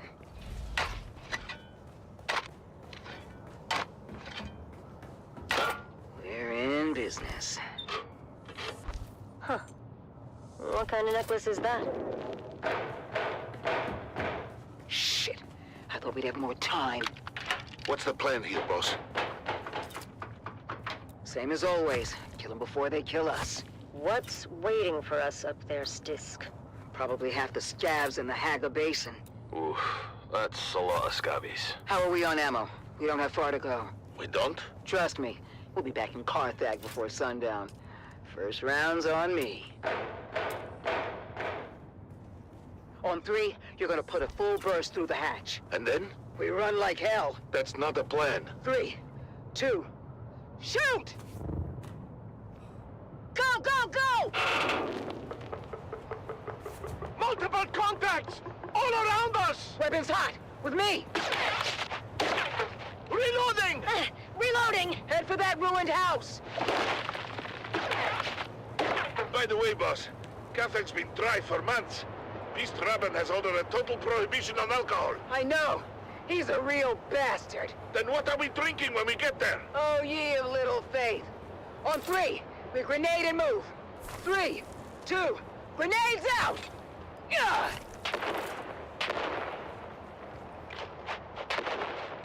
Almost there. Where? Box Canyon. Just down this grade. A box canyon? That doesn't sound good. Go, go, go! Keep going. All the way to the back. The end of what? The dead end? Here. Where? Oh, shit. The canyon wall is fading. It's A Solido hologram. That's a big door. Locked. Lucky we have the key. Haha. Your sentimental family heirloom. It is now. Inside, quick. Closing door. What now? There's got to be hundreds of them out there. Trying to get in here. We ride home in style. Val, get the lights. Nice. It's a Mark IV medium chum gunship. Can you fly it? Does a worm shit in the sand?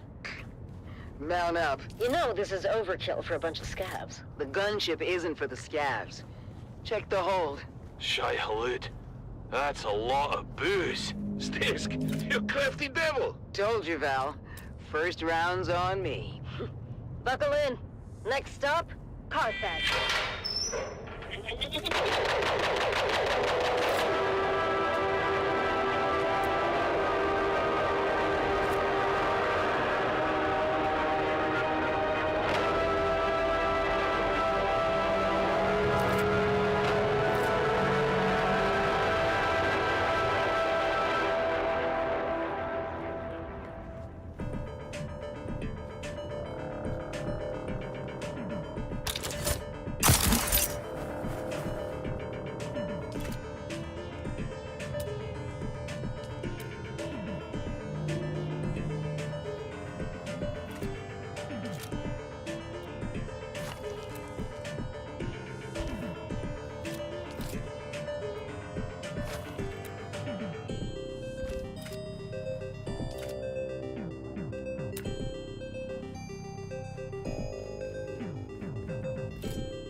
It's going to be another hot one today, folks. It's already 70 degrees Celsius in the shade, and the day's just started.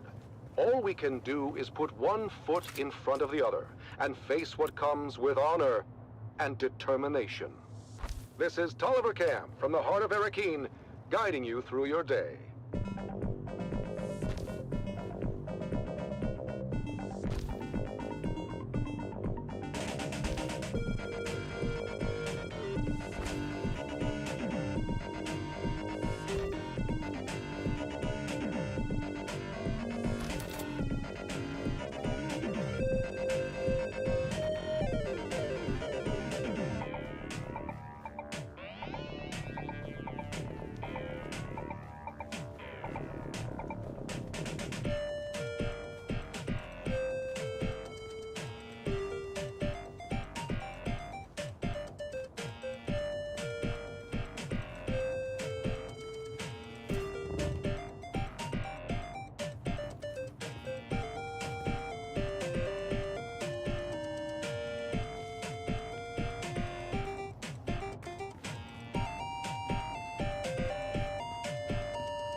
And now we bring you Through Their Eyes, first-hand accounts from the front lines, presented by your host, Redondo Monroe.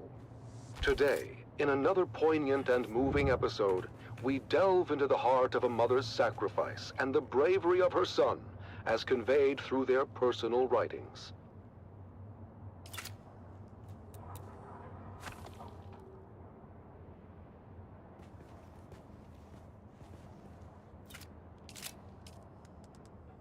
Fiona Thorne, a devoted mother, has remained steadfast and resilient throughout the long years of conflict. Her diary reflects the unwavering morale of the Atreides families, supporting their loved ones and our fighting forces. One fateful day last year, our Special Missions cohort executed a daring raid against a Harkonnen position in the minor erg known as Three Rock Station. Sergeant Eric Thorne, a highly trained member of the elite strike force known as Gurney's Own, was part of that operation.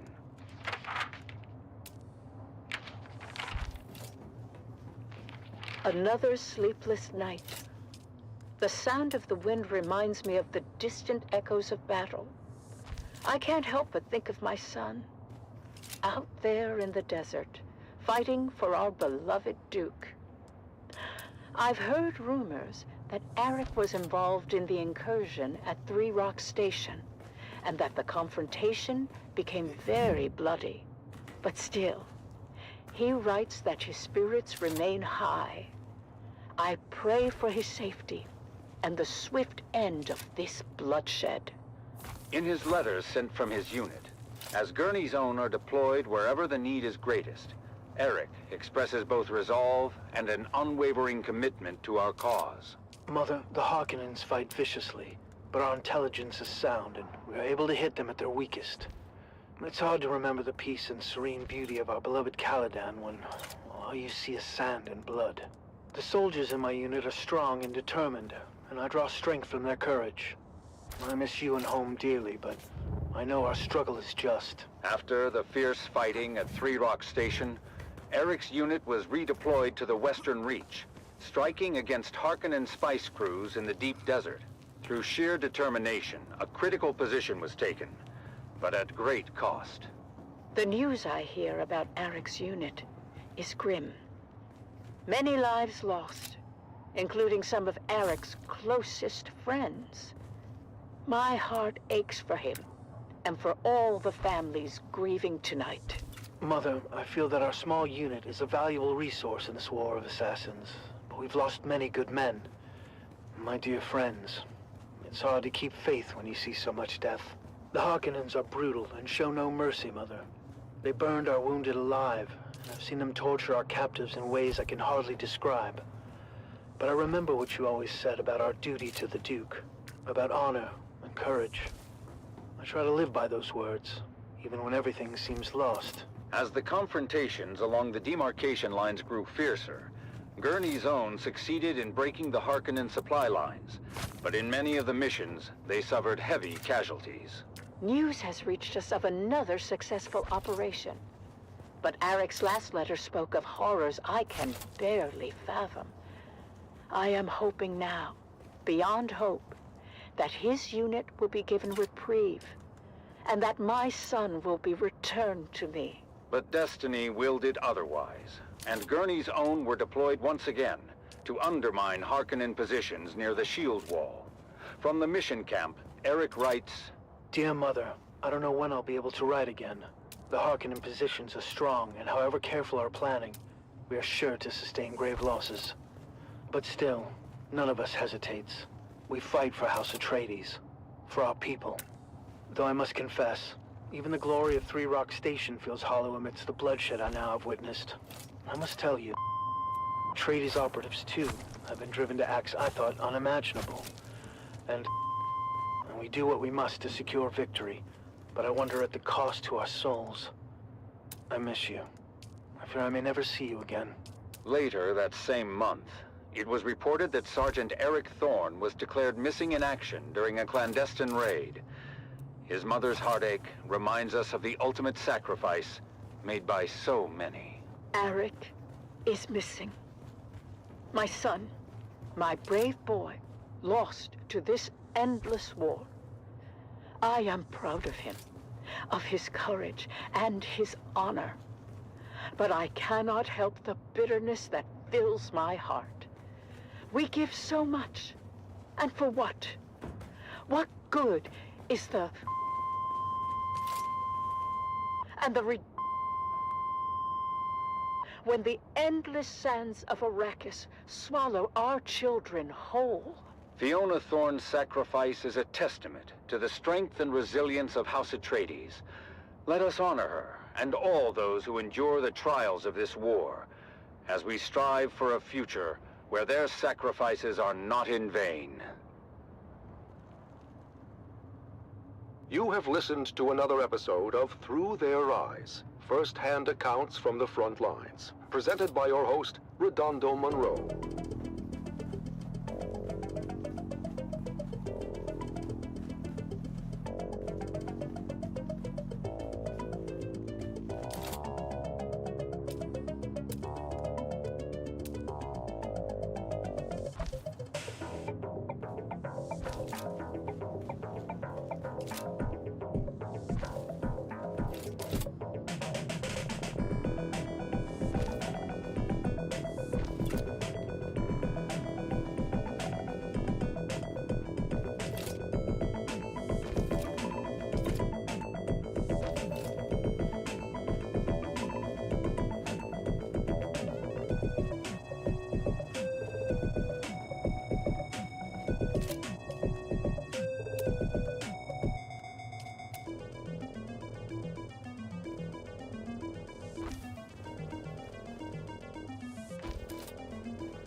And now, we journey to the front lines with another episode of The Young Guardians, as we follow 3 young cadets on their journeys to glory. And now, The Young Guardians continues, a captivating saga of bravery, loyalty, and sacrifice. When we last left our 3 young House Atreides aspirants, they had received their orders to join the War of Assassins on Arrakis. After crossing the known universe on a guild highliner, our heroes are briefed on what awaits them in the desert sands below. Now, you must think of the planet's surface as you would any environment hostile to human life. Because make no mistake, troopers, while you're there, while there's oxygen to breathe and the atmosphere won't kill you outright, everything else will. Your destination is Helios Gate, a Bastion-class fortress overlooking the northern frontier. You'll be reinforcing 3 Company of the 5th Rapid Deployment Cohort. Captain Amstrad and the Fighting 5th have repelled no less than 23 direct enemy actions in the last standard quarter. That means you'll be relieving some tired and haggard troops. And, just remember why you're here and who you're fighting for. That's right, for the Duke. As our 3 young guardians cross the gangway to their dropship, certain nerves and anxieties come boiling to the surface. Taran, are you okay? Whoa, you just missed a trooper on the lower gangway. You didn't even notice. Gross. Yeah, I'm okay. Oh, I think that slig chowder isn't sitting too well. It's okay to be nervous, Taran.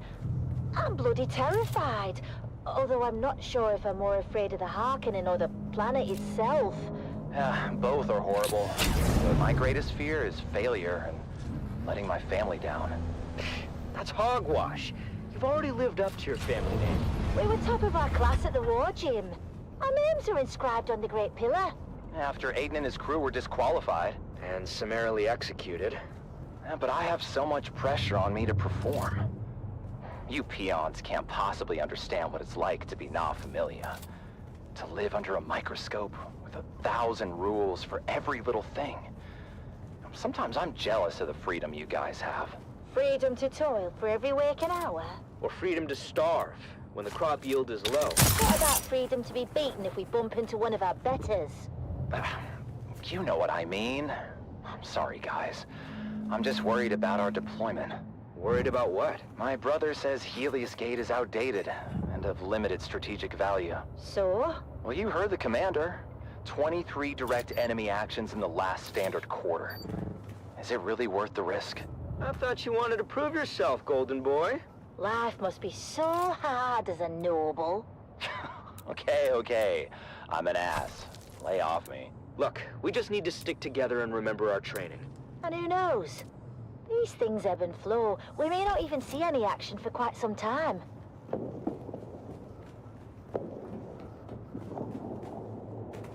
As their dropship navigated the flak-filled descent corridor, our 3 guardians could see the action unfolding below. Get up, that's platoon! We are coming in hot! We are entering a live combat zone! Do not, repeat, do not linger at the dropship once we are touched down! We need marksmen to observation decks, and the rest of you, reinforcing access points. Helios Gate must hold.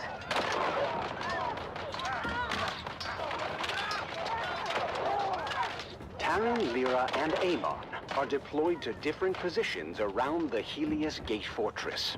Taran is stationed at the main gate, ready to repel all comers, while Lyra is perched on an observation deck with scope and las rifle. They're trying to cut the gate solenoids. We need a marksman tasked on the front gate. I got you, trooper. Cutter teamed out. Meanwhile, Amon and his team of Suspensor-born skirmishers streak across the sky through a fusillade of lasgun fire. Land behind them! Land behind them! On my position! Textbook flanking maneuver. The battle raged on as the numerically superior Harkonnen forces pressed their advantage. But while the defenders of Helios Gate were outgunned and outnumbered, their fighting spirit remained unbroken. We're not going to be able to hold the gate for much longer. Can I get another marksman tasking for the front gate? Negative, Trooper. We've got all guns keeping their ornithopters at bay.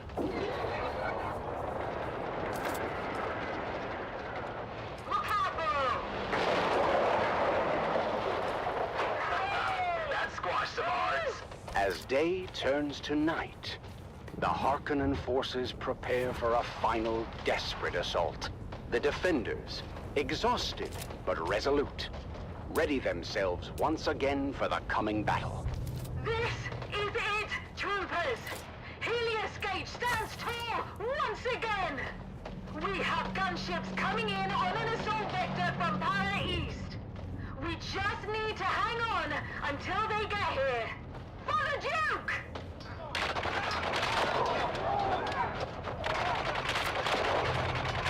In the thick of the battle, Terran continues to defend the front gate, his strength and determination an inspiration to those around him.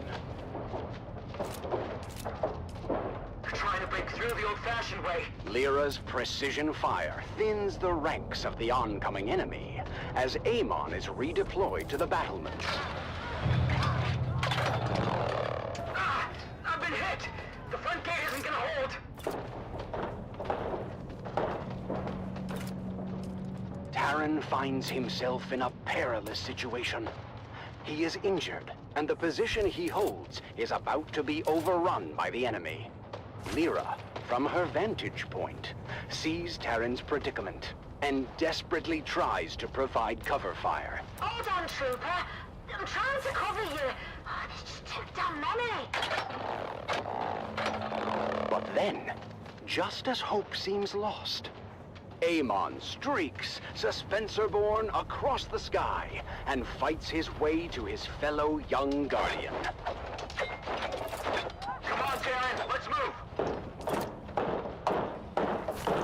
It's too late. The gate won't hold. We're gonna be overrun. Are you sure about that, Terran?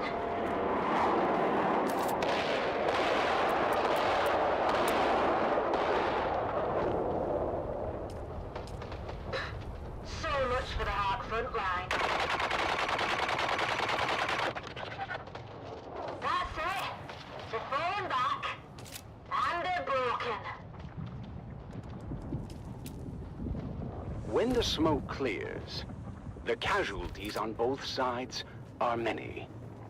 But in the end, the Harkonnen forces are repelled, and the defenders of Helios Gate stand tall. But at what cost?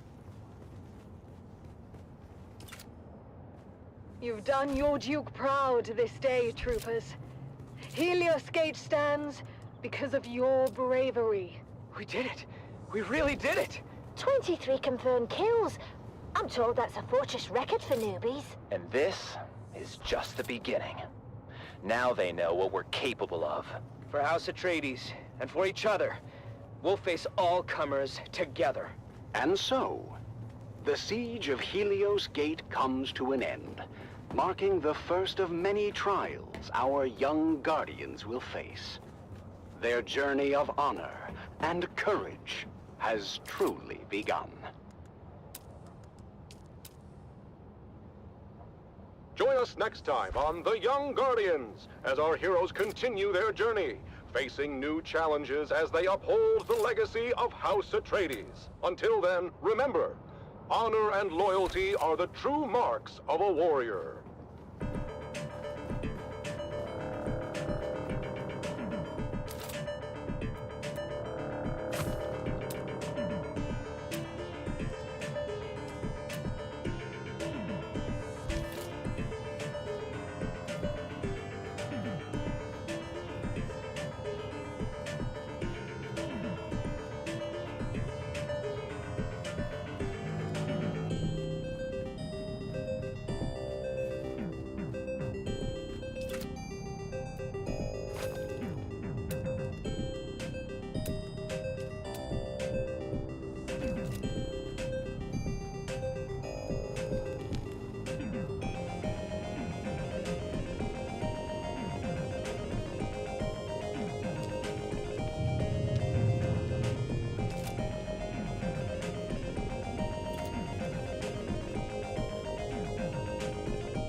This is Tolliver Cam, your faithful Communinet crier, spreading the word of the Duke and reminding you it will get better.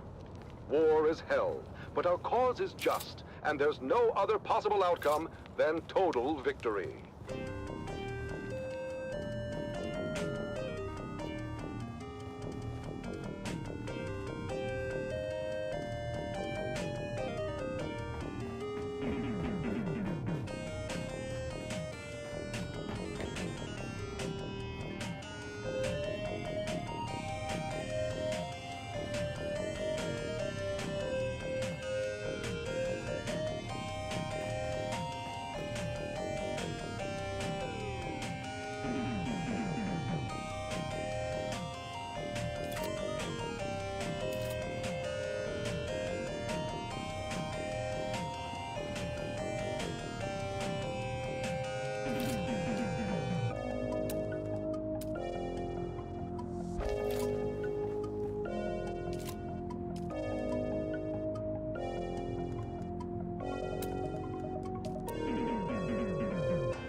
Into the jaws of death.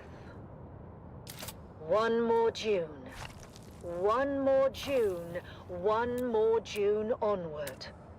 Into the desert storm flew the brave soldiers. Forward the shield brigade! The las guns must down, he said.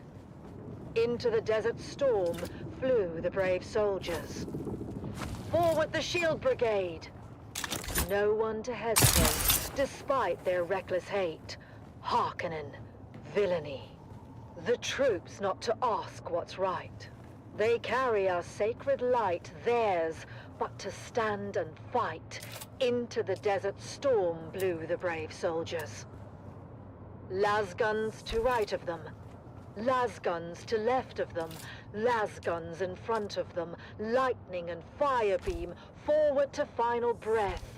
Boldly they flew, and well, into the jaws of death.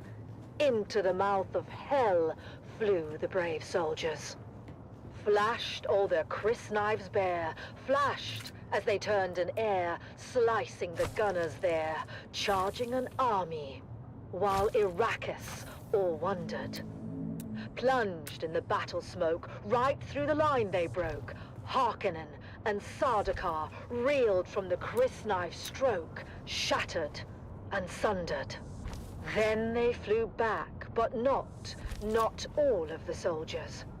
Las guns to right of them, las guns to left of them, las guns behind them. Lightning and fire beam forward to final breath. They that had fought so well came through the jaws of death. Back from the mouth of hell, all that was left of them, left of the soldiers. Ne'er will their glory fade. Oh, the wild charge they made. Atreides, in debt to them, honor the charge they made. Honor the shield brigade. Oh, noble soldiers.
It's the Wastelander Chronicles, brought to you by O'Gary's Imports. O'Gary's Imports. If you want it, we have it. And if we don't have it, we'll get it. Join us now as we journey to the blistering sands of Arrakis, where we follow the adventures of the O'Gary clan, a pioneering family of salvage experts, as they scour war-torn battlefields and crash sites to discover their next great haul.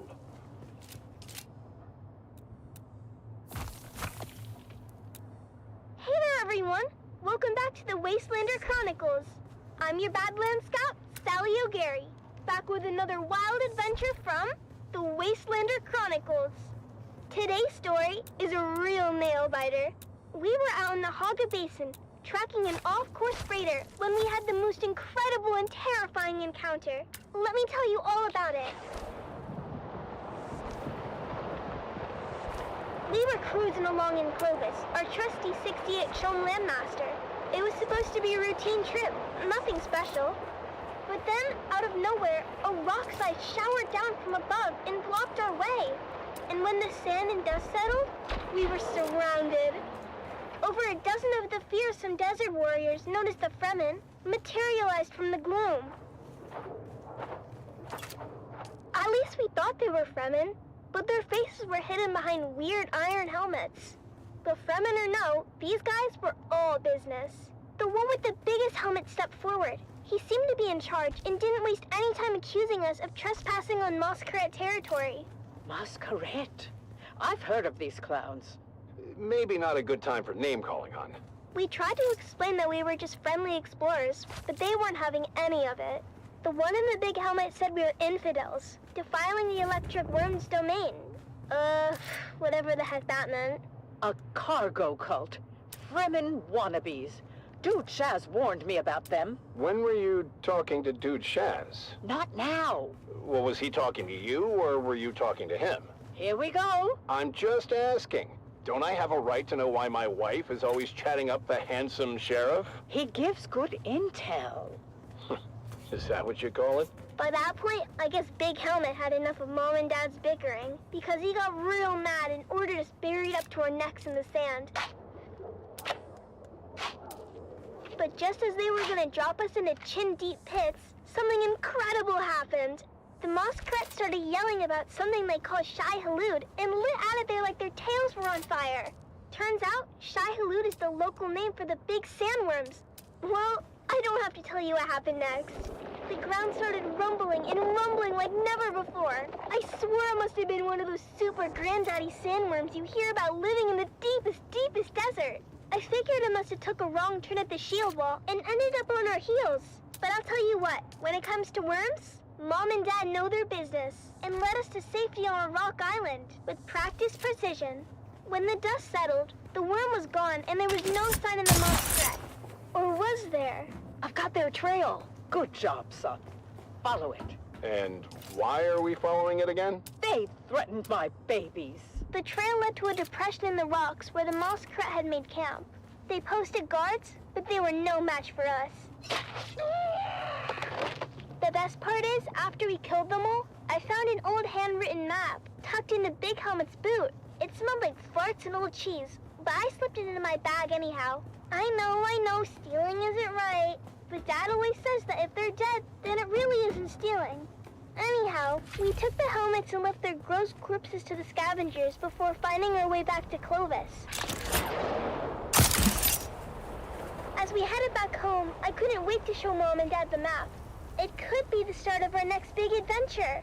Back at our shop, we spent days spit-shining the helmets to a mere polish as we get them ready for you, dear listeners. That's right, Sally. At O'Gary's Imports, it's Masquerade Mask Mayhem, and we won't be undersold. We have big helmets, we have ugly helmets, we have big and ugly helmets.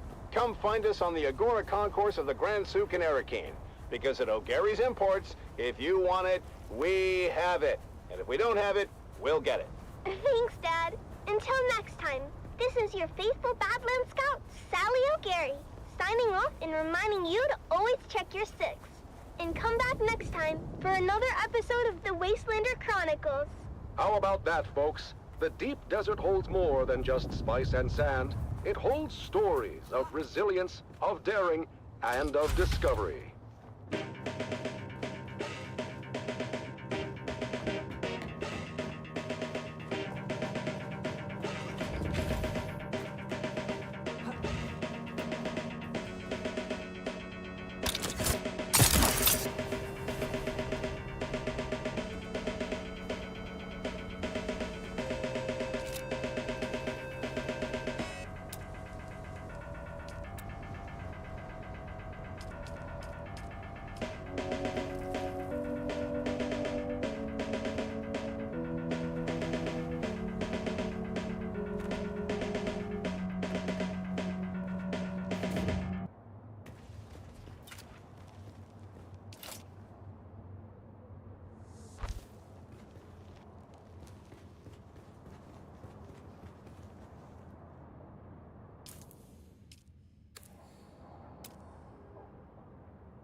Remnants of glory, echoes of valor, whispers on the wind, calling the names of the fallen. Brave souls, now but shadows in the dunes. The remnants of glory. Desert silence, broken by memory. Sand beneath our feet, shifting with each sacrifice. Lives given to the cause. The remnants of glory. Era of valor, of gallant deeds, echoes in the annals of history. History, written in blood and sweat. The remnants of glory. In the silence, we remember names and faces faded. Faded but not forgotten.